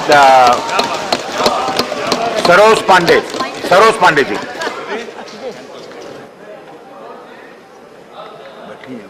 देखिए, सरोज पांडे जी बैठी है। अच्छा, सो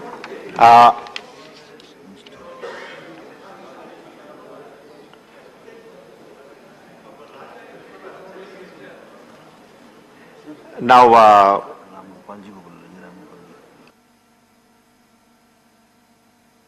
in the end I think that it will be the last speech. Ram Gopal Yadav. ये कैसे रहते? श्रीमान, मुझे उम्मीद थी कि इतने झगड़ा झंझट के बाद जब महंगाई पर चर्चा हुई तो उसका रिजल्ट कुछ अच्छा निकलेगा, लेकिन सत्ताधारी दल की तरफ से जिन विद्वान साथियों ने तर्क संगत और अपने आंकड़ों के साथ भाषण दिया, उससे हमें ये लगता है कि इसका कोई अच्छा रिजल्ट निकलने वाला है नहीं, क्योंकि आंकड़ों से जो आधे पेट भूखा बैठा हुआ व्यक्ति को पेट नहीं भर सकता उसका। इस देश की जनता ने हमेशा यहाँ बजट के दौरान, आज नहीं पहले से भी, आंकड़ों के मकड़ जाल में ही जनता को फंसाया गया और वास्तविकता धरातल पर बिल्कुल डिफरेंट रही। इसलिए ज्यादा टाइम नहीं, मैं कुछ ज्यादा कहना भी नहीं चाहूंगा। मैं सिर्फ इतना कहना चाहता हूं कि अगर वास्तविकता को जानना चाहते हैं तो कभी सुबह 5 बजे जग के सड़क पर जाइए, पृथ्वीराज रोड, मोतीलाल नेहरू रोड वगैरह। अब तो सड़क के किनारे झाड़ू लगाने वाला है, उससे पूछिए कि महंगाई का क्या दर्द होता है। यहाँ बैठे हुए ज्यादातर लोग नहीं समझ सकते हैं। उन गरीब लोगों से जब पूछेंगे जाके तो मालूम पड़ेगा कि महंगाई क्या चीज होती है। उन माताओं से पूछिए जो अपने बच्चों को दूध नहीं दे पा रही। मैं तो एक कार्टून देख रहा था कल, तो एक बच्चा कह रहा है, बच्ची कह रही है, निर्मला दीदी आपने मेरी पेंसिल और शार्पर का भी दाम बढ़ा दिया और मेरा मैगी का भी दाम बढ़ा दिया जीएसटी लगा के। तो जिन पे बीतती है वो जानते हैं कि क्या है ये महंगाई की स्थिति। ये सही है कि महंगाई तमाम कारणों से बढ़ती है। तो मैं अपने मित्रों से ये कहना चाहूँगा कि ये तो कम से कम स्वीकार करना चाहिए कि महंगाई बढ़ रही है। उसका जस्टिफाई मत कीजिए कि दुनिया में ऐसा है इसलिए हिंदुस्तान में भी ऐसा है। जस्टिफाई करने का कोई औचित्य नहीं है। जब महंगाई बेतहाशा बढ़ रही है, रुक नहीं रही है, तो ये मान के चलिए कि कहीं न कहीं गलती है अर्थव्यवस्थापन में, कहीं न कहीं गलती है। आप उसकी व्यवस्था को सुधार सकते हैं, बड़े लोगों पर टैक्स बढ़ा सकते हैं, गरीबों से हटा सकते हैं। इसलिए मैं माननीय वित्त मंत्री जी से ये कहना चाहूंगा कि जब आप जवाब दें तो जीएसटी जो बढ़ाई है कम से कम उसको विड्रॉ करने की जरूर घोषणा करें। कुछ तो मिला लोगों को, बड़े लोगों में बढ़ा दिए, तमाम लोगों को राहत दे रहे हो, कॉर्पोरेट टैक्सेस में कमी की जा रही, गरीब लोगों को टैक्स बढ़ रहे हैं, उन्हें बढ़ाइए, गरीबों का कम कीजिए। ये है, और जब वरना इस चर्चा का कोई लाभ नहीं है। हमेशा जवाब, हम जानते हैं आप क्या जवाब देंगे, आपको जो जवाब देना था वो आपके सदस्यों ने दे दिया जवाब, कुछ मोदी जी ने पूरा दे दिया कुछ छोड़ा ही नहीं। मंत्री जी क्या बोले, सुशील मोदी जी, तो मोदी जी माने यहाँ तो वही मोदी जी है। अच्छा और लोगों ने जो मोदी जी का नाम, मैं एक और राय देना चाहता हूँ आप लोगों को, हर काम में मोदी जी का नाम मत लिया कीजिए प्रधानमंत्री। कल कहीं कोई काम बिगड़ा तो आप उन्हीं को फिर दोषी ठहराएंगे क्या? कुछ तो गुंजाइश छोड़िए अपने नेता को बचाए रखने के लिए। नहीं, पता चला खराब स्थिति हुई तो निर्मला जी जिम्मेदार, अच्छी स्थिति है तो मोदी जी जिम्मेदार। तो ये अपने नेता को सुरक्षित रखने का भी काम किया कीजिए। हर बार हर मामले में नेता का नाम मत सीधा कीजिए, हर एक में। मुझे कुछ नहीं कहना है, बहुत कुछ लोग बोल चुके हैं। एक ही प्रार्थना करनी है कि माननीय मंत्री जी जवाब दें तो जीएसटी को ये जो बढ़ा हुआ है, गरीब लोगों पर बढ़ा है, आम चीज बढ़ा है, इसको विड्रॉ कर लीजिए, कुछ बड़े लोगों पर बढ़ा दीजिए। धन्यवाद। धन्यवाद। श्री राम जी 2 मिनट। धन्यवाद उपसभापति महोदय। क्योंकि 2 मिनट का समय है तो अपनी बात को संक्षिप्त में रखना पसंद करूंगा। और इस सदन में मैं सुषमा जी की एक बात को मैं कोट कर रहा हूं कि अभी कई सारे सांसदगणों ने, कई सारे लोगों ने बात को रखा और सभी लोगों ने इंटरनेशनल आंकड़े प्रस्तुत कर दिए। यहाँ पर देश की जो गरीब जनता है, आदिवासी है, चाहे वो दलित है, जो गांव में रहता है, डेली मजदूरी करता है, वो इंटरनेशनल आंकड़ों को नहीं जानता। उन्हें ये मालूम होता है कि आटा का भाव कितना है, दाल का भाव कितना है, आज तेल कितना महंगा हो गया, पेट्रोल कितना महंगा हो गया। जो जरूरत का सामान है उसको देख करके वो लोग बोलते हैं। तो इन आंकड़ों के जाल में अभी प्रोफेसर जी ने बात भी रखी कि आज आम आदमी इस दौर में महंगाई के जाल में और सरकार के आंकड़ों के मकर जाल में फंसा हुआ है। ये हमने नहीं कहा है, इस सत्ता पक्ष के जो लोग विपक्ष में बैठे हुए थे तब इन लोगों ने इसी बात को कहा था। और आज मैं आपके सामने की बिल दिखा रहा हूं आपको, केंद्रीय उपभोक्ता भंडार, जो केंद्रीय उपभोक्ता भंडार का बिल है, 841 रुपए का सामान खरीदा गया और उस पर 84 रुपए का इस पर टैक्स लगा हुआ है, जिसपे दाल है, साबुन है, जरूरतमंद का सामान है। वहाँ टीवी फ्रिज नहीं मिलता है, केंद्रीय उपभोक्ता भंडार पे वही सामान मिलता है जो डेली यूज में होता है। मानिए कि एक गरीब आदमी अगर 841 का सामान खरीदेगा तो 84 रुपए का टैक्स को देने का काम करेगा। श्रीमान जी, मैं छोटी सी बात कहना चाहता हूँ कि गरीबों की थाली से रोटी छीन के अमीरों को मलाई खिलाना बंद कर दीजिए। इससे देश का भला नहीं होने वाला, इस देश का भला नहीं हो सकता। अगर आप कुछ दे सकते हैं देश को तो आप एजुकेशन को फ्री कर दीजिए, फ्री एजुकेशन फॉर ऑल। तो आपको फ्री देने की जरूरत नहीं पड़ेगी। कल लोकसभा के अंदर शायद एक सांसदगण ने बोला फ्री फंड का देते हैं। ये सरकार की उपलब्धि नहीं होती है। फ्री फंड का देना, फ्री बीज कोई सरकार की उपलब्धि नहीं है। आपकी उपलब्धि तब होती है जब आप आवाम को इतना ताकतवर बना दो कि वो महंगी से महंगी चीजें खरीद सके। इतनी ताकत बना दीजिए, आप एजुकेशन दीजिए, उसके लिए रोजगार परक अवसर उत्पन्न कर दीजिए, वो ऑटोमेटिक उसको खरीदना शुरू कर देगा। इसलिए श्रीमान जी, इन सब बातों पर ध्यान दिया जाए। और अभी श्रीमान जी 2 मिनट ही हुए हैं, आपने सबको 2 मिनट ही आपका टाइम है, प्लीज। ठीक है, मैं कंक्लूड कर रहा हूं अपनी बात को। मैं आपके माध्यम से सरकार से मेरा ये निवेदन है, आपसे निवेदन है कि जो आटा, दाल, चावल, जो रोजमर्रा की जो जरूरतें होती हैं, गरीब आदमी और आम आदमी जिस तरह से अपनी मजदूरी करके पेट चलाता है, उसको ध्यान में रख करके इसको बैक कर लिया जाए। इससे जीएसटी जो दाल, आटा, दूध, गेहूं जो भी लगाया गया है, इससे खत्म कर दिया। यही मेरा आपसे निवेदन है। धन्यवाद। धन्यवाद। Honourable minister, please.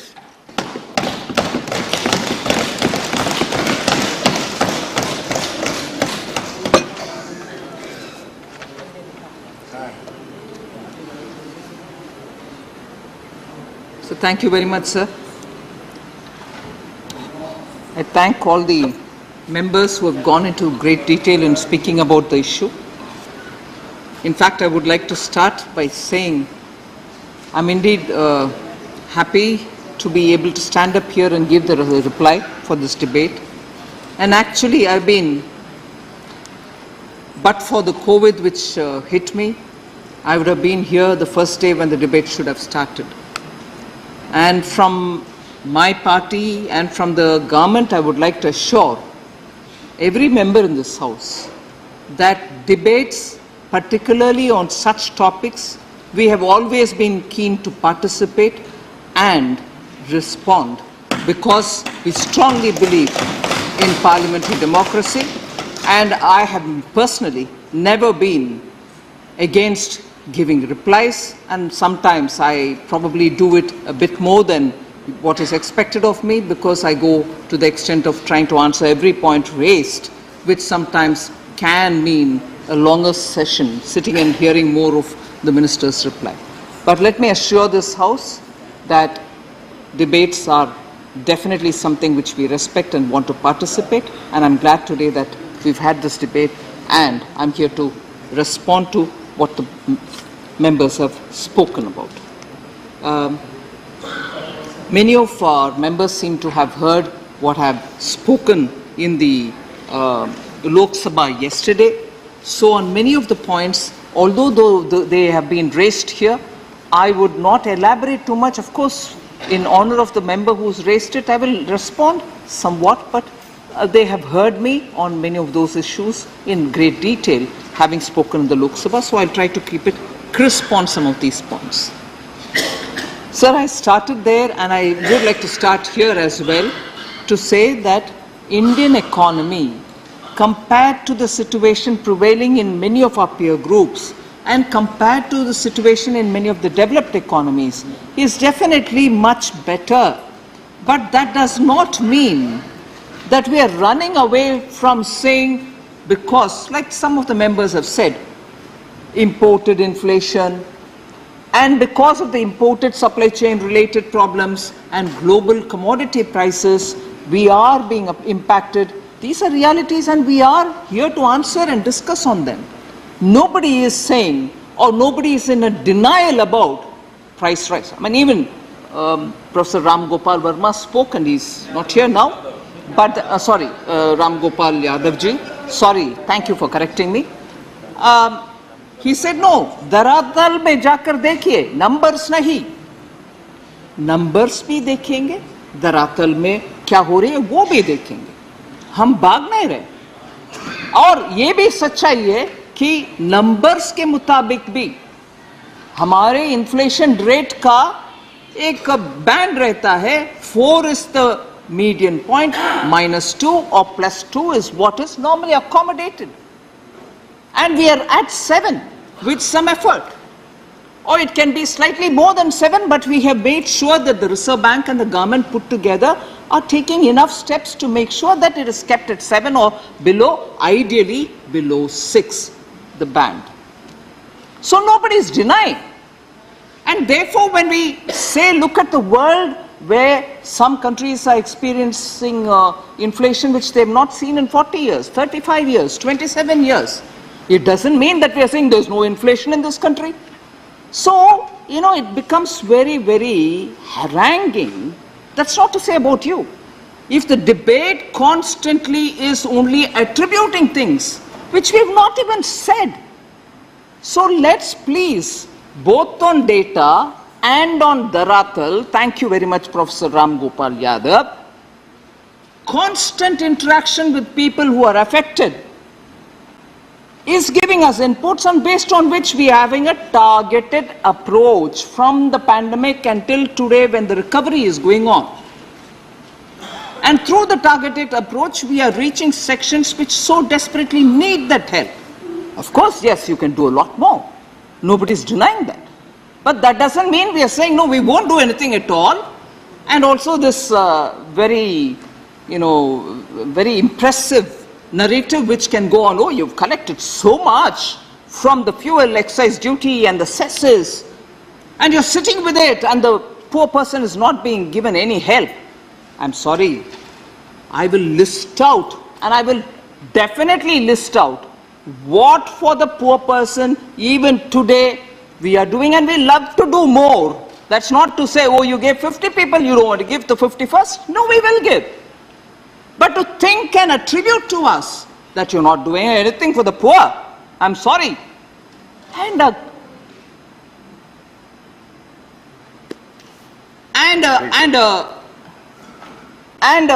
approach that, you have never done anything for the poor, you're always for Adanis and Ambanis, I'm sorry, I'm compelled to take the names here, is absolutely politicizing a debate which is so necessary for the country.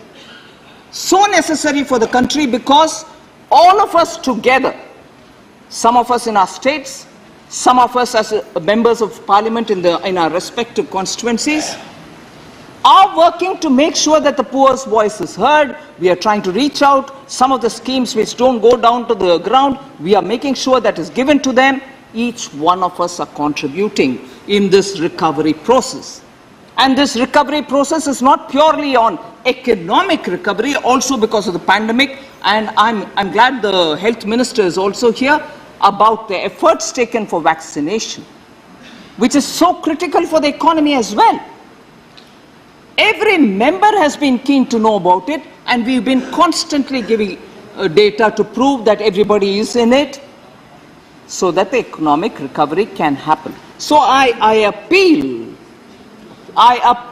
to the August House that we speak both on facts and on the daratal. It's not as if we are only throwing data at people. In fact, most of the times we are accused of giving data which is not right.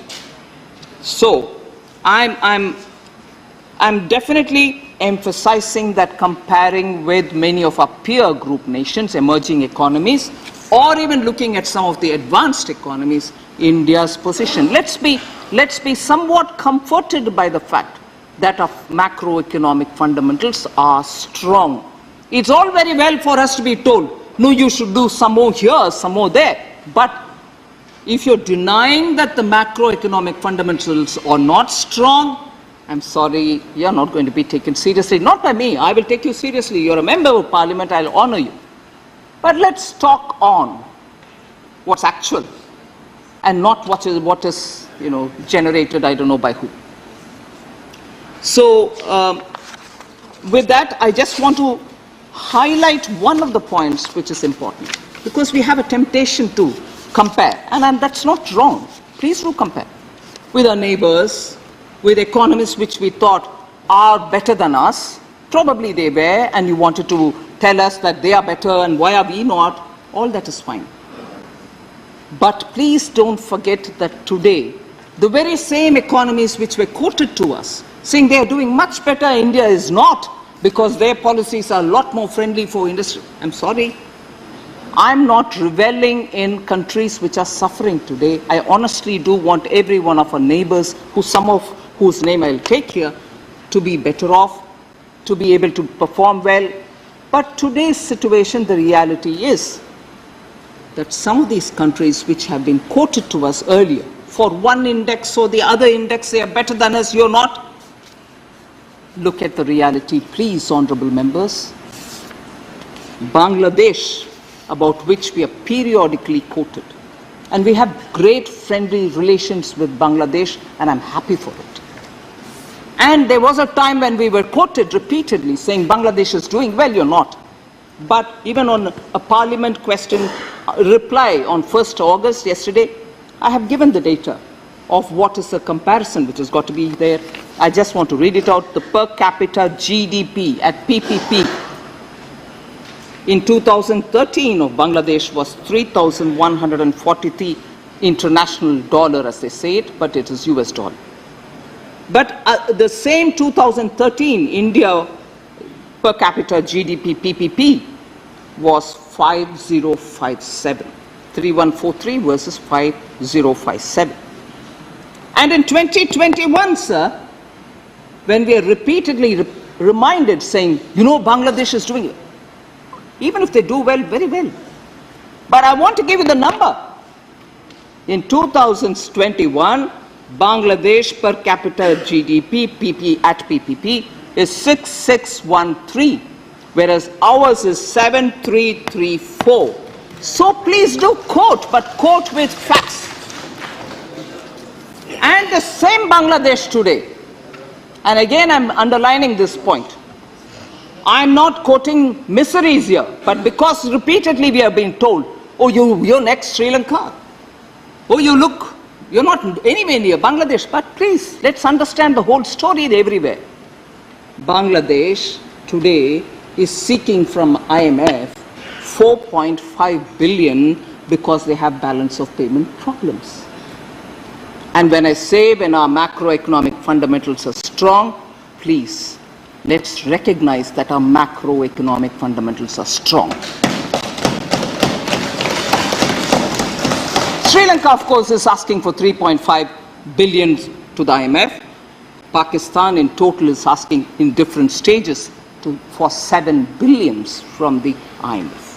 There are times when we have also been told, oh, in India, the petrol price per litre is this, but look at our neighbor Pakistan, look at our neighbor Sri Lanka. That's the rate, they are far lower than you. Let's consider it in a holistic way rather than piecemeal saying you are this, we are that, they are there. No. Today's economic distress throughout the world being what it is, let's look at it holistically rather than just throwing one astra here so that, good, I've done my job. No, please. This is a very serious business. And all of us are honestly members of this House who will have to look at very seriously what kind of things can be done so further we are able to improve the lot of our people. Now I go to specific points raised by honorable members because I would like to answer them. I'm not going to get into greater details of other things which govern the macroeconomic situation. The first speaker, Elamaram Karimji, had raised few things which I think were not based on facts. I would want to correct them. He spoke about bank checks. I would like to say there is no GST on withdrawal of cash from bank. There's no GST, please. And today on very many things I will say there is no this, no that. On the GST, sir, because the more I listen, I'm worried that I'm coming, one after the other. More I listen to issues related to GST, I have a concern that probably information is not reaching, the right information is not reaching, and as a result there's quite a lot of misconception, and I would today attempt to clear some of these misconceptions. So that was, first of all, no GST on withdrawal. Specifically on the checkbooks, GST has been imposed on the bank checkbooks when banks buy it from the printers of the checkbooks, because banks will have to buy it in bulk.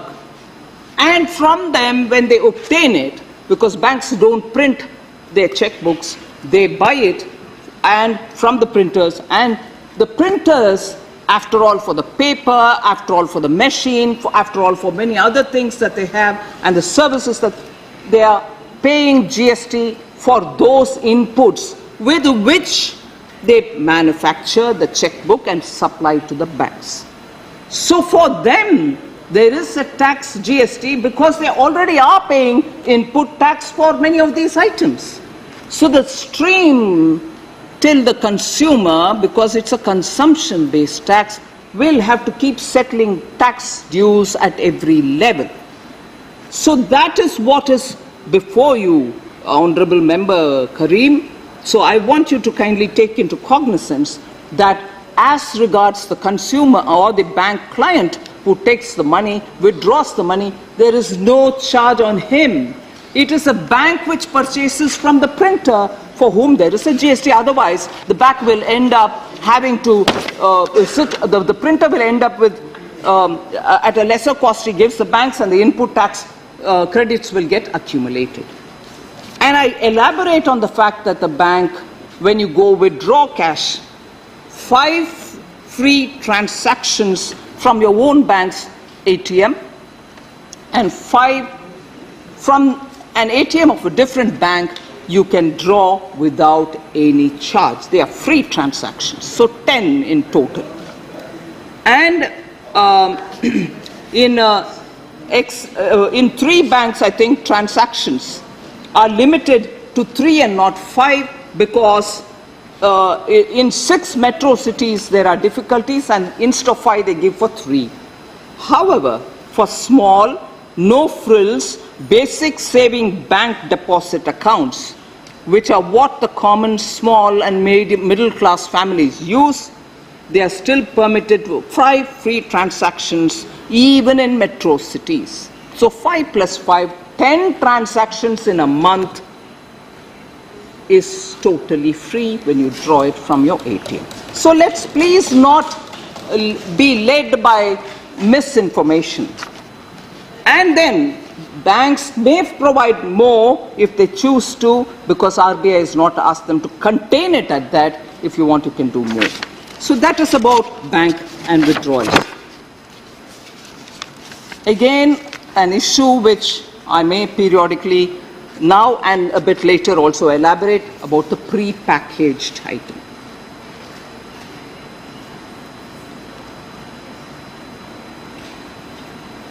I hesitate to have to say something here.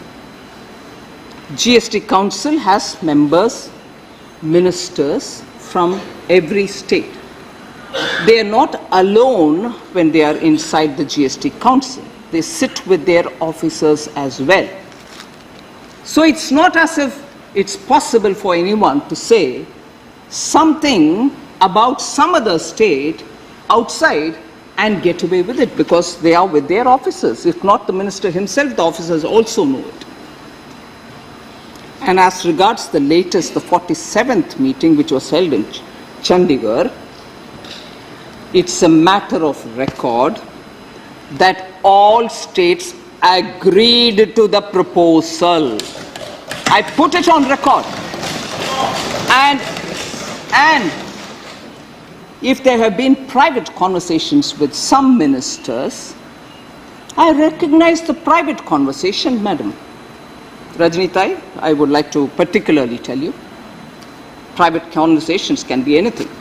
The minutes, the oral recordings, all stand testimony that there was not one person who spoke against.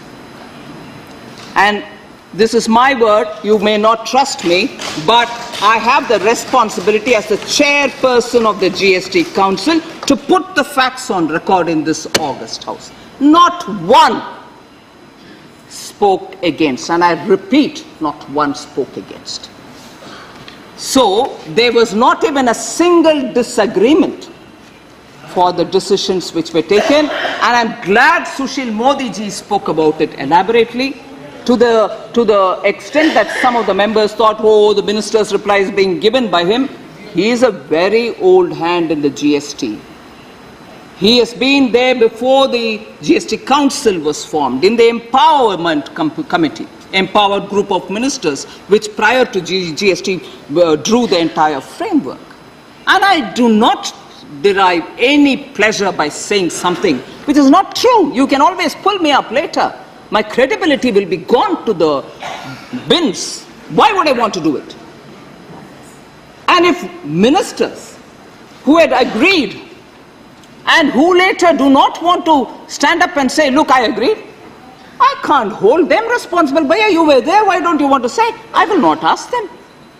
In the council, what happened is what is on record, and about that, if there are speculations, it's my duty to answer it. And that's what I'm doing. I repeat, 47th council meeting in Chandigarh, where after a 3-layer process, the fitment committee, and I'll go to the details to tell you who were the members in the fitment committee.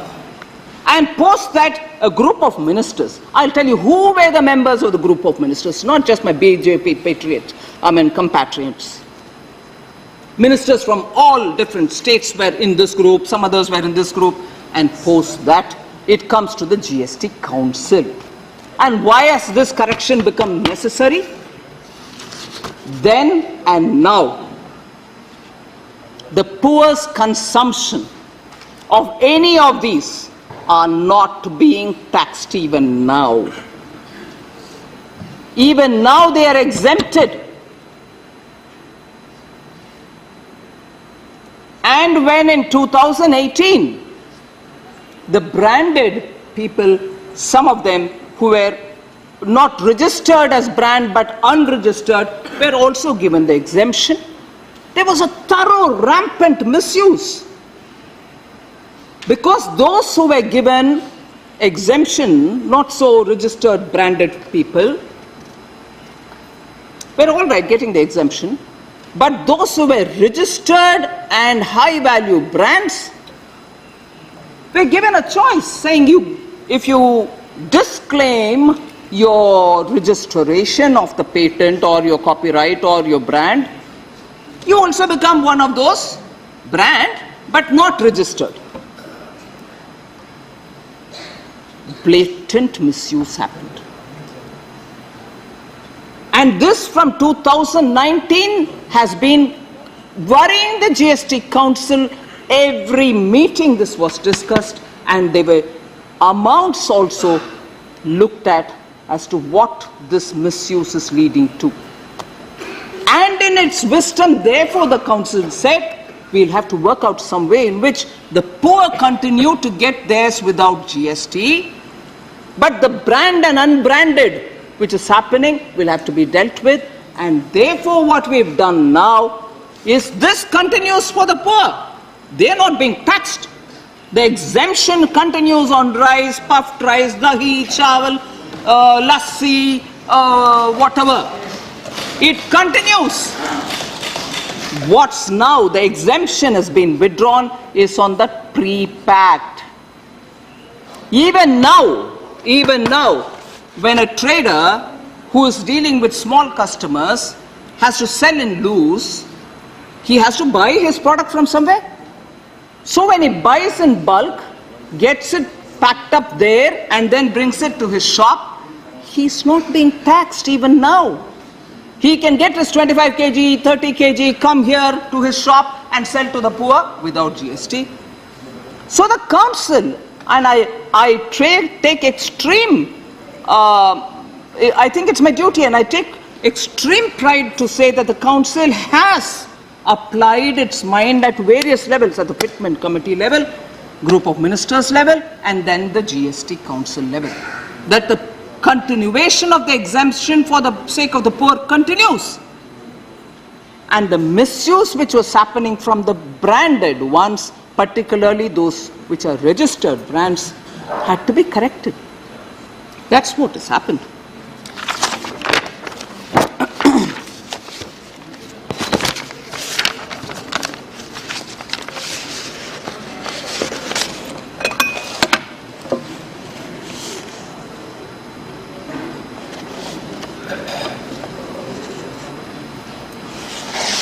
Elamaram Karimji also was worried that we are dealing with diamonds so kindly. You're taxing them very less. Food products are being taxed at 5. Karimji, at the time when GST was brought in, elaborate discussions took place about diamonds, because in this country, 96% of all imported diamonds were coming, cut, polish, some jewelry, value addition work, get exported. 96% of all rough diamonds which are brought into this country are exported. So obviously, you don't export your taxes. Any export item does not bear the domestic tax. And therefore, earlier where it was 3%, then there were quite a lot of demands from those, and it is a labor-intensive industry. Therefore, a lot of input tax credits were getting accumulated, and because they're selling it with no tax or some percentage of tax, it wasn't benefiting. Therefore, in order that ITC, input tax credit claims, can be sorted out, studies were done on it, and post that the council took the decision to keep the tax where it is. So that is not a favor done to diamonds. It is more the industry and the workers who are all there, and as a result of which, and because 96% gets exported, that rate has been fixed.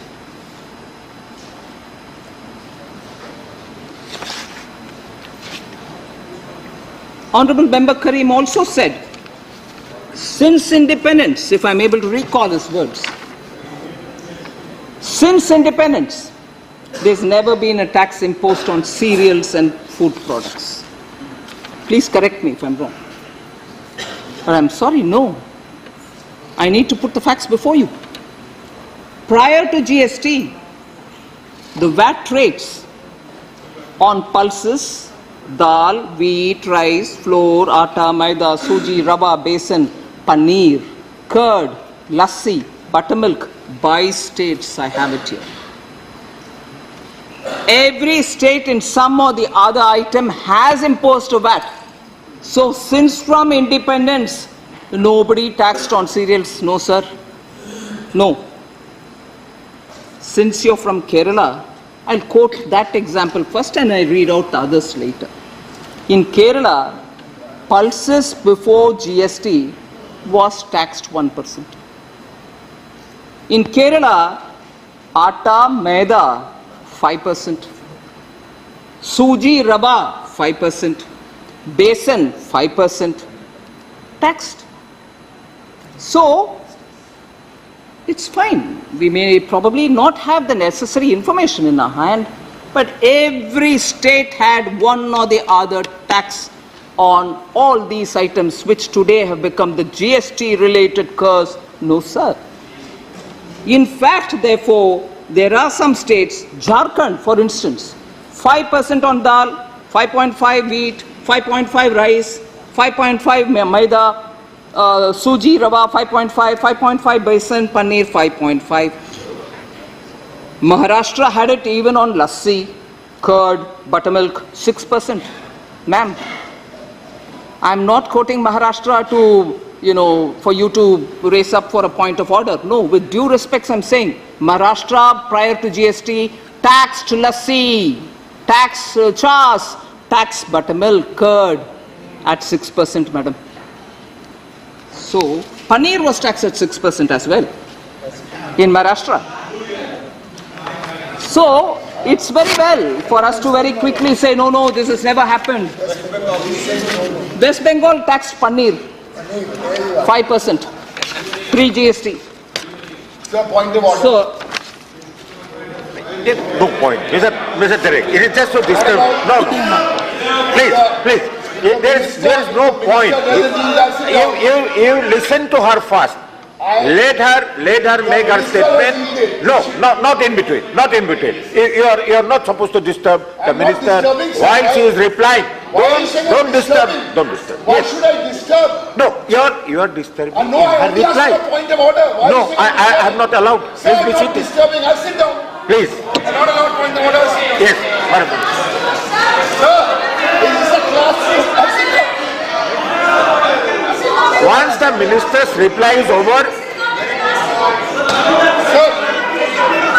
Sir, we are not here. I've asked for a point of order. Because she mentioned West Bengal and paneer, I asked for a point of order. If you think we are a classroom sitting here with students, on this we walk out. You don't want to give us a chance to even express ourselves. No, sir.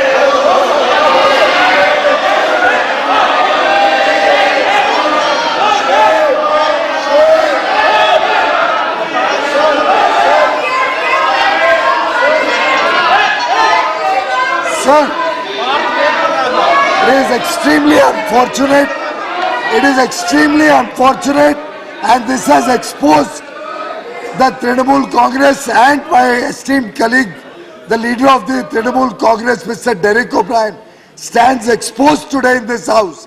They never wanted the debate in the first place. We have been repeatedly saying they are running away from the debate. We have listened, the Honorable FM, as she has just recovered from COVID. After that, she has sat 5 hours and listened to every honorable member, made copious notes. She is addressing each member's concerns very elaborately. And despite such an exhaustive and very, very articulate response to everybody's issues, if the honorable member wants to find an excuse to walk out, I think it is very, very sad. It only shows that they are getting exposed. They are getting exposed for their failure to take effective measures. Honorable Minister, please continue. So I won't elaborate on each of the states, sir, but the matter of fact is some states or some other states, or in fact all states in some item or the other, pre-GST had a tax, had a VAT in every one of these items, which we today feel outraged. How did the GST Council do? The GST Council has not done anything. No new tax has been levied. But those who had exemption and those who were misusing it have now been told no more exemption for you if you're branded. So pre-packed for the poor, which comes, and that which is being bought in loose is still under exemption. With that, I will not elaborate further. But there were concerns about hospital beds. I would like to highlight again, this is as a result of a misunderstanding. I would like to clear this misunderstanding. The GST Council recommended that hospital room rent, no bed, no ICU. ICU is not being charged at all. It does not impact emergency services. It does not impact ICU. But if you are taking a room in a hospital which is more than 5,000 rupees per day, it is only for that class, 5,000 and above, that 5% tax is being levied. 5,000 and lower, there is no tax if you're taking a room with treatment being offered for you. So, again, a misunderstanding which I'd like to be clear on. I want to tell, no, sorry, that is also not right. Again, with a lot of cynicism, the council is accused of having levied charges on crematoriums. You're going to, bury your dead, are you being charged? No! Please put in a minute more to read what actually the council has said. I'm extremely proud, sir, of the way in which the council functions. The ministers apply a lot of their mind. The fitment committee does its business. At every layer, the legal committee looks into the legality of everything. And post that the issues come to the council, and even there, they think about whether it's right time, should we do it later, what is the loss if we do it tomorrow, what is the loss if we hadn't done it at all. Everything is discussed. To suddenly make a picture of the GST Council as though it is sitting mindlessly and just goes about wanting to earn more. No, please. They are also people coming from the ground. After all, they belong to all our parties. They know what is the ground. They come back to say what they want. And there is no maniacal wanting to earn more revenue. It is more reasonably addressing issues, but addressing nevertheless. So crematorium, sir, Honorable Member Karim, there is no GST on crematorium, funeral, burial or mortuary services. कोई इसके ऊपर tax नहीं है, मगर क्योंकि वो सब exempt है, मगर कोई एक नया क्रिमेटोरियम बनाना चाहता है, उसके लिए इलेक्ट्रिकल वाटर इंसिनरेटर ले आ रहा, कुछ और बना रहा, वो सब के लिए वो टैक्स पे करके वो ले आता है इंस्टॉल करने के लिए. He buys these huge incinerators, also builds it with materials for which he pays tax. And when he comes here to build it, he's already paid the tax. How will he retrieve it unless he's got? So the construction of crematorium is what is being taxed, and it is not as though the services you go to bury a dead, you're being taxed. No. Let's please understand how the economics of taxation works. Yes, it is important for being conscious that we don't hurt a poor consumer. But it doesn't mean that we break the taxation chain and disrupt the whole GST framework. And also even now we say, oh no, GST is a failure. Not at all. I actually want to highlight this, and I shall do it, that after the introduction of GST, today I heard a lot of this, Grihani, Grahast. Oh, GST Council is also conscious of Grihanis. GST Council is also conscious of households. I will read out a list as to what the taxation on Grihanis was before the GST was introduced. Derek O'Brien is not here. He listed out 6 things and said, Minister is not here, come. I wanted to come and reply. I'm ready to reply. He is not here. I will read it out, but. So, Honorable Member Karim, I want you to be sure that the crematorium matter be settled. It is not as though. Now, before I just want to be sure that the point on the GST decision-making process is understood, I want to tell honorable members as to who were in the fitment committee. The fitment committee consists of top commissioner level officers from Rajasthan, West Bengal,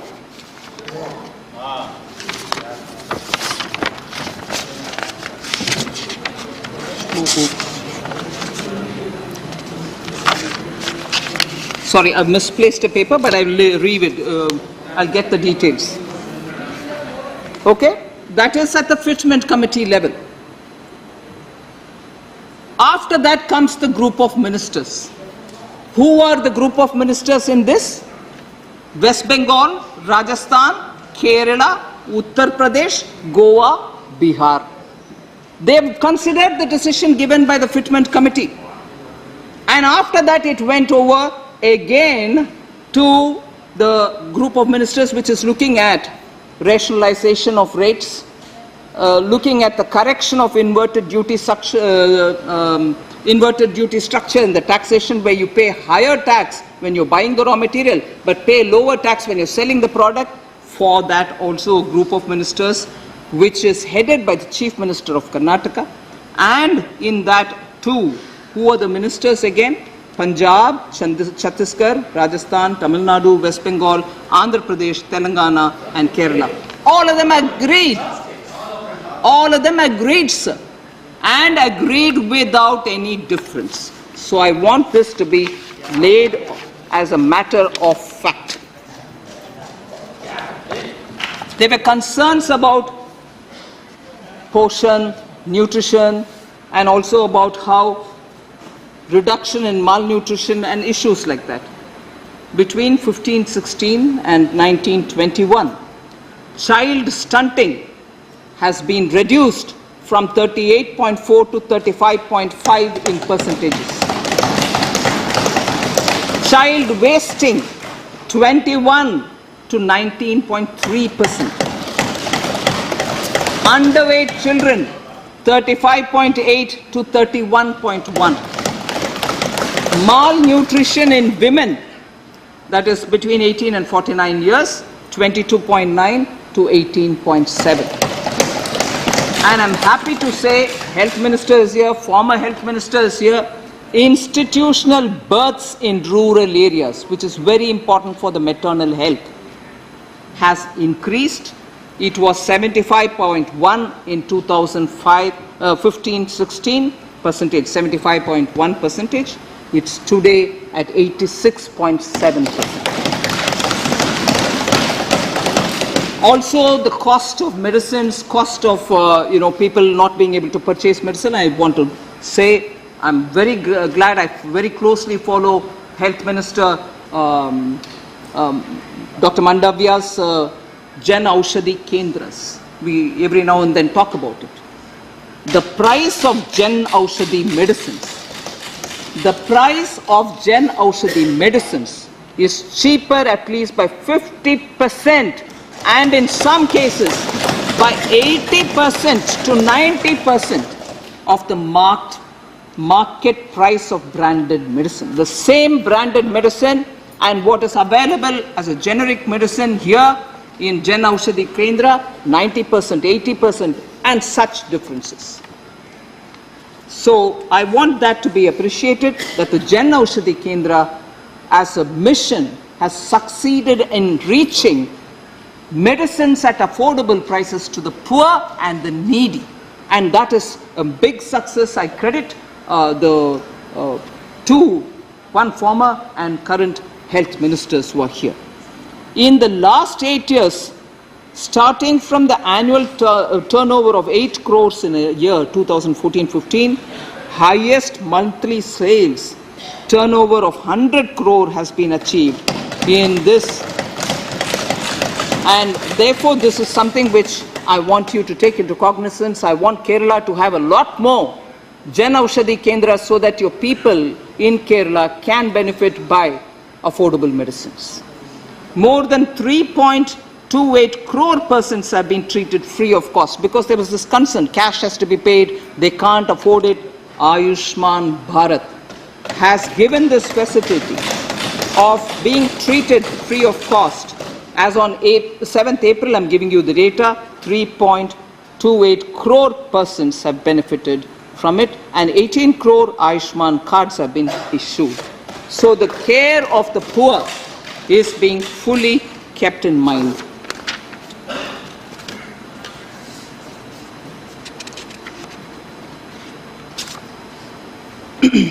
Honorable Member Shakti Singh Guhed, he's here, and very many other members spoke about how Ujjwala is really not making a difference. You spread it, but then we all gave up. But then today there is a problem.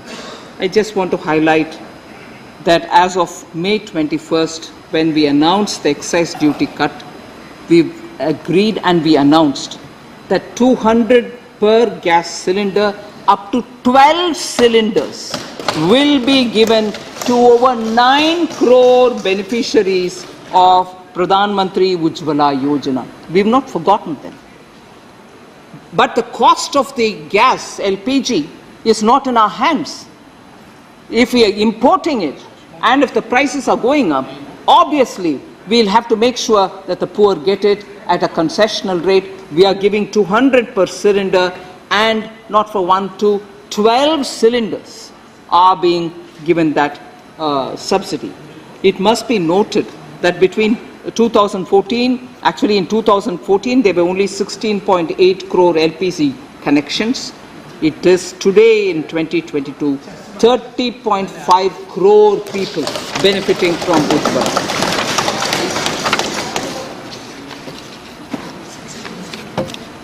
The tomato, onions and potato scheme has been easy target of a lot of people saying nothing has made a difference in it. You announced it, Prime Minister Modi said it, but nothing. No, but I would want to just highlight what it is about. Actually, I'll start from over the span of less than 5 years under UPA 2, from May 2009 to November 2013. The average price of various food commodities were in triple digits, not double. Some of them went up that much. And I'm not exaggerating. Potato, onion, tomato, the increase in average price over this period, 2009 to 2013, was shockingly at 164% for potato, 323% for onion, and 160% for tomatoes. So that's the kind of increase in price happened during UPA 2. And today with top scheme, we are able to get more of these perishable goods to the market, give them capacities to store, and as a result of which the prices have been held reasonably. In fact, in November 2013, sir, the price of onion had touched 100 rupees a kg in certain centers. Some of them, sir, you're from Assam, you'll know in places like Aizawl, it was already 100 rupees or more at that time, and tomato was costing 80. I'm glad that Rajni Tai remembered my exchange about onions in the Lok Sabha. Whether I eat or not Tai, we work to make sure that it is affordably available for everybody. So it doesn't matter whether I'm an onion eater or not, and all of us rejoiced at a minister being bullied, saying, oh, she doesn't eat onion, so she doesn't care for the poor who need to eat. Well, not just me. Prime Minister also has a concern, and that's why the top scheme succeeded. That I would like to quote that between the last month and this month, the reduction in the price, whereas what it was between 9 and 13, in 2009, May 1st, potato was 9 rupees. Whereas November 22, 2013, it was 26 rupees. Whereas what we have on July 29 is 26 only.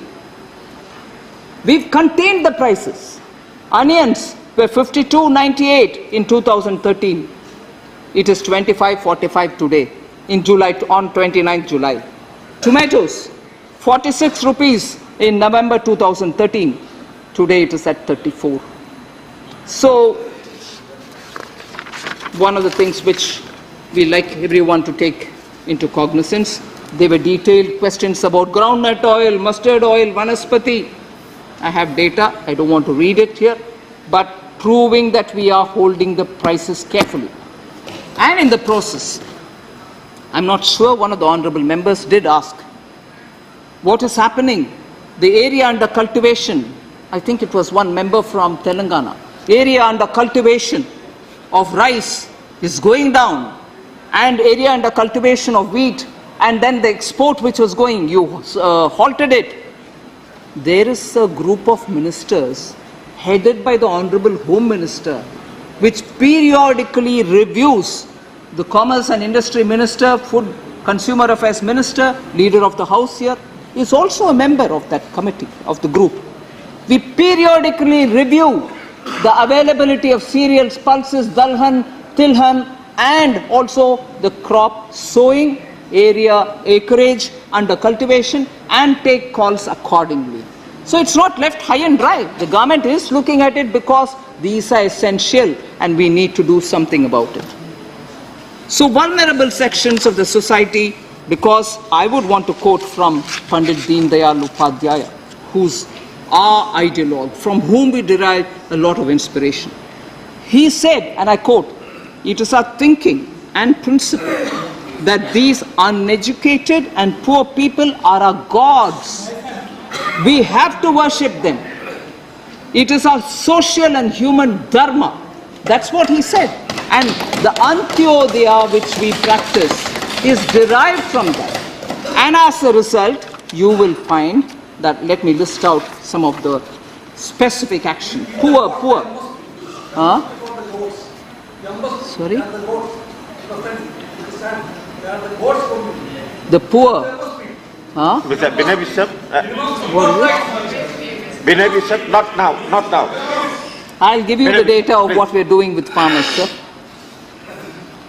PM Ujjwala, I've already said, sir, 2014, 16.8 crores. Today it is 30.5 crores. Since we had Honorable Member Binay Vishwam talking about farmers, in 2014, there was no Pradhan Mantri Kisan Samman Nidhi Yojana, but in 2022, we've already deposited 12.5 crores of plus number of farmers, 6,000 a year for each one of them. 12.5 crore plus farmers have received 6,000 each into their account per year. So we are looking at farmers and taking care of them. Jal Jeevan Mission, sir. In 2019, there were only 3.2 households, 3.2 crore households. Now, getting piped water, 9.6 crore households get piped water. Taking care of the poor actually, not just throwing some money and saying, de diya poor ke liye paisa. नहीं, सचमुच पानी जा रहे उनके घर में नल के द्वारा. 9.6 crore household. Sir, street vendors, PM Swanidhi Yojana, 2014, there was no scheme. 2022, 29 lakh plus get loans for under the PM Swanidhi so that they can do affordable loans, so that they can do their own work, but otherwise they don't have to give security. Without security, they get it. Ayushman Bharat, I've already said. Ayushman Bharat Jan Arogya Yojana, 3.28 crores get free treatment. So let's please, I know member Sanjay Singh, he's not here, he was talking about poor ke liye, garib. We are attending to garib. In reality, as to what they need in their house is reaching them. Tiruchi Shivaji also mentioned some of these, garib ke liye kya hai. One point on which member Ranjan also speak. Ranjan ji also spoke about. So you've given Ujjwala cylinders, but what's the use? The price is going up. And I've already told you that we've given for up to 12 cylinders in a year, 200 rupees each cylinder. But there is an important data I would like to highlight here. LPG coverage, sir, is defined as ratio of the active consumers to the total households which are getting covered. That has increased from 61.9% in 2016 to 102.2% in November of 2021.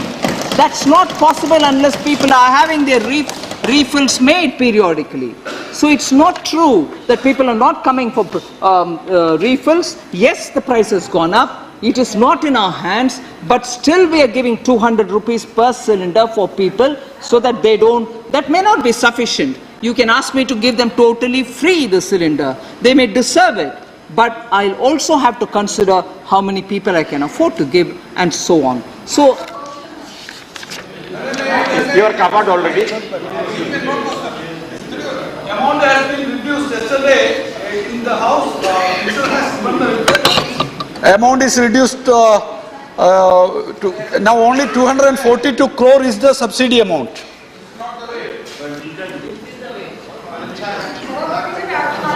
से पूछना चाहती हूँ, सूचना के अधिकार के तहत नीमच के चंद्रशेखर गौड़ ने जो आंकड़े जुटाए हैं, उसके तहत 2021-22 में इंडियन ऑयल कॉर्पोरेशन 2.8 करोड़ ग्राहकों ने एक भी रिफिल नहीं कराया, 62.1 लाख ग्राहकों ने सिर्फ एक बार रिफिल कराया, हिंदुस्तान पेट्रोलियम कॉर्पोरेशन 49.44 लाख लोगों ने एक भी गैस साल में रिफिल नहीं कराया, 33.58 लाख ने सिर्फ एक बार कराया। बोलो भारत पेट्रोलियम कॉर्पोरेशन 2021-22 30.10 लाख ग्राहकों ने एक बार रिफिल कराया, 24.60 लाख ने एक भी नहीं कराया। सर क्या बात है सर? 3.59 करोड़ साल भर में मात्र एक सिलेंडर भराया और 1.20 करोड़ ने सिर्फ एक भराया। इसके अकॉर्डिंग उज्ज्वला योजना के लाभार्थियों की संख्या में शामिल पिछले एक साल में 4.49 करोड़ ग्राहकों ने एक बार भी सिलेंडर नहीं भराया और 2.2 करोड़ ने सिर्फ एक बार। It mean total. एक मिनट मैं जरूर आंसर दूंगी रंजीत रंजन जी। ऑनरेबल मेंबर रंजीत रंजन जी को चेयरमैन साहब आपके द्वारा आंसर देना चाहती हूं। सरकार बजट के द्वारा जब ये प्रोविजन करके घोषणा भी करती है और ये सब रेट पब्लिक में अवेलेबल है, ऑनरेबल मेंबर ऑफ पार्लियामेंट उनके अपने क्षेत्र में जा करके गरीब के लिए ये सब्सिडी दिलवाए। उनके अपने कर्तव्य है जो सरकार के द्वारा। No, I'm sorry. You cannot ask me to give an answer you want. I will give an answer having heard you. It cannot be. ये क्या है sir? Continuous. Please back down. Sir.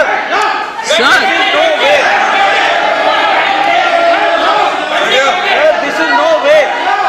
Nothing will go on record. Without my permission. So I'm not yielding now, sir. Nothing will go wrong. I'm not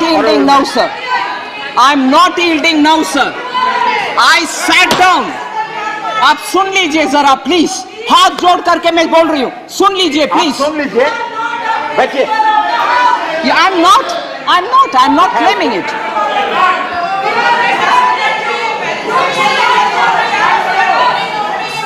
It cannot be a verbal duel. So keep patience. आपने जिसको जो पूछता था पूछ लिया, minister yield किया, आप minister जवाब दे रहे हैं, आप बैठिए। Sir, please. I'm addressing you, sir. I sat down, heard every member, sometimes in this place or sometimes from my room. And even now, I sat down yielding to hear the honorable member. I heard the honorable member. And after which, I'm willing to give an answer. Maybe not the answer she would like, but I'm giving an answer. But not the answer that she wants, maybe, but that doesn't mean that this is not the way to give it. That's the answer I can give. You like it or you don't like it. With your permission, I've sat down, I've heard, and I'm also... And what is this? Constantly the minister will have to be listening. I am listening. But when I stand up to answer, there is interruption, there's running commentary, there is dictation. No, not that way. Sorry, sir. I'm willing to hear. I'm willing to sit and hear interruptions. I yield. And after that, I certainly give a reply. And I would think you would give me that, duty that I'm performing a chance. Yes, definitely. Please. No. Sir, there's also been a lot of question about, the center is collecting a lot of cess. Center is collecting a lot of cess. Before I go to that, sir, Honorable Member Derek O'Brien is not here, but he did raise something very interesting, saying families, when they think of the morning, the kind of things that they do, they buy toothpaste at this rate. When they go out, they have to get a cylinder and come. I just want to draw his attention, sir, to domestic, that grihini, grihastha, unka dhyan mein rakhte hue, pre-GST rate. Huh? Of course, sir. Madam, I fully know. I'm purposely using it. I'm also a grihini and I use the word grihini, and I'm using the grihini because I've been told repeatedly, grihini ke daan rakho, main grihini hoon. So, I hope you will not have an objection, sir. आपने बोला, अब सुनने का समर्थ रखिए, please. That's my style of speaking, madam. I may not speak like Rajni sweetly, but also keep saying things which have been already answered. My nature is different. I'm sorry, all of us are made of different stuff. You may have to put up with it. We are made of different stuff. Sir, Derek had raised this issue about how families have a worry. I just want to say GST has not increased the burden on families. And this I'm saying because the rates on some of the items before GST was far higher. And let me list out.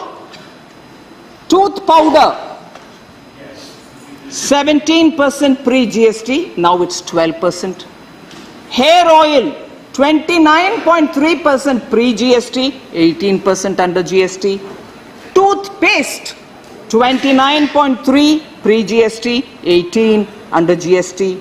Soap, 29.3 under pre-GST, 18% under GST. Footwear, which is more than 1,000 rupees, 21%, GST is 18%. Paints, because I heard Honorable Member Jayant Chowdhury say we probably talk about tomatoes, potatoes, onions only, but sarai, saria, cement, paints, sir, and varnishes, which are necessary for the ordinary citizen to, make his house up, 31.3% pre-GST. It's 18% now, sir. Sugar, which aam घर में उपयोग में आता है, 6% pre-GST, now it's 5%. Sweetmeats, मिठाई, दुकान से जो तो लेते हैं 7%, 5% now in GST, 7 under pre-GST. Washing machines, which has now become a common household thing, everybody wants some model or the other, 31.3% pre-GST, 18% now. Vacuum cleaners, 31.3%, 18% now. Televisions up to the size of 32 inches, 31.3, now it's 18%. LPG stove, 21%, pre-GST, 18%. LED lamps, which Piyush as minister propagated that people should have LED lamps in their houses, 15% under pre-GST, GST is 12. Kerosene pressure lantern, which for emergency we use in poor households, which till today didn't receive electricity, 8% before, 5% now. So, Derek O'Brien, families which want to buy things today are buying it at far lesser rate under the GST.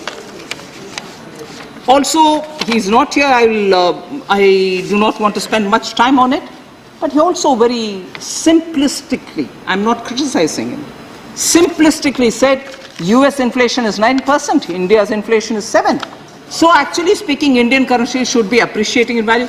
Sir, the currency of a country does not get determined just by these one inflation there versus inflation here. There are so many other factors which go into the fixation of the value of a currency. He obviously talked about a few other things. I'm not getting into it. He said, but Raghuram Rajan, you quoted in Lok Sabha, but he's also said something more. Many other members also said. I've taken everything that Raghuram Rajan, former governor, as an economist said. Suppose he's given a political opinion. No, I've not referred to it. Let me be clear on that. So cess, sir, one quick word.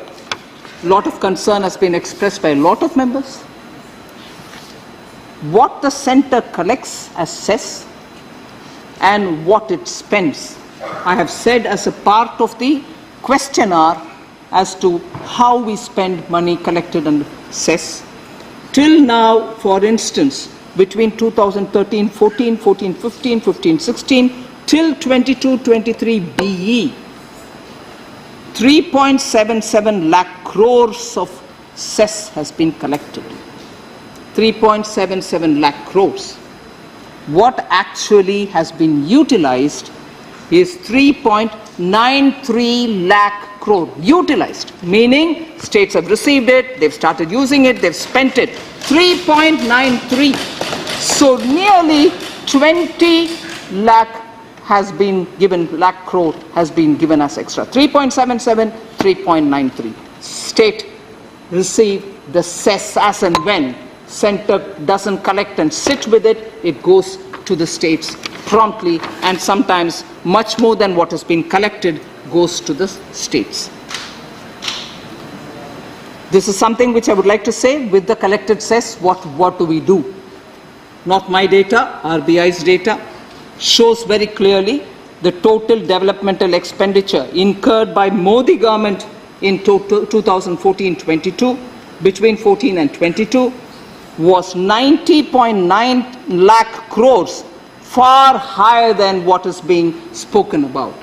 In contrast, only 49.2 lakh crores were spent on this, meaning developmental expenditure, between 2004 and 14. So 10 years, 49.2 lakh, whereas between 14 and 22, 19.8 years, 90.9 lakhs is what we have spent on development. So cess collected goes to the state, development expenditure happens, that's the total we have spent. Expenditure incurred again by RBI, by Modi government on food, fuel and fertilizer subsidies. Honorable Member Sushil Modi spoke about how global fertilizer prices have costed us huge amounts in importing, but we have not passed that burden on to the farmer, and this is where the money is being spent. What is the amount? 24.85 lakh crores have been spent on food, fuel and fertilizer subsidies, and 26.3 lakh crores has been spent on capital creation, whereas 10 years of UPA saw only 13.9 lakh crore spent on subsidies of this nature. So cess collected, cess utilized. Has GST reduced the flow of resources to the states? I'll very quickly give a data which runs between 2015-16, before the introduction of GST, to today. Total flow of funds to the states have increased substantially, an average of 14.8%, approximately close to 15% during the first 5 years of GST, despite the pandemic.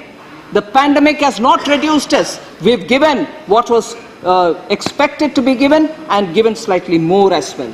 Whereas the average growth before the introduction of GST was only 9%. So 9% before GST, and after that the states have received 14.8% average resource growth in the states. So no way cesses are growing, devolution is happening, GST revenues are reaching. So states, please, are receiving, and the misconception that cess is not being utilized by us for the state's benefit is not right.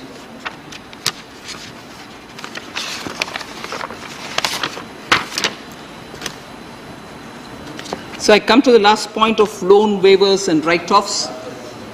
Member Sanjay Singh had raised it. The confusion about write-offs are not waivers. Waivers are different, write-offs are different. This has been explained several times. But again, it's politically convenient, I suppose, to say, oh, you have written off, which means it's all waived off. They are not waived off. The bank's balance sheet gets cleaned up, but the bank's duty, it remains. And I can say that in the parliament I have answered questions about how much of Malaya's assets, Kingfisher Malaya's assets, have been brought back to the bank. How much of Nirav Modi's assets have been confiscated by the ED and given to the banks. So banks' dues are getting repaid. So write-off means that the bank's balance sheets are getting cleared, but the banks pursues, and all the securities which are lying with them are being legally auctioned and the monies are being given back to the banks. So this... No, let her reply. Let her reply before this. No. Hey, this is not the way. This is not. I allowed you once, not all the time. It's not a verbal duel. It's not a running commentary. No, it's not a verbal. Please. Madam Minister, continue. Nothing on the call. Continue. Last 2-3 points, sir. I'll finish with that. I know it's quite... I halted when I said the fitment committee, which is the first layer, and after that the GOM. The fitment committee, the paper was incomplete. Fitment committee, the states which were represented in the fitment committee: Maharashtra, Gujarat, Rajasthan, Haryana, UP, Bihar, West Bengal, Tamil Nadu, and Karnataka. So all of them were in the fitment committee. From there, the GOM, in which I read out the states which were represented. After that, the GOM, which is headed by the Chief Minister of Karnataka. After that, the GST Council. Nowhere was a difference of opinion. The last few points, sir. Honorable Member Vaiko is here. He had a concern about ICUs are also being charged. No charge on ICUs, sir. And GST has imposed taxation, and because of that, there's a lot of even those items which were under the 28% rate at the stage of introducing the GST, there were more than 229 items, all with 28% rate. Gradually, after the introduction, through various council meetings, that 229 has come down now to just 28 items which are in the 28% rate, which means items are being brought down from higher tax rates to lower tax rate. And therefore, I sequentially linked to Member Raghav Chadda, the new member, who said, obviously, they will not have any interest in bringing the GST corrections because it suits them. Because when the inflation is high, honorable members, do correct me if I've got him wrong. When the inflation is high, the same commodity is bought at a higher rate, and therefore the GST earned out of it will be far higher. And therefore the GST Council will not be in favor of reducing the rate. That was his case. I'm sorry. That is one economics which I'm learning today. If the rate is higher, people will stop buying it. If inflation is higher, consumption will come down. Naturally, my tax revenue will go down. Raghav Chadda ji, please, I want you to, okay? I want him to please, he's a young representative, new representative, partially throwing economics at people doesn't help. And it's also, let me please submit, demeaning a body like GST Council that they will not want to reduce their own Delhi finance minister, and now their own Punjab finance minister is also there. Is he suggesting that their ministers will be happy if inflation goes up? That's wrong, sir. I don't want cynicism to govern us. We are all capable of doing better. So I think largely I have addressed most of the issues, sir. So thank you very much for having given me this opportunity. Thank you, Minister. Message from the Lok Sabha, Secretary General. Now there is no question. Sir, with your kind permission, I rise to report that the Lok Sabha at its sitting held on 2nd of August 2022 passed the Wildlife Protection Amendment Bill 2022. I lay a copy of the said bill on the table. We have some special mentions before the House. I think I'll request the members to lay it because we have spent a lot of time in the House today. Neeraj Dangi ji, lay kar dijiye. Thank you so much, sir. So, I'll lay this important topic, sir. Rajasthan के पिनवाड़ा क्षेत्र को tribal special plan में शामिल करने बाबत sir. धन्यवाद. That's very important, but sir. Shri Kiruri Meena. Please be seated. Kiruri Meena, कर दिया. Shrimati Priyanka Chaturvedi. Not present. Vijay Pal Singh Tomar. सिर्फ ले करना है. धन्यवाद. Doctor Shantanu Sen not present. Shrimati Shantanu Sen, आपको ले करना है.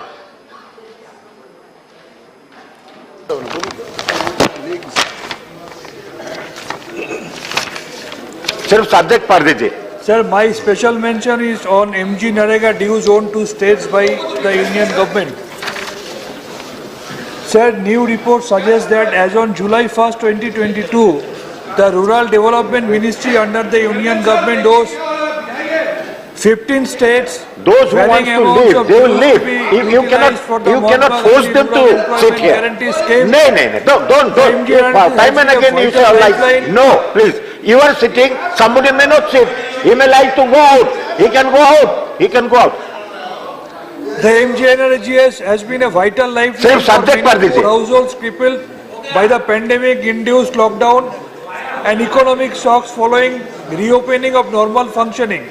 Many households have found themselves unable to find work, as seen in the 7.91% unemployment rate, even as Thank you. No speech. Only line. I'll call the next one. Srimati Monsoon Noor, सिर्फ subject पढ़ लीजिए. Attention is on the need to address the widespread increase in anemia. Thank you. I lay it on the table. Thank you. Elamaran Karim.